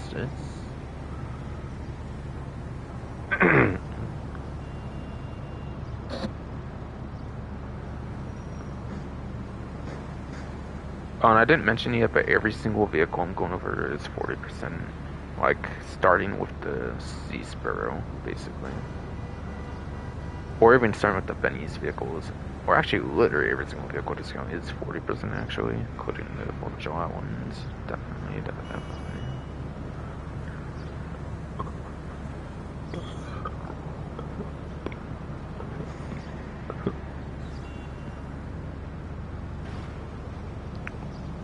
But yes, there's clearly $600,000 off, yes, so to go quick, do one, whatever, to 1.5 million to 900,000.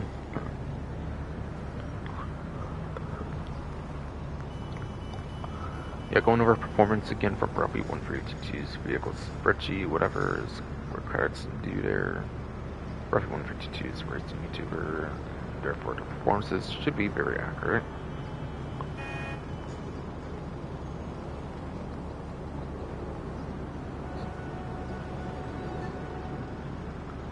It's apparently at the top of the D tier, giving it a 15th place for lap time as well as a 5th place for top speed.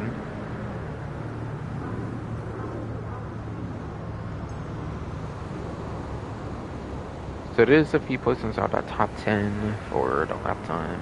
Taking away HSW makes it as good as 13th there though.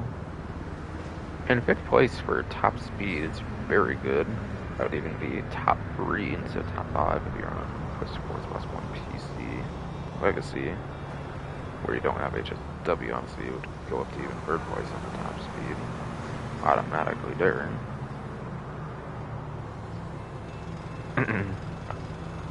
It's a pretty good vehicle. Can be pretty good for the highways for sports classics.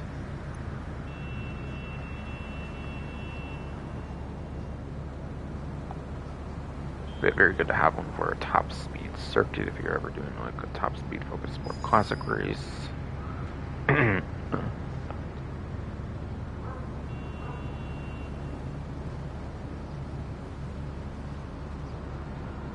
I still didn't get the arcade, but honestly, whatever.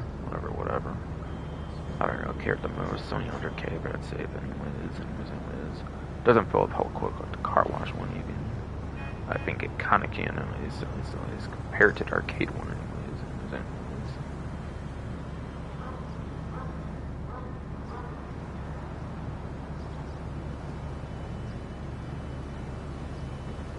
Alright, the Grotti Cheetah Classic looks to actually be the next one. Not to be confused with the new Grotti LCM Cheetah Classic, of course. It has $865,000 and going over to $519,000, so $46,000 off, I believe, on this one. But was that in gun running, whatever update listed on that one?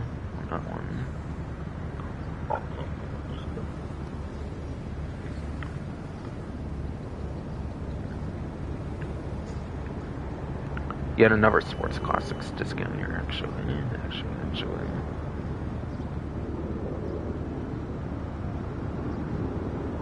But yeah, the basic one is also an A tier. I actually kind of already mentioned maybe when I was going over the premium race, which actually was a sports classics as well. Yeah, I already mentioned that on there actually, and it's A tier. I already pretty much said it was A tier earlier.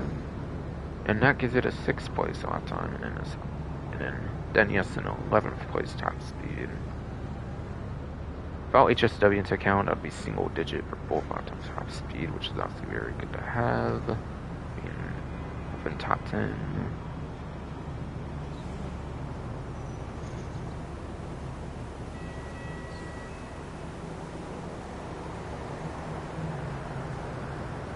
And it would even be better than like a top 5 or something, like without HSW as well on that amount of time.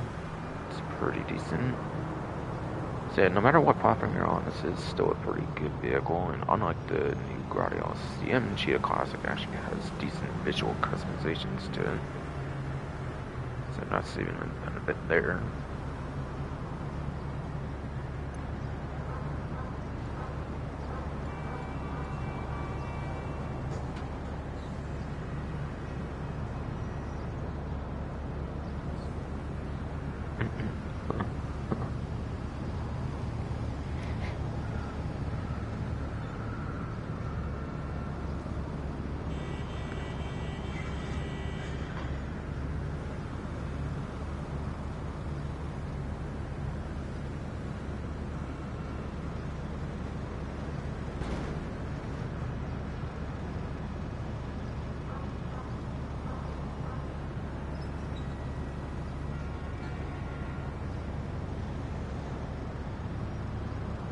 Oh yeah, what's a gun running vehicle? Okay, cool.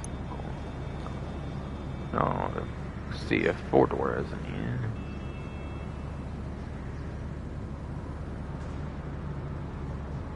No, apparently not. Rampant Rockets apparently on discount, apparently. So this one, it looks like it's 925,000 to 555,000. $370,000 off, given it seems to be pretty balanced, like $400,000 off, from what I can tell here.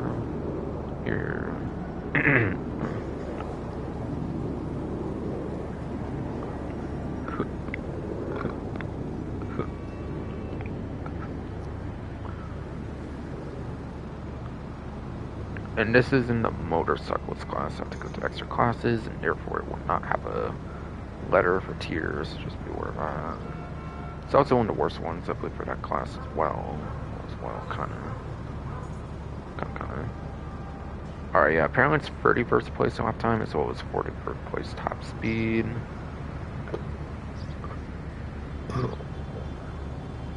And really not much room for improvement when there's only one SCV and HSW, which would get it to like 30th and then like 42nd, obviously, then.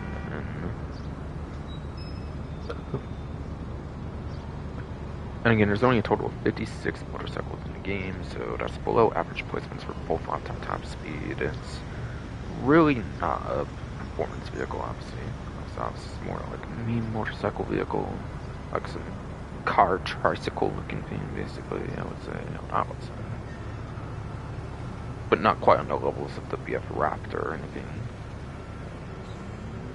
One that's more around the lines of a motorcycle, I guess. Than a sports car.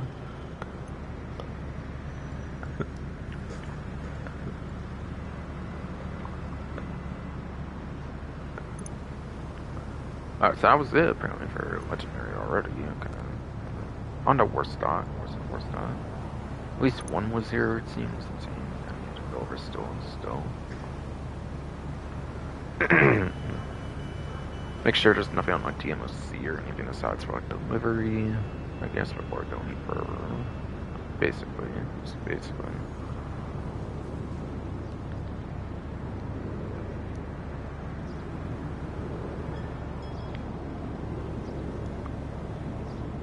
I want to say it might just be the one on this is kind of like more stock, I will say. Will say.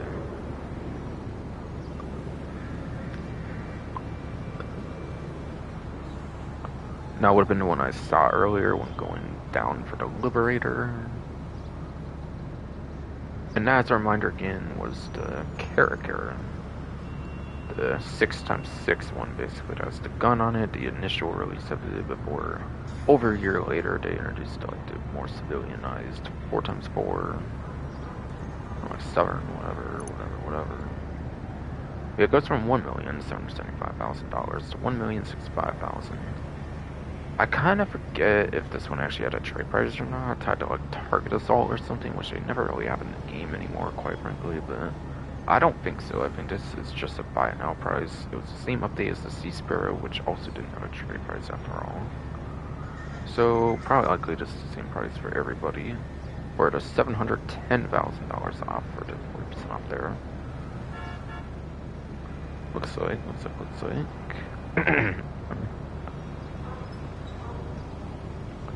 We had a vehicle for weapon capabilities.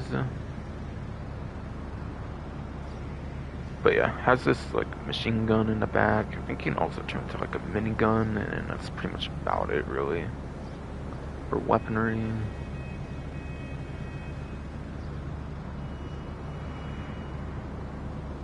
Of course, you have like 4 seats in the actual cab, it looks like.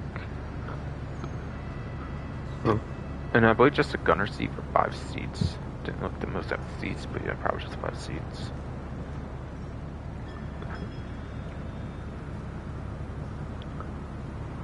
But you might be able to use a custom one if Target Assault ever comes back, I believe. I could be wrong, no, but yeah, it's been so long since that game has been a thing for sure, so like, who really knows?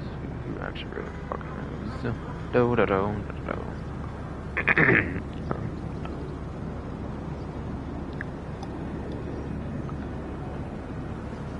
Yeah, really. Besides for the little gun on the back, it's not that crazy. So you're going to need at least 2 players to make the most of this vehicle, pretty much. It's not really still a oriented vehicle. So I don't really have too much concept on it, so that's for just the back has a gun on the back, I guess. I'm sure it could be used to somewhat effective use, of course, if you have another good second player, of course. But yeah, yes, yeah. But I believe it's an off-road class, of course, like the 4x4 would be as well. This one is actually non-raceable, so it's not raceable at all. And within non-raceable, it's 7th and 7 for last on top speed. And there's 16 non-raceable vehicles. It's not really competitive, though. Alright, so I'm not going to explain any performance for the whole performance of like how many off-roads there is. 4 to 8 and 16, that would be 64, I believe. Yeah, I wouldn't know where it would fit, like if you include all 64 though, so yeah.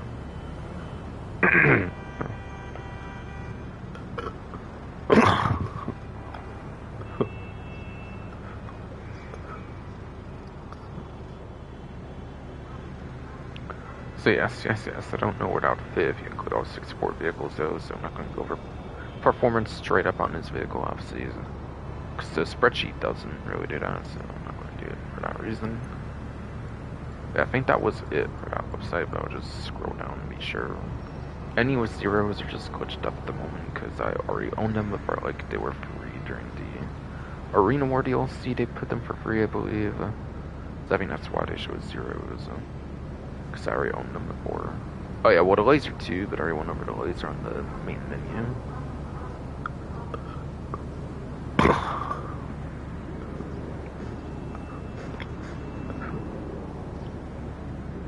Already ready. Yeah, I already went over it, yes, on the main menu, and that one's actually 50% compared to the other one's been 40% off for the other vehicle discounts. Yeah, it's 3,250,000, that's what I thought. From what I remembered, it was like 6.5 million for the basic price. Good discount for the amount you save, definitely. All depends on your situations and stuff again, like I said on the main menu though.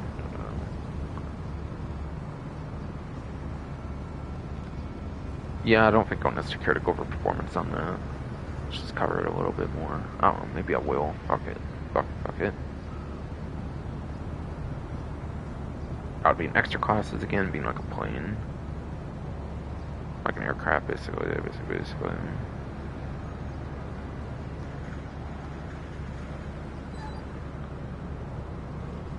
But yeah, no letter tier, of course, being an extra class. By definition, probably 152. Being 9th place for lap time and top speed, so it's probably 9th place for both lap time top speed for the class. Cool. Yeah, obviously performance being a jet, it's pretty fine performance. As expected. I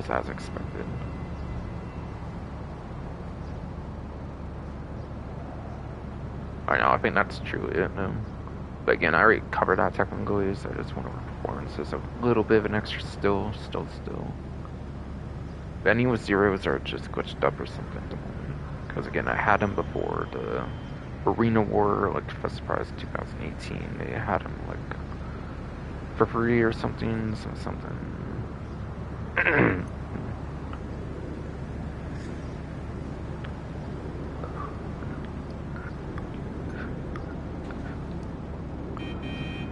So yeah, Docties. I don't think Docties actually has anything. No, look on the newswire. See if anything seems to bring Docties. I don't think so though. Yeah, no, I'm not gonna waste my time on that site. Looks like everything else should be on Stubborn. It's only a couple in Legendary, I think. But one elitist, couple Legendary, like 1 or 2 on Warstock.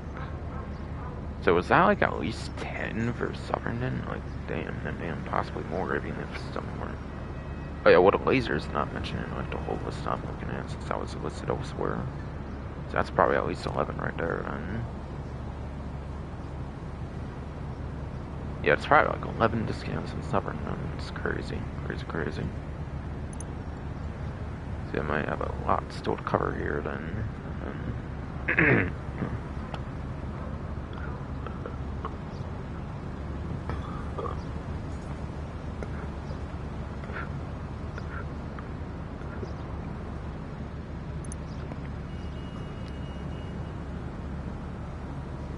But it's those free at least. Yes. In fact, click wagon, yes, for muscle car class.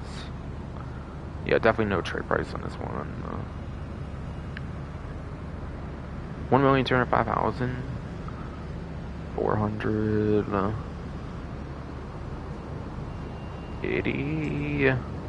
482,000 off, maybe.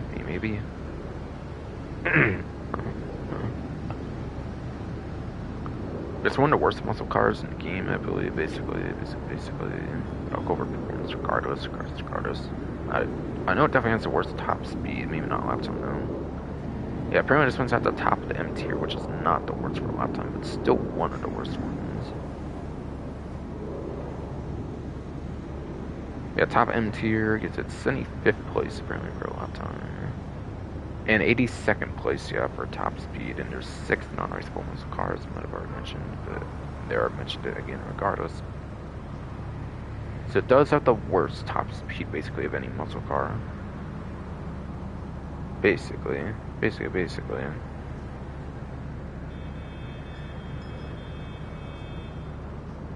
So yeah, it's a meme vehicle, basically.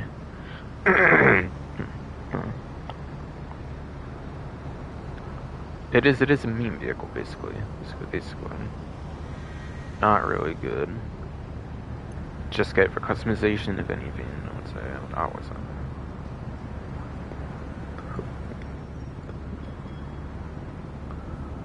The regular, the Class A Walton 035, or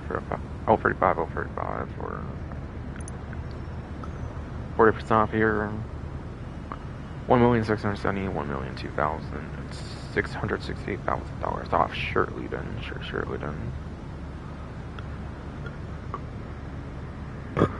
This would also be for the off-road class.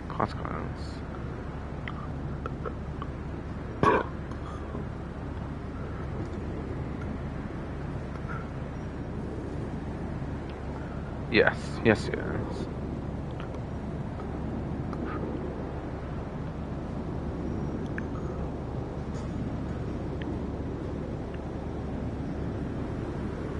It is apparently in the F tier, apparently for off-road class, giving it a 19th place for lap time, and then also 20th place for top speed. Of course, that'd be like 17th, like 18th at best, without HSW into account. Just 48 again for raceable. That's above average, at least for both metrics. Opposite of what you say for Look wagon for sure.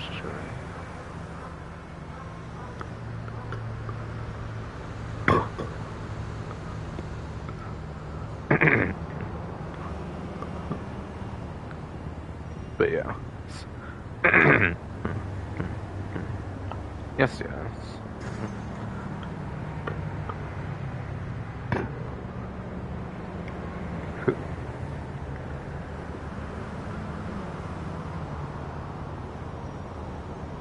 and also it does have better lap time than the stock, but it has worse top speed, by the way.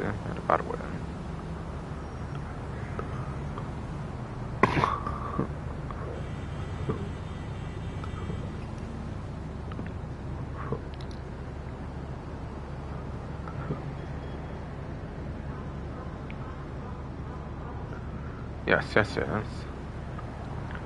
This one has, yeah, better lap time than the stock, but worse top speed than the stock for the new one for money fronts. Basically.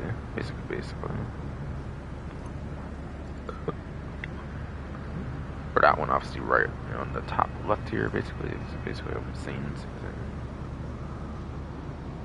Alright, back to another muscle car, apparently printed a classic Tulip M100. With $1,658,000 to $994,800.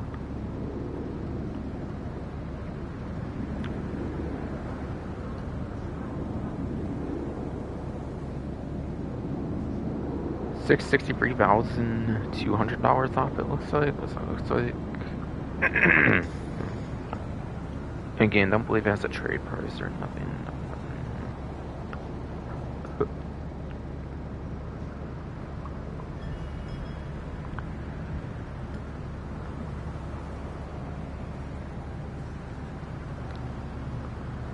But yes. Probably for sure, definitely better muscle car than the Click Wagon, no doubt. In some of the worst of the game, that class. But apparently this one's at the bottom of the F tier. This one has 47th place at lap time, which is below average for the class with HSW to count. And then that's 26th place for top speed as well, apparently. So at best for top speed, it would probably get 21st. And yeah, best for lap time, 42nd.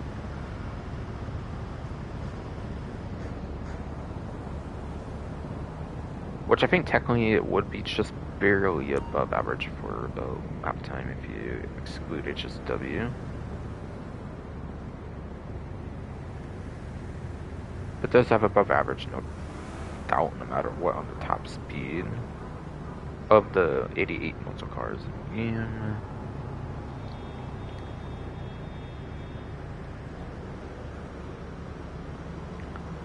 but yeah, I wouldn't get this for performance. I'd get it for customization, pretty much. I would say. But regardless, there's much worse out there, like the Click Wagon that's also on discount.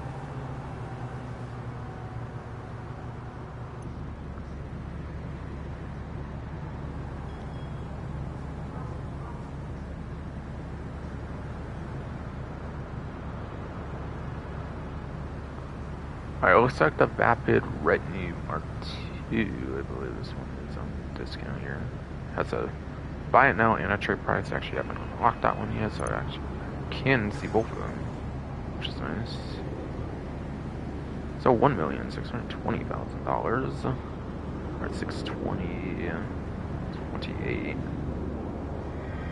$648,000 off. Yeah, buy it now. So it does even manage to get it to 6-digit there as well. Or if you have trade price going from 1 million to 2,000, so 29,000.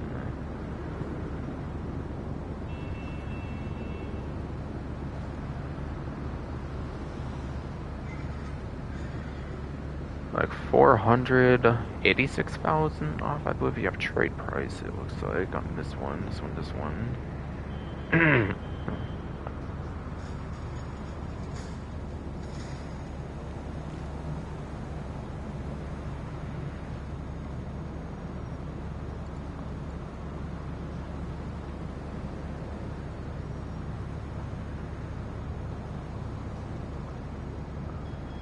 Yeah, I don't necessarily know if there's been a lock on Dreamers on any of the discounts, pretty much. Not gonna lie, I must have been paying the most attention, but I don't really think so.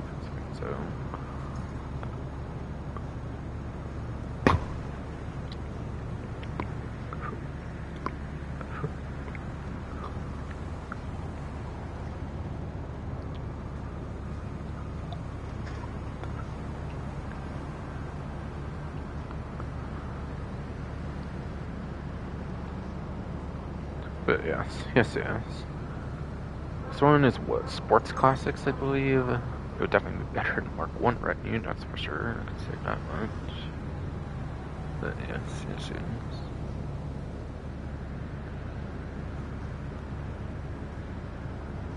Alright, yes, indeed, it is a Sports Classics.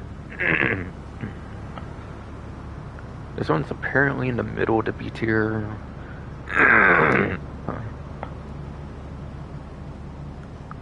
This one, yes, is apparently in the middle of the B tier, which, as a reminder, the Ardent's at the bottom of the A tier, like I kind of pretty much suggested in the pre-race section of the stream, so that's 2 spots beneath that, so that apparently gets it in 9th place for middle of the B tier. That's 9th place lap time. And a 10th place as well, apparently, for top speed, okay. And that's for 9th-gen performance as well, so obviously, you know, it would only get better with like 7th and like 8th or something, basically. Yes, yes, yes. So yeah, Ragnar Mark 2 is a pretty good sports classics. There's a couple pretty good sports classics on sale apparently this event. Interestingly.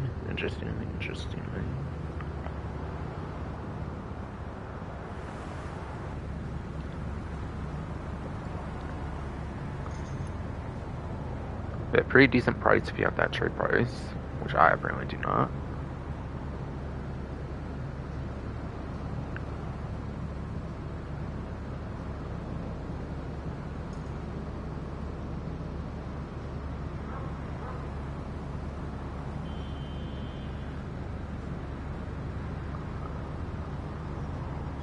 Oh, so that was it for 2-door for Southern. Alright, on to the Kniss Castigator next, apparently. For Bondar Bounties. This one, 1,650,990,000. That is effectively $660,000 off, it looks like, on that. 40% off discount. Actually pretty good. I think it's the best non-HSW SUV in the game, if I recall right, for lap time. So it's actually pretty decent.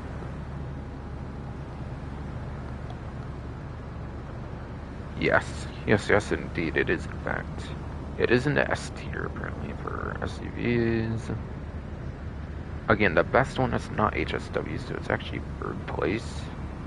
Has better lap time than the Woodlander and the Izzy Rally HSWs, apparently, particularly. And it's only better than the Woodlander by 1 placement for lap time as well, even for the new Woodlander.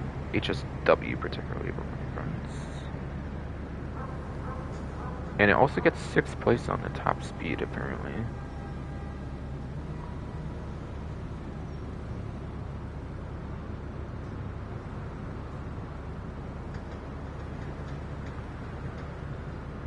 So we literally took away every HSW be like a 2nd place for the top speed, and it would be the number 1 of your own quartz places for Xbox One PC Legacy, since only 2 HSWs are above it. This is number 3 for a lap time for the class. But it's a very damn good SUV, very much worthwhile to pick up. Now you do have to buy it outright if you are on the PlayStation 4, Xbox One PC Legacy. But if you are on the PlayStation 5, Xbox Series X/S PC Enhanced, you are in luck if you don't want to buy one outright, because it is a tier 4 for the Bondar Bounties. That will get you to Kniss Castigator if you do manage all these challenges. Now it might be a bit time consuming, so you do need all 24 like basic bounty targets, so it depends on like how dedicated you are to something like this. I was pretty dedicated to get it for free, so I did manage that. Albeit that was before it actually truly released in the game as like a drift vehicle. That was before that ended up happening. But yes. Regardless, very damn good SUV in the game. Very worthwhile of a purchase.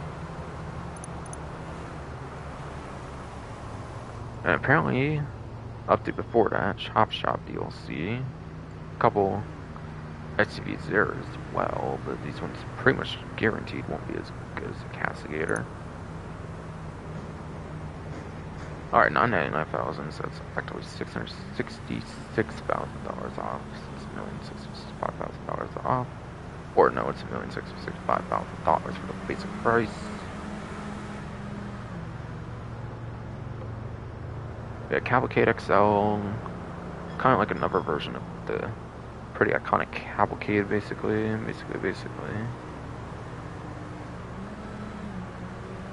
Alright, hold on. My email. I was on my email, seeing if I can come in. Alright, but yeah, back on top here, Cavalcade XL though. Kind of like another version of the iconic Cavalcade from the GT4 episodes where we see all that kind of stuff. Doesn't return from those games, it's not a version of it from those games, pretty sure. It's kind of its own version for GT Online here or something. Was at the bottom of the C tier for SCV, apparently, being 20th place lap time, as well as British 2nd place top speed. It's 4 options basically, so that'd be at best 16th, 28th.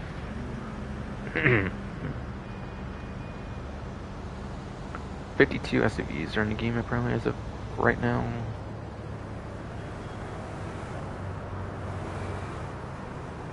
Alright, so lap time is above average or top speed is below average for the class, it looks like. Yeah, really. Fucking. Yeah, obviously, if the Cascada's on sale, why even get this one? Frankly, I feel, for this event. Unless you're just the biggest fan of a Cavalcade for the game. Which maybe there's people iconic, like. Maybe there's people that really enjoy the Cavalcade. Being a kind of nostalgic vehicle. But yeah, besides that, why get it too much, I feel. But yes, then onto the Bravado Dorado. Which is $1,375,000 normally. It's like $550,000 off, I believe, since 375 and then like 175, and that's what it equates to. Yeah, I think it's like $550,000 off, 40% off. It looks like.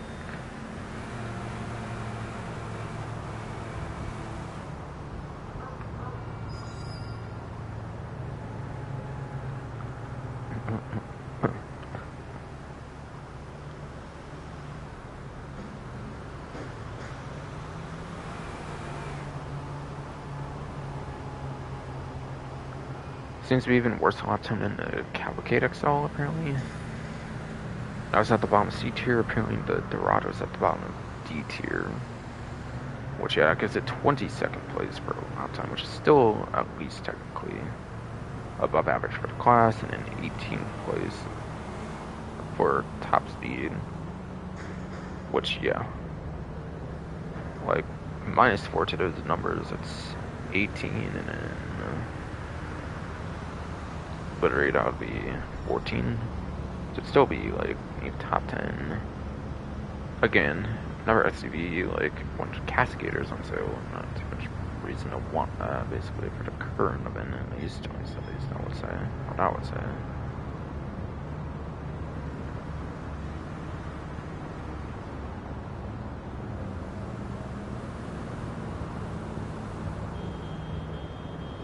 So a couple SUVs that get overshadowed by Castigator if you're looking in terms of performance.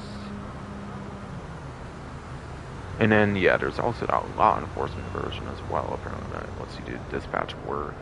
That's one at least you can use in races, unlike the law enforcement one at least, which is kind of the advantage for this one, I guess. But, yeah. I don't see much reason to get it for the current event, no. When there's literally a better one, a couple spots above or whatever. Right. Praying for the Los Santos Drug Wars DLC, the Zirconium Journey 2 is on this discount. From $592,500 to $355,500.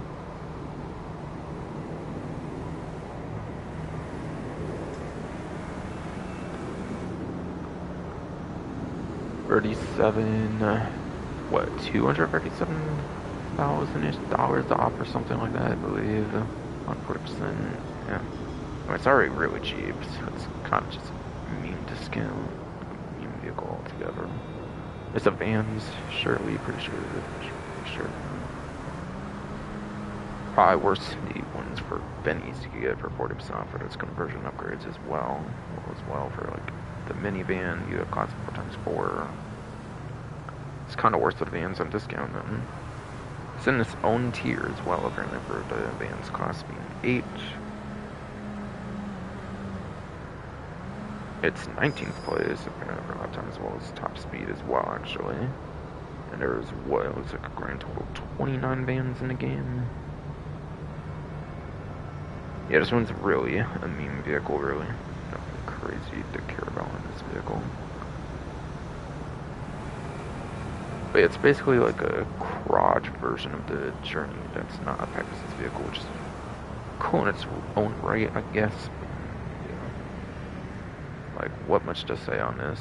It's whatever he said.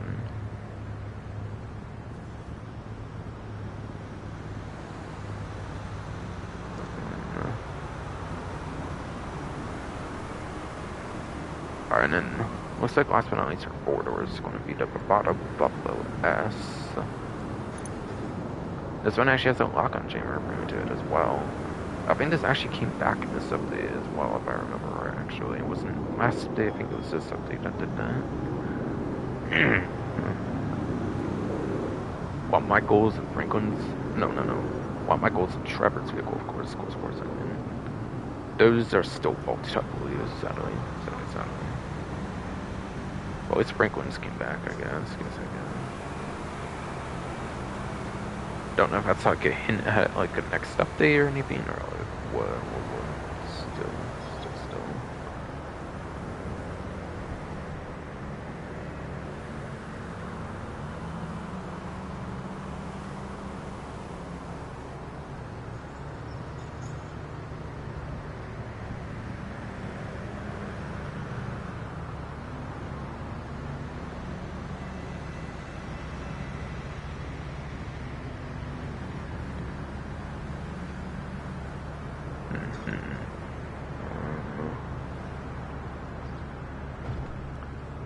I might not actually see mentioned the Buffalo S on here, so maybe it was the last update that did that, maybe last update did it, not this update actually, not seeing any mention of it on the patch notes apparently for this update, so yeah, it might have actually been the last update got that back, but I'm not 100%. But yeah, the Buffalo S is in the sports class, surely.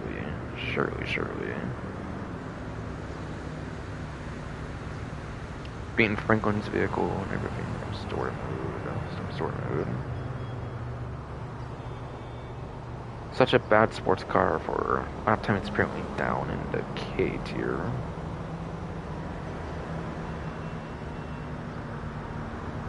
Which is bad enough for 97th place for lap time, as well as 100th place for top speed. To be fair, it's effectively like a sporty version of a muscle car. I would say basically a sports class. Yeah, I'm not surprised to see it not low down there. Or something that looks kind of like a muscle car in a sports class, basically. But I mean, hey, it does at least have a lock-on jammer. Oh, and I didn't even mention the price. 7,600.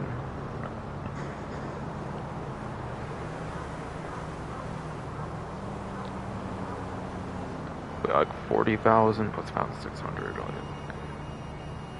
what, 39,000, or no, like 38,400 or something, whatever, something like that maybe.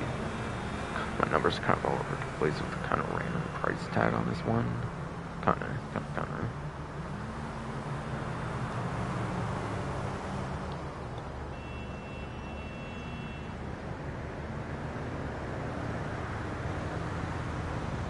I got that right though. I might be wrong though. But I mean, again, at least that's a lock-on jammer. That's like the last couple updates, surely. Didn't seem as this update though. Might have been the air stuff touchdown.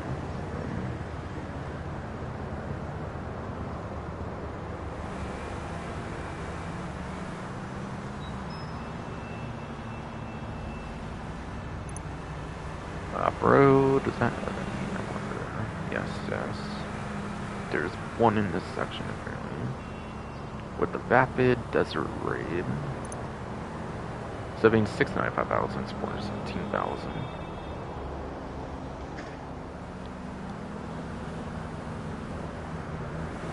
$278,000 off it seems for 40% on this one. This one. Has either the drone or the Badger liveries. You can take off the livery, but you have to do it in the mod shop for sure. For sure. By the way, but you have to buy it with a livery already applied. That's how the customs work. Actually, a pretty decent off-road still, I believe, right? Right? I think so. I think so. I think it's still kind of decent there.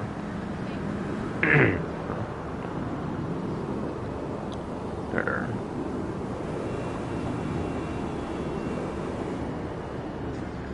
Maybe I'm wrong, no? Maybe I'm kind of wrong, though. Okay, apparently Desert Raid is at the top of the D tier, though, for the off-road class. And that gives it 11th place lap time as well as 16th place top speed. So if you take away HSW, it's actually like 9th place then, it looks like, for lap time then. It actually would be pretty decent without HSW, and it's only one placement out of top 10 without it even, so it's still not even that bad. And then 16th to 14th on its top speed helps it a bit there, of course. Still within like a few placements, I'm sure, though, for like, away from top 10, but still. Very much above average for both metrics of the class, unlike the Buffalo S, which is the opposite, below average for both metrics. The last one I covered.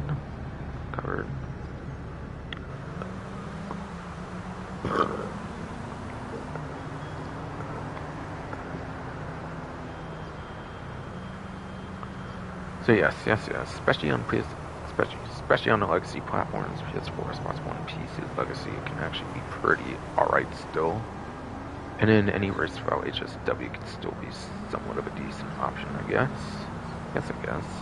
Especially for its lap time, which is the more important metric anyways.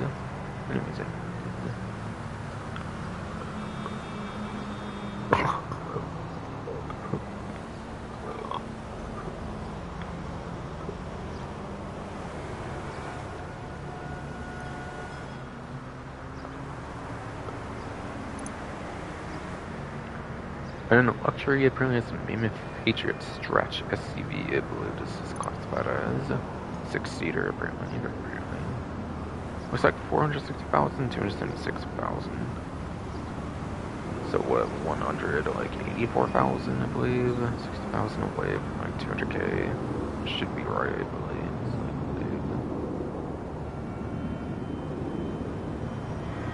Yeah, this one's definitely not going to be a great performance, surely. It's like a limousine stretch. But it's a limousine Patriot kind of thing, basically.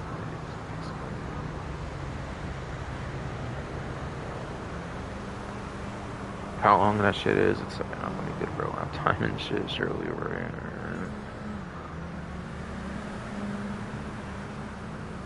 Holy shit. I was right. It is at the bottom, apparently, of the class for a lap time.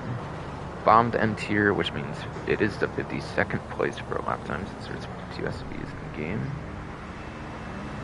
And it's 50th place for top speed. Only a couple placements better there. Yeah, it's a meme vehicle with like possibly good customization. Just the lightest. Really.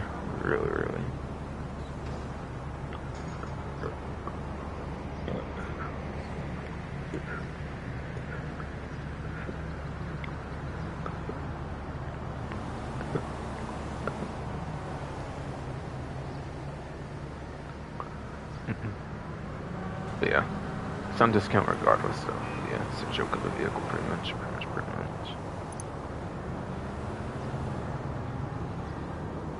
So it's just Sovereign there, and that looked like it was actually out of discounts at this point, for the vehicle discounts. So cool.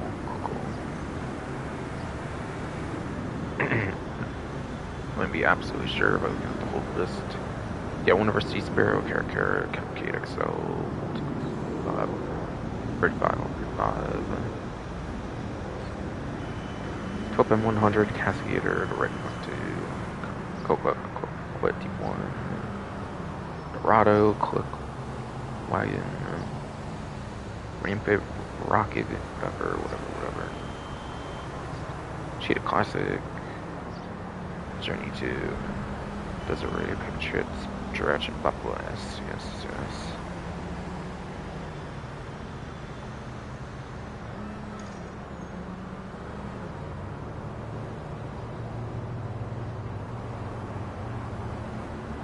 Yeah, it really did seem like it might have just been the Buffalo S for a lock-on jammer vehicle. Yeah. I mean, at least there was one for a discounted lock-on jammer vehicle. And of course, there's also the Benny conversions.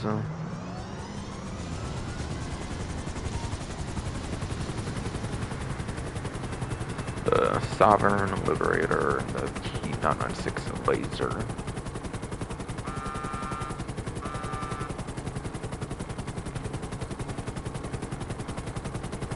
For like around like 49.50 discounts or something, I believe. So I'm going to the HSW time trial. See if I can find a gun van or anything before that or something.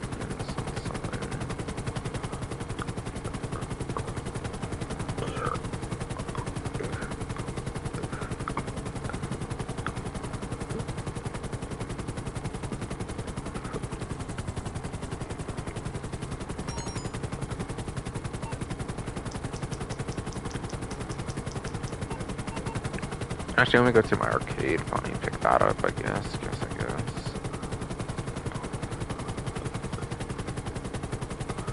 Have a possible better chance of finding the gun van or something.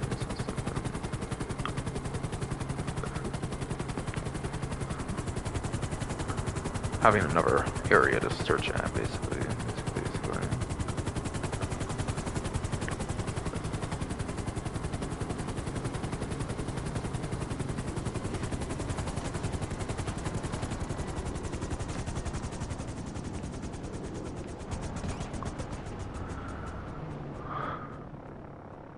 I completely forgot to pick this up for so long. God damn it, no.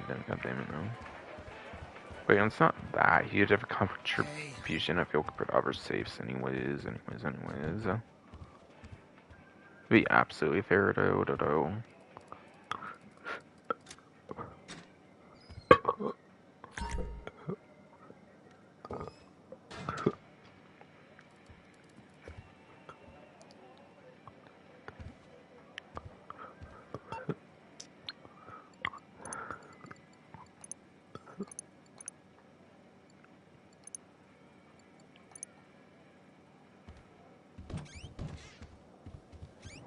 Oh, hey.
If I don't find it by the time I get to the town trial, I think I'll just go over to the weapon wheel. And I don't think I found it earlier, but maybe I kind of forget and I did somehow find it earlier while I was doing something else and just forgotten or something. I don't think that's ever really happened though. I'm usually pretty good about that though. Like looking out for that notification of the gun van appearing though. But, possible that could have happened for all I know. For all I know. After being a long spot on the stream at this point. After all.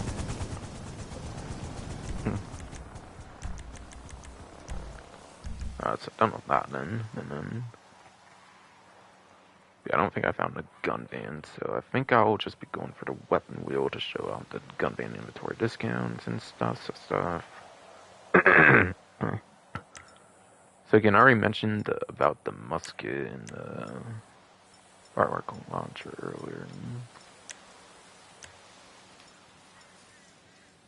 So those have been covered. Reminder, those are half off.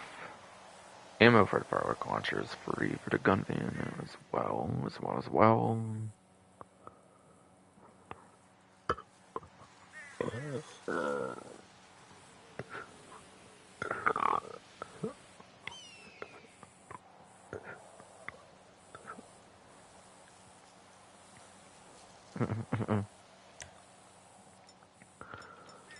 Besides for that, there's the military rifle.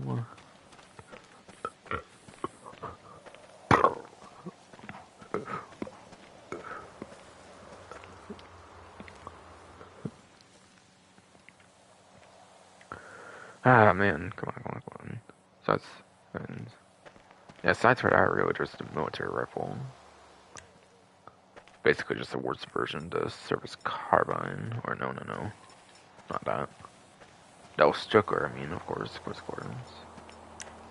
it's basically just a worse version of L Strickler if you're playing on PlayStation 5, Xbox Series X, / S, PC Enhanced. That actually has a that actually has a suppressor. I mean, only advantage it has for L Strickler is it does have the suppressor to it at least. What's that?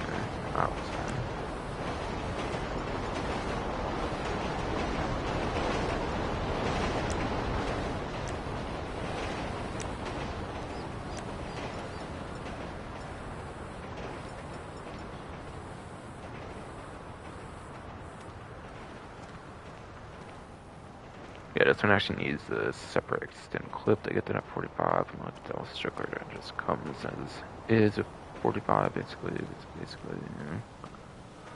That's kind of a downside there, I would say. I don't know how I would say.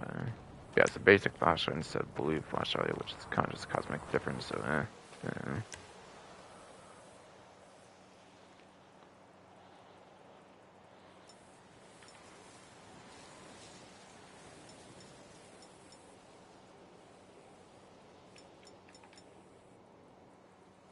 A lot of this in-game stats all go around the same, but yeah, it's just literally worse. Like, Strickler, which I feel now kind of makes it one of the most pointless assault rifles in the game now, honestly, now that this is out. No, not that this is out. Again, unless you're doing a stealth mission, then it is kind of worth it for a stealth mission, but even then there's still better options for stealth missions. Even the ludicrous battle rifle has the gimmick of 2 bird 1 stone headshots in a stealth mission, so even that's more useful than a military rifle arc in a stealth mission. For example, just prove how not as useful it is anymore. Combat shotgun. You usually have to find this in Cayo Perico compound during the Cayo Perico heist.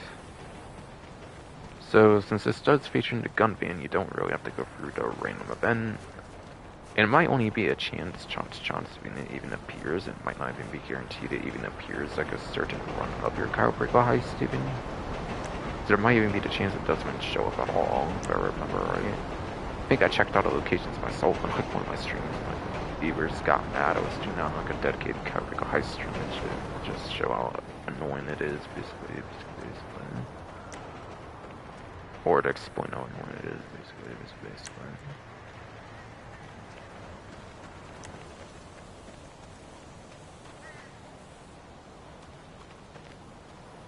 The combat shotgun, pretty rare shotgun if you don't find it in the Cayo Perico compound, so something that's always kind of worth buying if you don't yet have it, basically.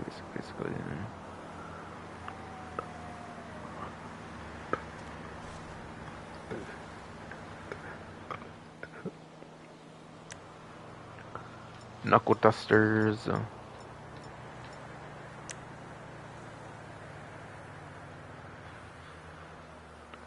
Yeah, I call it plural for some reason on the Newswire, but yeah, knuckle dusters. Literally, quite frankly, just one.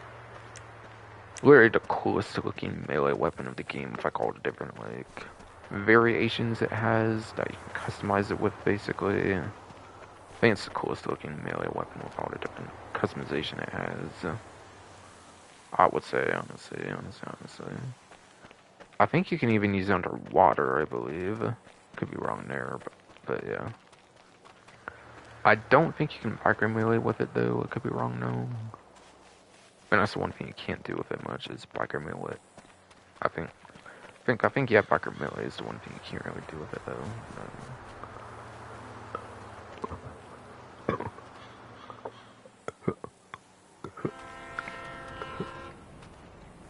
Da da da.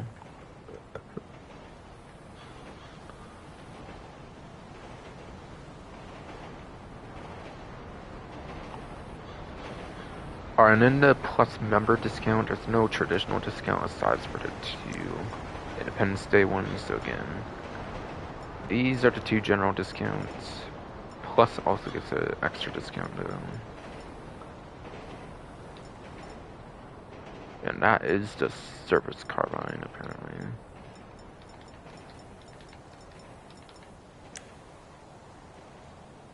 I wonder how much more 5,000s could have got had I actually been on top of that, but whatever. But yeah, 30% for Plus members, basically.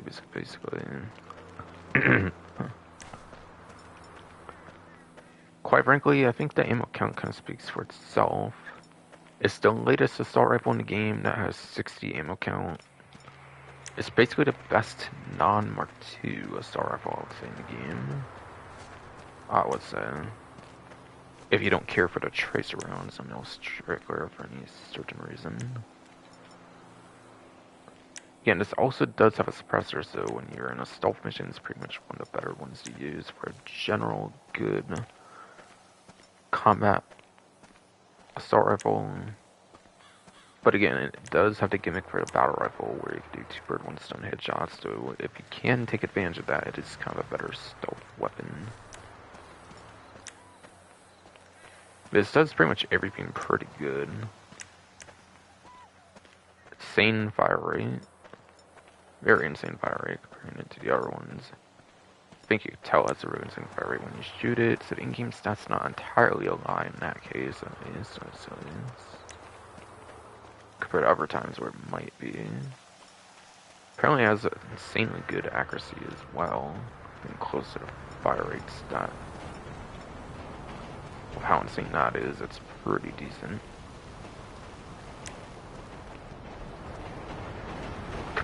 Though, speaking of accuracy, it does not have a scope. Striker actually does have a scope if you're on the Spacers, Exasha, SPC, and just otherwise you probably want to go to like heavy rifle or something for a scope. Or like newer weapon additions. And then it has a grip apparently. So it has a lot of different attachments, which is kind of cool. Last couple I haven't actually had half of the attachments kind of. This one is kind of the extend clip that baked in to be fair, but still. Dude, that one has like 5 different attachments, goddamn.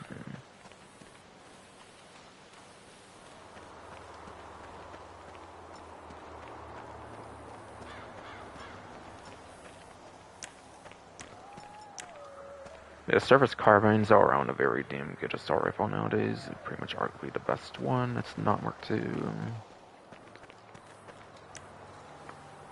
And yeah, Plus members get it for 30% off. Otherwise, you get it just for the standard amount that you would get for at the gun van, which might be like 10% off or something. I forget. There might be some slight discount if you get it for the gun van compared to like ammunition. I believe so.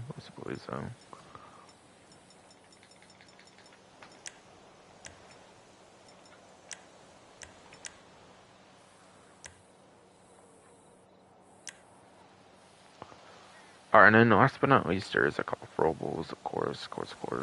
And, yeah, one other thing, basically. Kinda.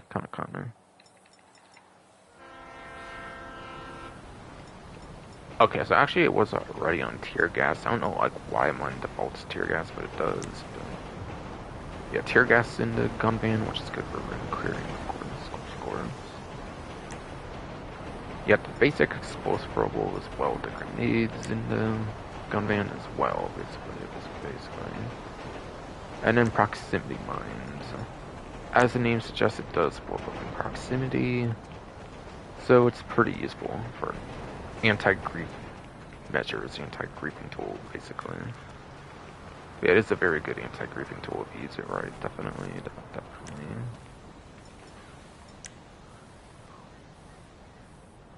And then, unsurprisingly, you do have the armor there as well, of course, like per usual, Or it doesn't say armor on the thing, but obviously there's a third category for armor, so I'm pretty sure they would have it there anyways.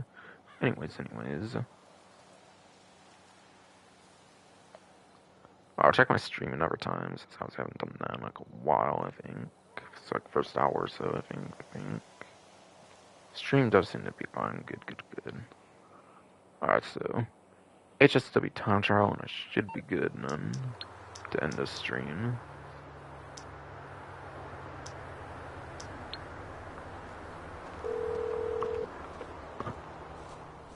What you need, boss? Some wheels? I can bring them round. Yeah, I do not.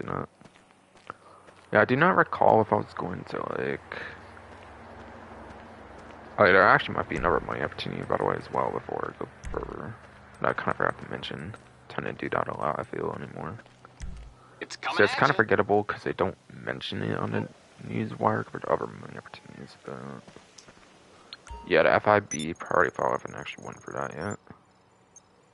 Priority file for the FIB thing is the brute force file for the one that's 1 times only for the week on the 2 times. Range is 16,000, so like 156 basically.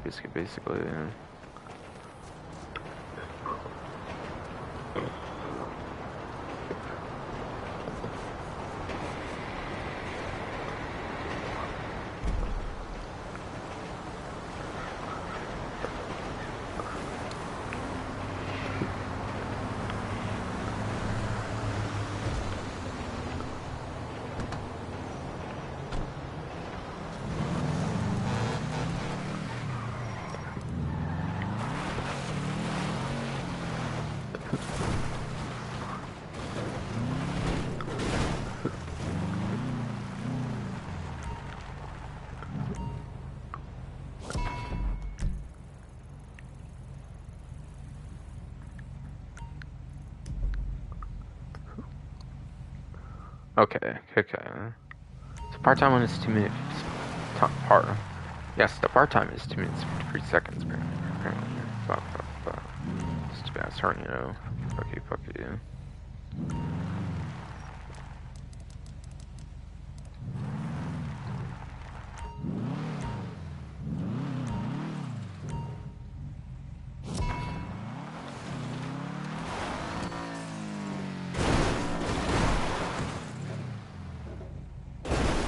I can't remember if that one all that good, so I'm just gonna respawn.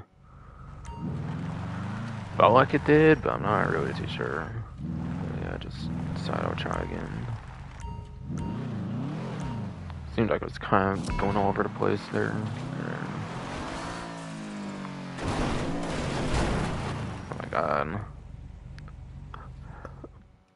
Again, like I said earlier, it does take some tries, I feel, a lot of the times to get it going good, unfortunately. I forget if I break usually or not on that shit. I feel it's fun on the first time I tried to break this. Hard to say. Oh my god, it's something's right or something. I don't fucking know. Stupid shrubbery and shit constantly. Oh, it's not coming this way, is it? Yeah. Yeah, whatever. Maybe try. Oh my god, wow. Fucking train, that's your fault.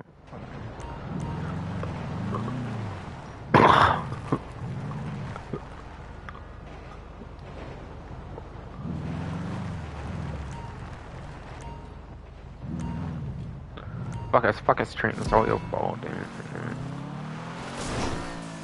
God, every time someone's gonna hit, I swear.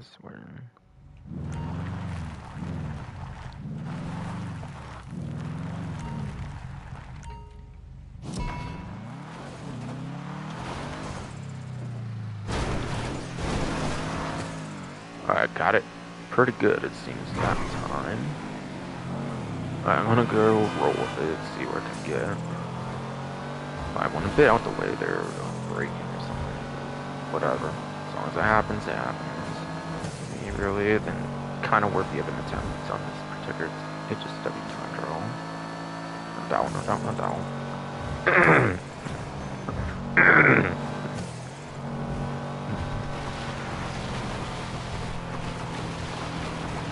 Try not to be on the dirt too much, but fuck, bro, it's so much traffic and shit.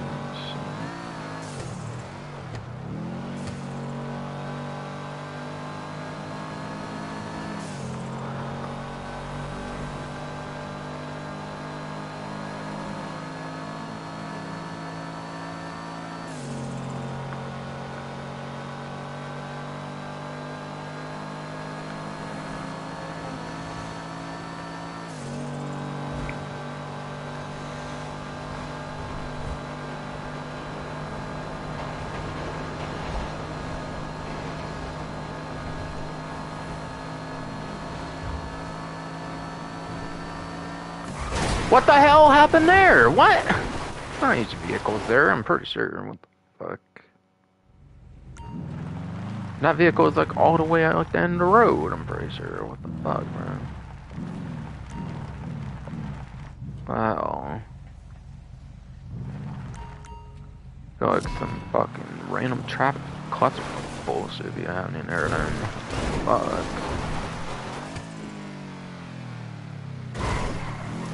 Whatever, I'm just gonna try. I don't care. After that whole stick over there.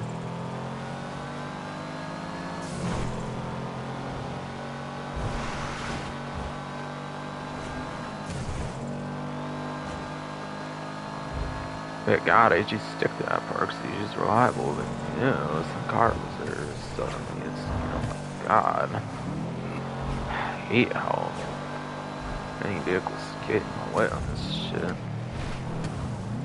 Yeah, I almost paused me with the sign. It's fucker.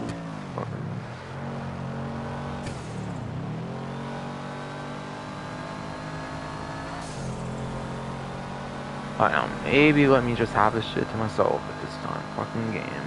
For sure, usually let me do that. I don't know why that time you didn't though.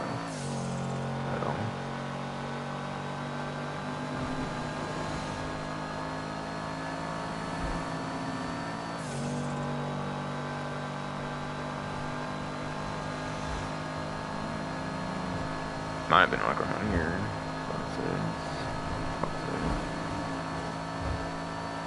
Yeah, I swear I was on this kind of part, and somehow some vehicle got my way there last time. I don't know what the hell happened there. It doesn't usually happen though. So, that way there's something, right? Oh my God, this game's fucking confusing me. I swear, what the fuck.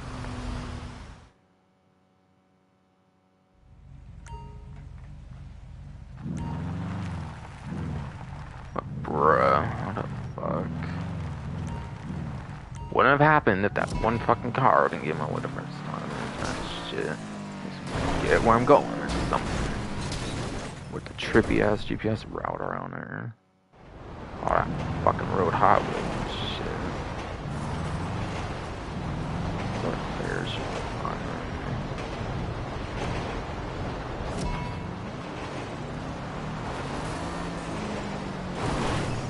Oh my God, can we do this right, character? Come on.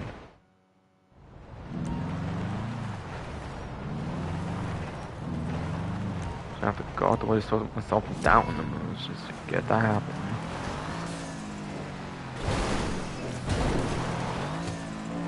Oh my god, what is this fucking run? What the fuck?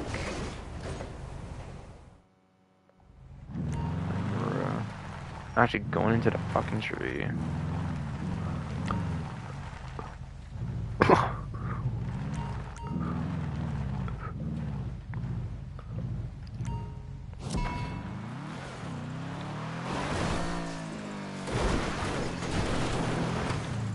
That went pretty fine, I think.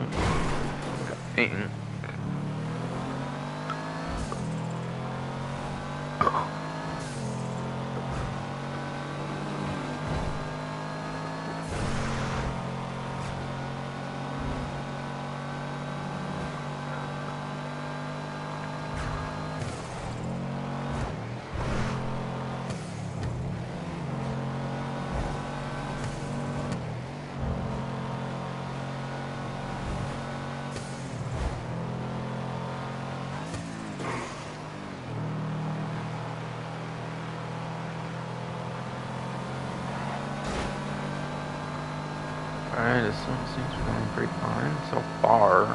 So far.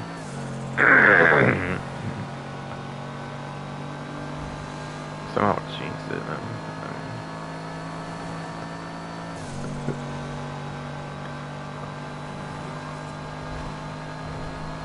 Betting.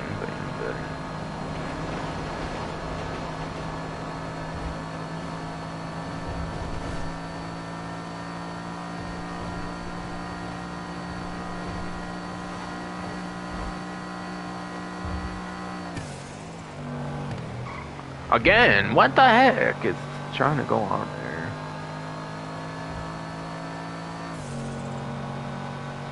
The game manipulated me with that fucking thing happening that first fucking time. The time after, the fucking go the wrong way, basically.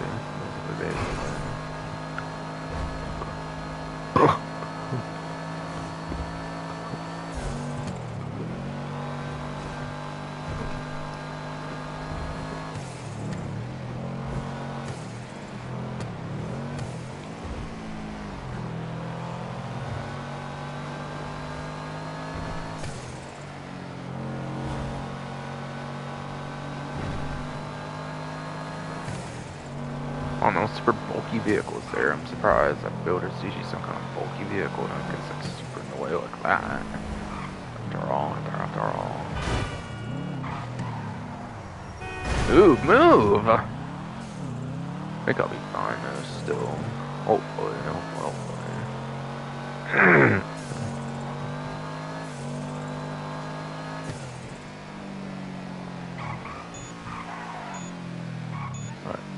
Got it.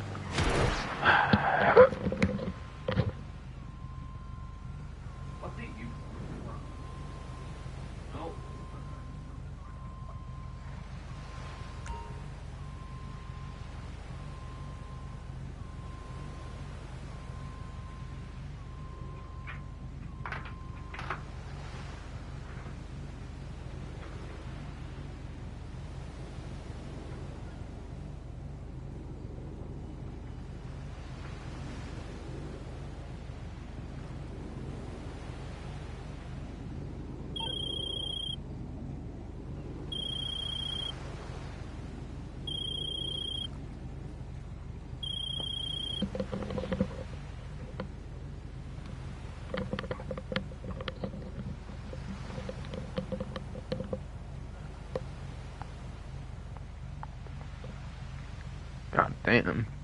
Almost got this done without somebody being super out of my way. But no. Can't beat like that, especially after it's fucking turned me that day fucking pretty much caused me or some shit, basically. Fuck. Got it done regardless though. Without no fail or some shit there. Too bad. Fucking goddamn fucking bad.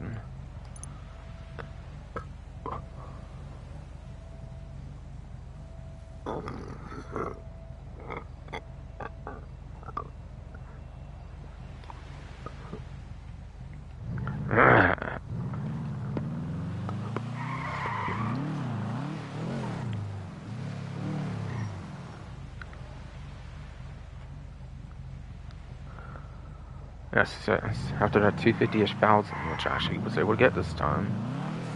I actually get to do it off stream, I don't think, last time, but whatever. 11,435,000, $245, and so like 11,600 something-ish, like 80-ish, whatever. Sure, whatever. Whatever.